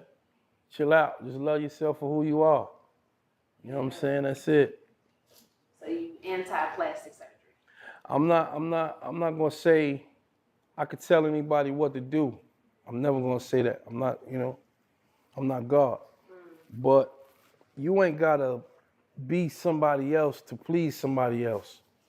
You know what I'm saying? Only thing that matters with you is you. I mean, it's just common sense. Only thing that matters with you is you.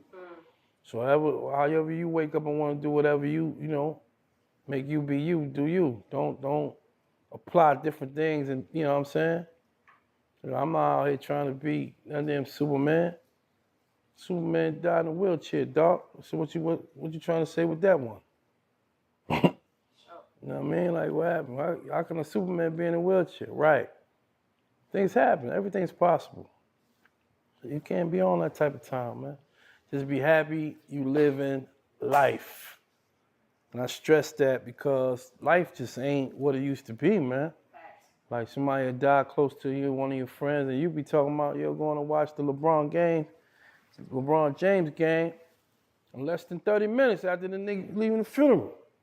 It's like, damn, yeah, man, we lost a good one. Yeah, we did. But, yo, the game come on 8:30. I'm saying, you know, I'm about to snap up. Like, you know what I mean? I remember we used to mourn for months and years when we lose somebody. So it's just different texture, folks. That's all. Yeah. I'm an old school texture. I'm the original. You know what I'm saying? I'm the original Gucci. You feel me? Sure. Can't make this. Sure. Okay. Well, let's talk about fatherhood and legacy for you.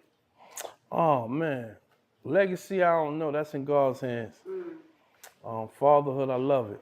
You know, my daughter's everything to me. She's 15 now, about to be 16. Wow. So she already know that car is getting ready to look real nice, whatever car she want. Yes. And that's it. But my legacy or anything for me is just about giving my daughter away to the right man. I done did everything else to play and toys and ice and jewelry and cars and whips and women and around the world. And man, hey, I just want to be here to give her away to the right man. That means more to me than anything else in the world. Just a different type of guy, man. Sure, man. So our platform is called the Progress Report. The private support? The Progress Report. The Progress Report, okay. Yes, how would you say that you progressed lately as a person? I still got some rough edges. You know what I mean? I'm a gentle giant, man. I'm super, number one, I'm super hood. That's never gonna leave me. You know what I'm saying? But I'm a gentle giant, man. I mean, everybody love gravy, man. You cannot love me, man. You know what I'm saying? But I need some work. I got some issues. But it's just hood traumas. You know what I'm saying? I dig it. You know what I mean? It's like making that peanut butter and jelly. Like, you gotta know how to make that, man. You can't give me that peanut butter and jelly and you slacking on the peanut butter and the jelly ain't even. Like, that thing gotta flow. You know what I'm saying? Grape jelly gotta be cold. It gotta sit right. It's gotta be slightly toasted, not too toasted. You know what I'm saying? This ain't a sandwich. You know what I mean? So you gotta, you know what I mean? Then just, you know, certain things, man. Just certain things. I just like that. Because you remember back then when it was like that, everything flowed so smooth. You know what I mean? Kool-Aid times. Somebody asking for something. Yo, let me borrow 10 of them. And you go to your pocket like, just the 2,000. It's just like somebody say something to you about a buck or borrowing. It's like, you look at them like, yo, nigga, you can't even ask me that. Like, since when? Like, you know what I mean? Like, it's just different. It's different. Back then, it was just, you could slide your mixtape on anybody to somebody to play it. They gonna play it. Now you gotta go in the club and them to beat the DJ up. Like, yo, my nigga, it's almost 2:30. I gave you the record at 12:30, and I gave you 400, and you ain't even play my joint. Man. Then he hit you with the, I'm gonna play it, my nigga, I'm gonna play it right now. Club, the lights is on, we leaving. Like, who gonna hear it? You see what I'm saying? So it be so much in me, I just be trying to chill, man, because I be, you know, I call it like I see it. Like, some bullshit going on, man. Then you done played this whack nigga all night. You know what I'm saying? Like, come on, man. So it's like, hey, man, the rap, man, you can have that. You can have it, man. For real. But you know, I stick with my favorites, man. Jadakiss, my heart. Fat Joe, my heart. Busta Rhymes, my heart. Fab, my heart. Like, dudes I know that I done had some kind of dealings with on my way, and it been only real love all the way from the door. Jay-Z, love. And everybody that I done been through or deal with or laid a record with or did a song with or been around that just kept it all the way 100. Those are my loves. Hey. You know what I'm saying? Everything else, you know, all these new school dudes trying to act like they bigger than what they is. They getting a couple of bags and think the bag can make a man. It's totally backwards. Money don't make you no man. Just because you got bread more than another nigga don't make you that nigga. You know what I mean? It make you undetached because you don't understand what's really going on. The bread don't make you, my G.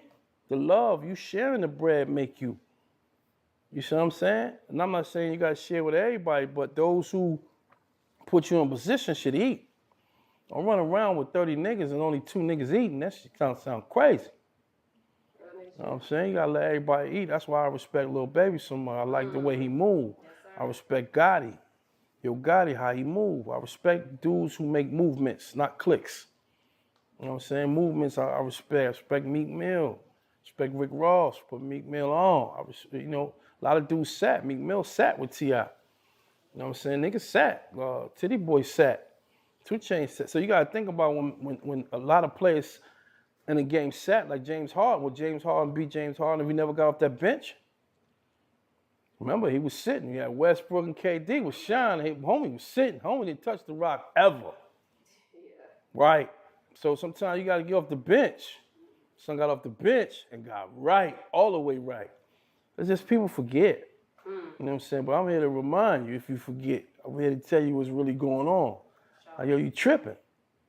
Now giving James Harden, you know, not to switch it up, but since you know, you the report, you know what I'm saying? 250 for 4 more years? Nah, no go. No go, you ain't got the legs, homie. 50 is nice. But 250 max? Nah, y'all lying.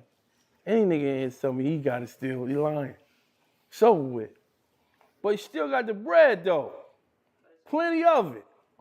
You know what I'm saying? I'm surprised you didn't ask me about the John Morant yet. Maybe that was coming out next. My bad.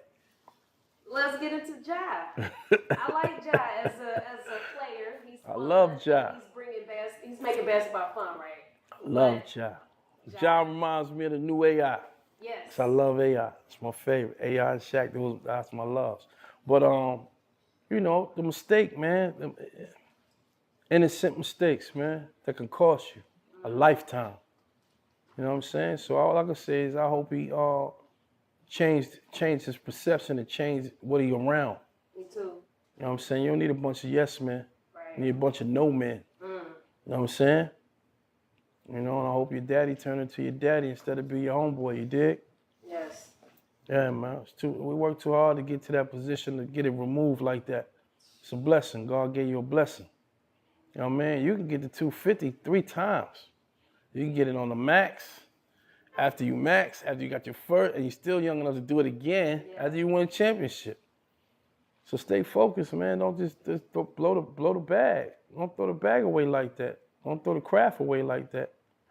You know what I'm saying? Now, we do want to know your top 5 rapper list. Oh, man, I hate when they hit me with that. We heard you say Jada. Wow. I'm assuming Jada on that list. My top 5? Jada Kiss? See, that's where it get. Then what's See, your top 5? see, Jada's in my top 5, but it get fuzzy because I love Fab too. Okay. So it's like, it's fuzzy. So I'm gonna say it like this. Number 1, we going big. And I'm not saying because it's biased, it's just Brooklyn. You know what I'm saying? 1, we going big. 2, we going Tupac. 3, we going Jay. And then, dang, man. I gotta go Nas. Okay. See what I'm saying? So that's 4, right? That's 4. And if I go to the West Coast, I gotta go Ice Cube. I mean, how could you not? I'm not mad at that. You see what I'm saying? Then I gotta go Snoop. See, I gotta do a whole nother 5 for that. I feel you. You see what I'm saying? Then I gotta go E40 and Too Short. Hell yeah. So I got it. So you know what I'm saying? But yeah. They need to make it where I got a top 10. Yeah. You know what I mean? Cause I gotta go Busta Rhymes, I gotta go Fat Joe, I gotta go Jada and Fab. I gotta have my mixes. I dig that. You know what I'm saying? Then you need to group it. Cause I gotta go Mobb Deep. Then I gotta go Onyx. I gotta go Wu. See what I'm saying? So it's heavy. It's heavy. So you know, I'm the wrong guy for this one right here. Not for sure. What's your zodiac sign, man? I'm a Cancer. Got you. Okay. Yeah. Interesting, man. All right. Yeah, man. You know, I was gonna ask you how does it feel to get paid to do what you love, but I already know the answer. Oh, it's amazing. It's a blessing, man. I wish everybody can get paid to, you know, do what they love. Yeah. You know, but it's never too late to find your passion. Just try to find your passion. Everything's not gonna work for everybody. But there's somebody for everybody. I know it's kind of crazy, but you really gotta understand what I'm saying. Everything ain't gonna work for everybody, but there's somebody for everybody. You just gotta search it out. It's just, you know, it's not easy. You know what I mean? But if you believe in God enough, everything will happen. That's you know, that's facts. Maybe you lacking in that area. That's why it's not going for you. But if you get, you know, you put the faith before you breathe, then you gonna win. Real talk. I mean, I do it and I live very well. So, you know what I mean? God first on anything and everything, then everything else will flow. Yes, sir. So you gotta believe in something, man. Not saying how to pick your God or what God you're gonna pick or whatever. Not saying none of that. I'm just saying you gotta get up with something in you that motivates you to be great. You know what I'm saying? My daughter motivates me to be number one because I can't let her down. You see what I'm saying? Everybody has something that's gonna move them. Whether it's their man, their girl, their uncle, their daddy, somebody in your family done played a part. And if you ain't got no family, I can understand that too. You did? But you always have God. Yes, sir. I'm with you. You know what I mean? So Jamal, what's next? Me, I'm just floating. You know, I'm just floating. I'm just having a good time with my craft, and you know, acting ain't no limitations on that. You know what I mean? I mean, it's a million other roles I'm about to start playing and doing and tapping into my other layers of acting. You know what I mean? Just playing the good guy, playing the doctor, playing the lawyer, playing other things besides the bully. You know what I'm saying? But ain't nothing wrong with that. You know, one of my favorite actors is Vin Verrain. He been carrying the torch for a long time, doing what he love to do. So, you know, Forrest Whitaker, another great. Yes, so, sir. you know, I compare myself to the greats. I'm gonna do my thing. Damn right. You know what I mean? Nothing never too far out of my loop, but I ain't scared to try anything. Sweat, man. You know what I mean?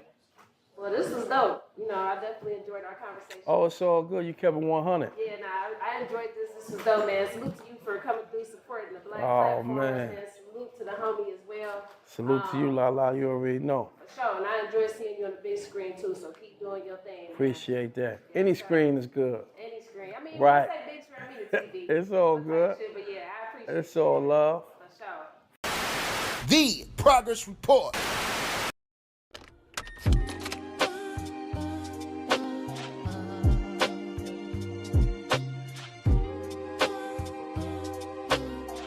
Hold up, man. Y'all know who it is. Your boy B King Kong, a.k.a. Club Godzilla, and you are not skipping class with the Progress Report. Hold up, bitch. The Progress Report. All right, what's going on? It's your girl Lala Shepherd. This is a new episode of Skipping Class presented by the Progress Report. B King, the last time we did this, it was virtual, man. It was like maybe 3 years ago. It was during the COVID. pandemic. The Yeah. world was closed. Y'all was the only city open. I performed at this motherfucker every goddamn week. Damn, that's Straight crazy. up. How was that time for you during the pandemic? It was fucked up, of course. The world was closed and everything, but that's the time I hit a whole nother level. You know what I'm saying? Didn't leave. Had went viral around that time, you know. So anytime I hear that song, I think about not remembering what day it ever was. You know what I'm saying? It was just fucked off. But I never felt that shit. I made a lot of money during the pandemic, like so. Absolutely. Yeah. Well, salute to the homie Queendom Come, man. That's my dog. Absolutely. Shout out to my nigga. You know what I'm saying? She yeah, you hear her, you gonna hear me. Nah, facts, for sure. I remember that song, my little sister put me on that song. They had came in town, and my sister put me on it. I'm like, damn, what's this? I'm like, okay, word. Yeah, man, that TikTok, that's the first time TikTok blew me up. Hell yeah. TikTok blew up all my songs now, but that's the first time I really saw it happen. I was like, oh shit, this finally happening to me now. This shit crazy in the motherfucker. I ain't think I'd ever have a song blow up on TikTok, you know, back then, because prior to that, I had been, you know, who I was for the last 10 years up to that point. In Texas, I was already a legend, so I was already comfortable getting money and shit and comfortable in my place, but that song came out and took me to a whole different level. So shout out to all them little ass kids that was saying all that shit. That's what they was doing. Yeah, Okay. I learned to dance a little bit. I'm a TikToking ass nigga now. Like my daughters put me on game for real. Absolutely. For sure. I think the good thing with TikTok though, a lot of people that didn't think they could go viral on TikTok are seeing that that's false. You can. Everybody, you know. I tell everybody, this how your business together, because some songs they turn up on TikTok and they just stay there because you may not know the next step, you may not know a radio PD, or you may not have certain labelish things put together for you. So just make sure you got a team and everything put together, so when that song starts moving, you'll be in position to be able to take it to the next level. For sure. Is the song platinum yet? It'll probably be platinum by Christmas. By Christmas. Okay, Yeah. cool. We're going to speak that into existence. Yeah. Damn Probably right. platinum by Christmas. For sure. So there's been a lot of time in between then since we talk. Of course, we see your content on social media and shit, but what else is new? How you doing mentally and spiritually and stuff? I'm doing good, you know what I'm saying? I'm sexier now. I just lost Okay. 53 pounds. Yes. You know what I'm saying? Doing my cardio and lifting weights. That's what's and up. shit, and drinking water. But, aside from that, just making sure, I stay on top of what I do, man, staying sharp. I just dropped a new album 2 weeks ago called She Won't Leave Houston. That's doing extremely well. For sure. Outside is already starting to take off on TikTok. You know what I'm saying? Just making sure I had to get out of my deal first before I could just drop some new music, you know what I'm saying? But, shout out to Columbia Records, ain't no bad blood. It was a positive walk away. They went their way, I went my way. I made a lot of money, they made a lot of money. And I got in and got out. Gave Columbia 3 years of my life, and now I'm back independent. And that's why you hearing me more now again. It's turned back up, but really I never went nowhere. What was my song last year? Was Shake That Ass, Bitch? Like Right. I got shit, you know what I'm saying? So it's, I always stay working. Like I was independent 10 years before I ever signed to Columbia, so. Nah, definitely. We're going to get into the album too, of course. But, okay, so with you being independent for 10 years prior, then signing and back independent, what's some pros and cons about signing with a major? You just have to be ready to wait. You know what I'm saying? And when you're independent, you don't have to wait. You just make a song, shoot the video the next day, put it out on the third day, fourth day you can be TikToking. In a week, you know what I'm saying, get that shit popping with a major label. When you make the song, you have to have paperwork for the song, you have to do all this, you gotta turn the song in, you gotta have a Zoom call about your video, you gotta do all this shit. You know what I'm saying? The song has to be pitched for playlisting, so that take probably a month or two. All this shit, it's a longer waiting process. And that's something that was never worked in my favor, because I like to move quick and off the spur of the moment. And you know what I'm saying? Like the last song I dropped with Columbia was the song with Black Youngster. And I had redid the Tales from the Hood video, and I made that song last summer. You know what I'm saying? It didn't come out till March. So it's just like, not April, it didn't come out till April. You know what I'm saying? So it'd be a lot of waiting. If you're not the label's priority like that, you're gonna be waiting. And I was like, let me just go let me go so I can do what I do. And, you know what I'm saying? A lot of labels don't let the artists go, and they let me go. Thanks. So shout out to Columbia, because I met a lot of real niggas there. What's up, classmates? Are you an artist, producer, creator, entrepreneur, and you're looking to get more content and exposure? Check in with us at the Progress Report. In addition to that, we also offer promo packages. So if you want to get an interview or you want to get your product placed on the Progress Report, make sure y'all shoot us a DM or just email us at admin@tprmediagroup.com. So DM or email us today for your interview on the Progress Report. Let's go. The Progress Report. So what's some pros about signing with a major then? Pros assigned to a major is the team and the machine. You know what I'm saying? Like 10 years prior to Columbia, if I needed a song on the radio, I would call all these stations by myself, and I can only do so much by myself. You sign to a major, you got 30 people doing that for you. You know what I'm saying? So when a label presses a button on a song, you can't run from that bitch. Every time you come on the radio, that hoe coming on or going off. When you walk in the mall, the foot action, you're gonna see my video playing on the TV in there, bitch. Like once the label press the button on the song, you gonna hear that motherfucker. You know what I'm saying? You ain't gonna be able to run from that bitch, So when they turned up about some shit, you gonna know it. You gonna get tired, like, God damn, tired of this song. And that lets you know when somebody got a deal with a major label, because you tired of that song. Nah, real shit. Straight up, you know what I'm saying? So I say that's probably the pros. You know, they're gonna have you at the BT Awards at the front. You're gonna be performing. You're gonna be doing it's a lot of stuff, a lot of relationships that major labels have. You know, when you're independent, you just can't do those things because you don't have those kind of connections. But a nigga like me, I've been in it for so long, my phone is a bad motherfucker. I can get anybody on the phone to do anything. And that's when I realized when I signed with Columbia, it's like you have to sign to realize that you didn't need them. There's no way to know that until you sign though, because you're sitting there like, I've never been signed, I don't know what could happen. I don't want my song to die down. I don't want it to not hit its potential. And then once you sign, you sitting there like, wait, that's all y'all did? Dang, okay, I could have did that. I didn't know I could have did that though. I had to see it be done. So I just tell the young niggas, man, do you want to be famous or do you want to be rich? You know what I'm saying? Shit. Everybody gonna say both, but you know, you gotta pick. You know, so. That's real. Okay, so this new album, the title, She Won't Leave Houston. Let's talk about it. Hey man, Houston, Texas is the #1 party city in the country right now. All our clubs, our pool parties be going viral as fuck. I'm saying our strip clubs are crazy.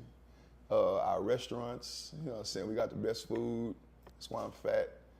All that shit, you know what I'm saying? And it's just a very dope city right now. And a lot of women move out to the city and they just want to turn up and get some money, man. You know, a lot of them may link up with the wrong niggas or the wrong bitches, get out there and they ain't really got a real hustler spirit and they just start hitting the ground, you know what I'm saying? A lot of them, the baddest women, they be homeless. They be on couches and shit. And you know, I got a song on the album called Homeless Bitch, you know what I'm saying, about these bitches, you know what I'm saying? And, you know, it just, you know, a lot of people hear my music and they may think I hate women. I'm always bashing women, and I love women. I love black women. I just be speaking on what I see, you know what I'm saying? And positive music don't make no money. People want to hear that ignorant ratchet shit, and you know, I'm very good at that. You know what I'm saying? So, yeah. Okay, well, I'm glad you brought that up there, man. I know you've been supportive of female artists, you know, for years. So, so you feel like people think that you don't respect women, you don't fuck with women? I don't think the masses do. I think the women who already didn't like me, I got a freestyle that's viral right now. And everywhere I went, you know, in Atlanta last night, everywhere. You killed that freestyle, you killed that freestyle, you killed that freestyle. I think I heard that one too, that shit was hard. And it was just about me explaining how, you know, what I've seen, what I've dealt with a lot of different women in my career, and I've just seen how ruthless they are. Like, Houston women are the most ruthless women ever. Like, they don't give a fuck about your feelings. They don't get, like the nigga that's out right now holding the flowers. What did I do wrong? You know, I'm sitting here, I'm a good guy, I just want love. And I'm just like, bro, I feel your pain, my nigga, but shut the fuck up. I wanna hear that fucking weak ass shit, my nigga. These bitches don't give a fuck about your feelings. And if you really live in Houston, you would man the fuck up, cause Houston got the baddest bitches on the planet. Beyonce is from Houston, Megan Thee Stallion, like, you got the baddest women on the planet, and it's niggas from all over the world trying to fly out Houston bitches everywhere. So it's like, even a Houston girl that only got 96 followers on Instagram, if she bad, some millionaire nigga, some nigga with some money is flying her out somewhere. So if you a guy, a normal guy, maybe with a warehouse job or a hard-working man, as fucked up as it sounds, bro, you just out of there. You don't have a chance. Well, give me an example then. You know what I'm So saying? give me an example. How are they fucked up? What's fucked up? It's fucked up because Houston women are not even gonna look at a hard-working guy's way. It don't matter if he's attractive or all that shit. It's just, it's too much money. You know what I'm saying? You gotta understand, man, these females are used to, you know what I'm saying, like a bad bitch, a share a nigga that's cheating on her with a whole bunch of bitches because that nigga's lit and he makes her life easier and it's fun and she can have access to things she wants, concerts, fucking vacations, all that shit. And she'll share a nigga, cry every night. Oh, wish he stopped cheating on me. Oh, he just sent me some more money. Bet. You know what I'm saying? And the good guy that's sitting there with the flowers being stood up, he don't understand why he's getting stood up. He's like, man, I'm sitting there, I'm trying to court her, I'm trying to take her out and be a nice guy. And it's just like, man, she don't give a fuck about this shit, bro. She in Area 29 right now. I'm fucking with you. With me. Okay, so wait. So why are you just limiting it to Houston? I don't think there's just a Houston. Well, see, I only can speak on Okay. where I'm from. I respect You know what that. I'm saying? But it's the same way everywhere. It's the same Okay. shit everywhere. And like I say, I'm not disrespecting women. Yeah. You know what I'm saying? 'Cause there are good women out here. For you know what I'm sure. saying? There's good women out here. I'm not saying if you are a stripper or a hoe, you're not a good woman. You can still be a good woman and be selling pussy. You know what I'm saying? It's just that's how you make money. Nah, for sure. Not saying just because you sell pussy, you're a bad woman. You know what I'm saying? I mean, how are you morally? How you treat people? How you know what I'm saying? Your vows. Do you waste people's time? Do you use people for shit? Are you know what I'm saying? So that's where I be standing on. I'm not talking about women. I'm not talking about women who have normal jobs. I'm not talking about even if you a hoe, you can still be a good person. I'm just saying if you a bitch, you a gold digging ass bitch. That's what I'm talking about. Period. Okay. So let's go back to the project. Yeah. Let's talk about some of those features on the projects and then some of the females that's on that joint too. Shout out to my dog K Carbon. For sure. You know what I'm saying? That's my nigga. I just dropped that video last week. Shout out to my nigga Queendom Come. I'm calling my nigga. Shout out to my homegirl Queendom Come. You know what I'm saying? She was on Didn't Leave on the hook. Me and her got another one on the album. Shout out to my dog Day Day sister. Y'all may not be too familiar with her. She from Baton Rouge. She had the song that was viral on TikTok. These bitches tripping. Like, I'm gonna back your ass up. Oh, yeah. Yeah, she's ratchet as fuck, so I had to put her on the album. You know what I'm saying? Who else on that motherfucker? I ain't got a lot of people. Suki Hunter. Yeah, shout out to my dog Big Suki on there. Her fucking crazy ass ratchet motherfucker. I love her to death. That's my nigga. Who else on there? That's Juicy J, my favorite rapper. Juicy J's on the album. Absolutely. You know what I'm saying? Yeah, he on there. Me and Juicy J finna drop a whole album together. It's already done. Nice. Yeah, you've been consistent saying that though. You know what I mean? That's where you got your inspiration from. So that's hard. That's hard. Yeah, that's like my idol. Nah, for sure. Okay, so we brought up Miss Suki. So what was your thoughts when YK Osiris kissed her? You know, it's one of them things, man. You know, I don't know YK. Never met him.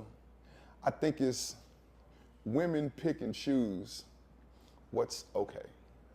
It's just like if you at a job and some dude at your job flirt with you, she'd be like, oh, hell no, what are you doing? Don't flirt with me. You better not flirt with me. I'll fucking get you fired. I'll tell my boss and all that.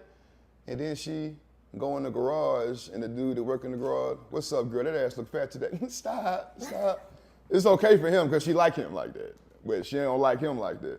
So if a female fuck with you like that, you can do whatever you want to an extent. And I just don't think YK had it like that day. You know what I'm saying? I feel like maybe if some other rap nigga would have came and like, come here, motherfucker, and just kiss her, she'd have been like, oh. You know what I'm saying? But shout out to Suki, you know what I'm saying? You know, she really a whole nigga in her head, you know what I'm saying, how she operates and shit. Nah, for sure. We fuck with Suki. Yeah, man. But, you know, like I said, I never met YK. I don't know him, you know, but I just know females give certain niggas shortcuts. They can do what they want.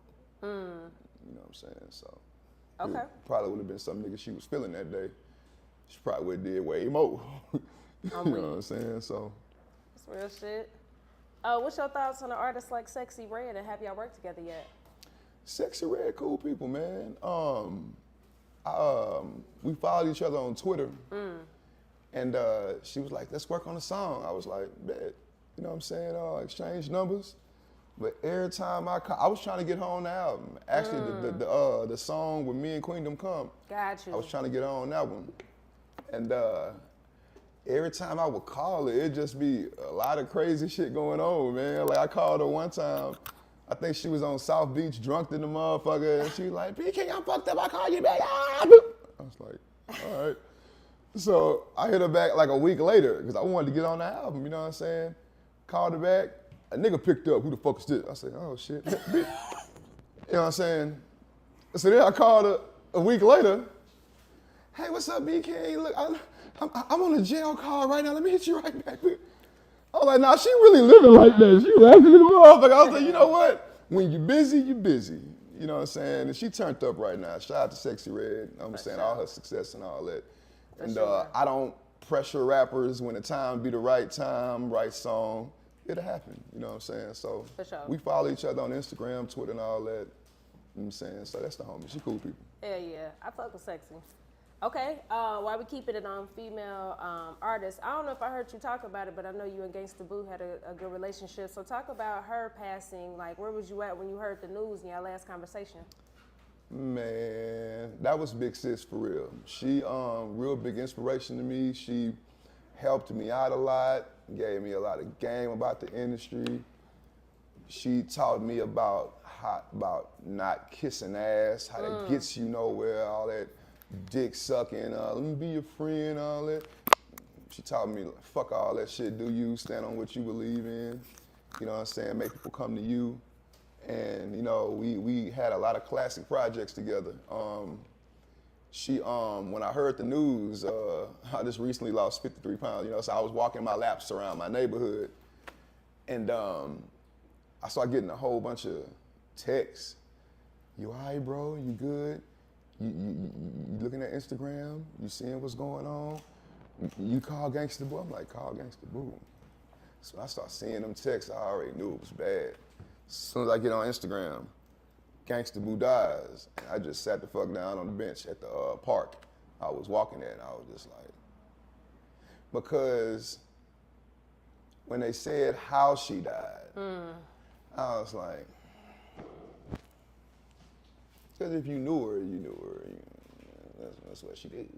Sure. You know, but I was just like, damn, you know what I'm saying? You know, so at the end of the day, you know, I tell everybody that's living their life like that, just be careful. It's some bad shit out here.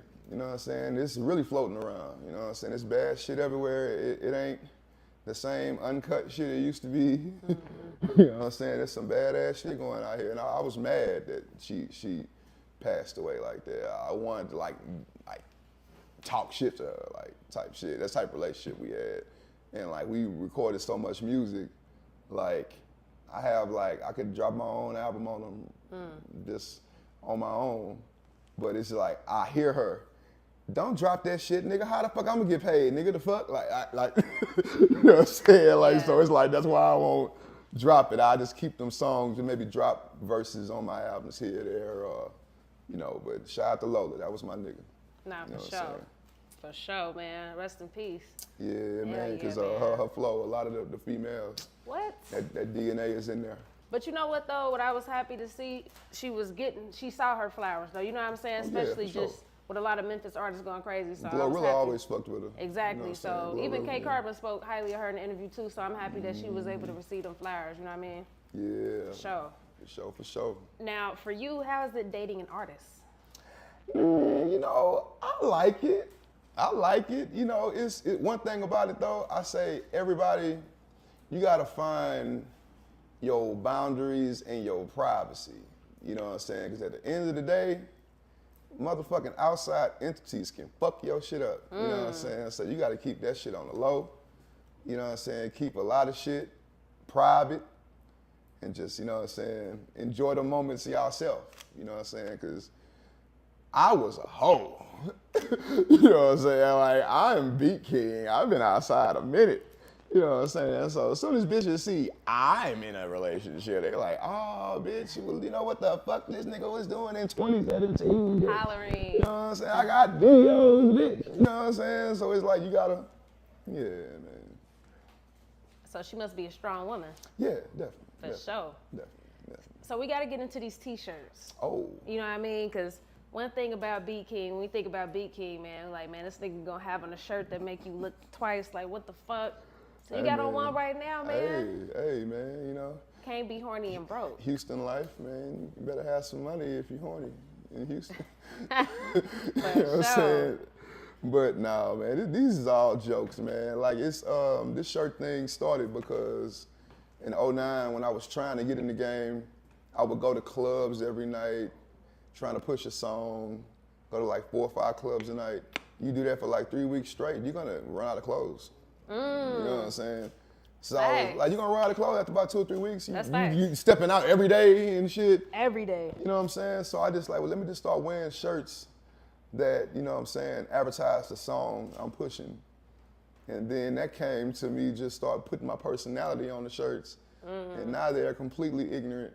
And now it's to the point, people, I don't even get no likes on Instagram if the shirt ain't funny.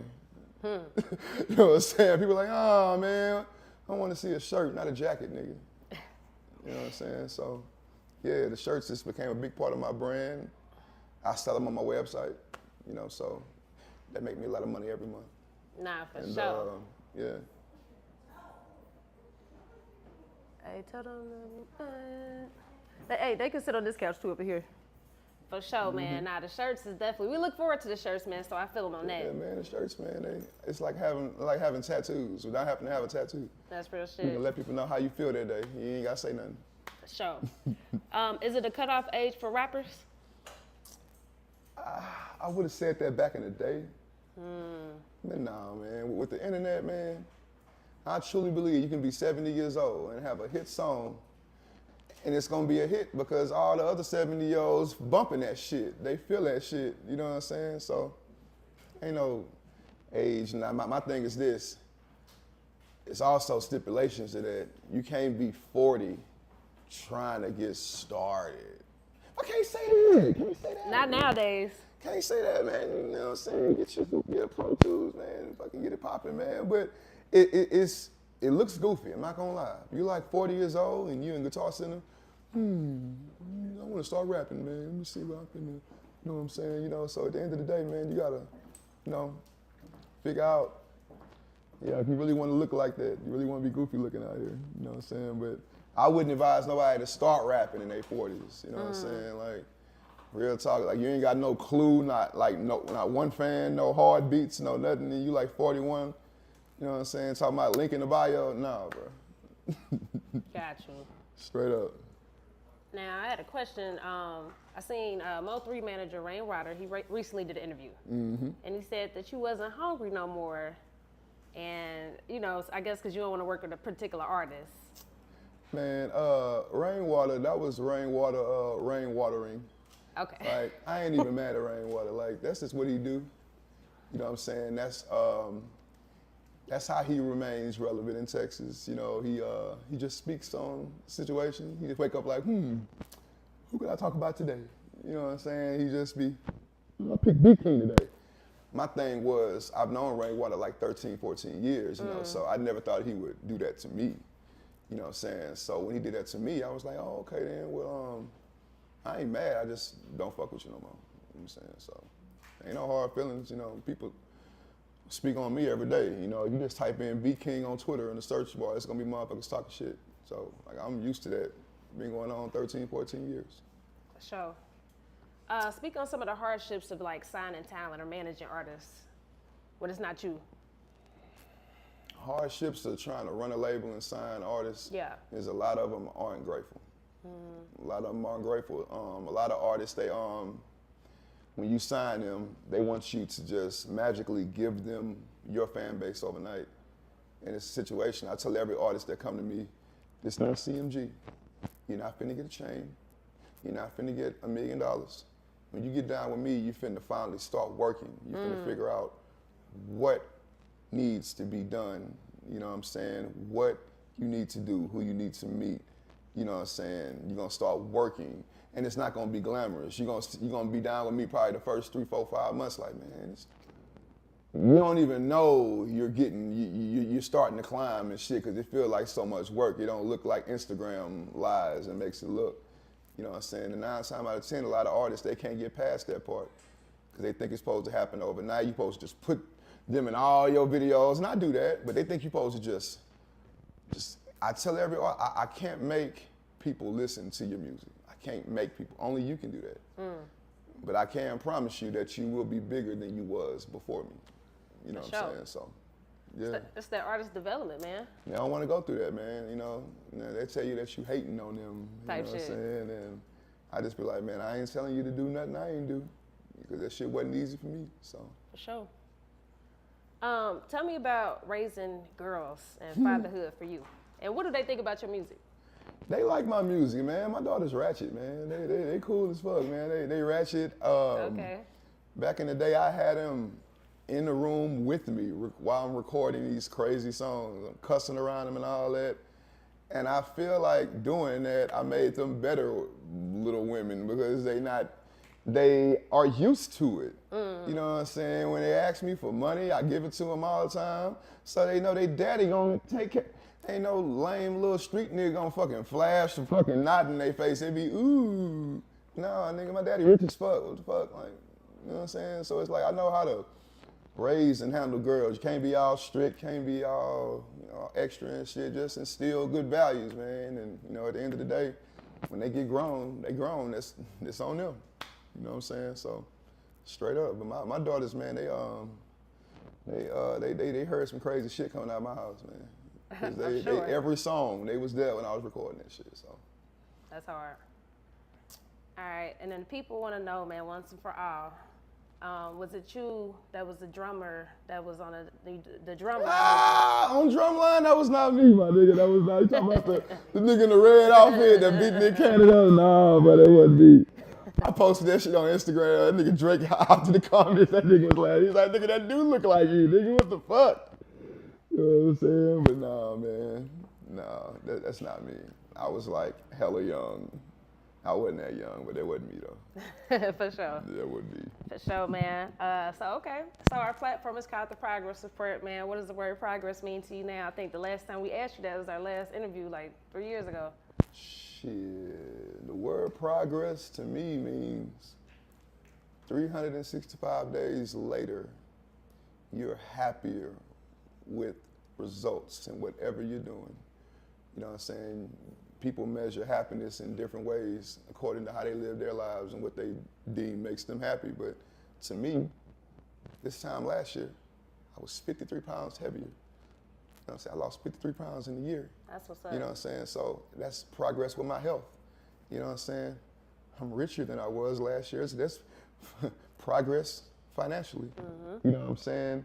This time last year, I was stuck in a major deal, couldn't drop music. Today, my album is out. It's been out for 2 weeks. New music out. I'm out here in Atlanta doing a press run with you good people. Progress report. Progress. For sure. You know what I'm saying? So whatever you deem makes you happy. A year later, if you're doing better, it's progress. You know what I'm saying? Respect, man. So what's next? Shit, man, this album, me and Juicy J, as soon as he get out tour, we're gonna start shooting videos for that. The name of the album is called Ratchet Pussy. We did the whole album in 2 weeks. We both make beats and shit. We would have did it in 1 week, but Gangsta Boo passed away. They fucked us both up. We did the whole album in like December-ish, January. Did the whole album in like 2 weeks. I'm saying I had to get out my deal and drop my project first. He had to drop his project first. So now both our projects out, me and Boosie working on a project. That's gonna be retarded.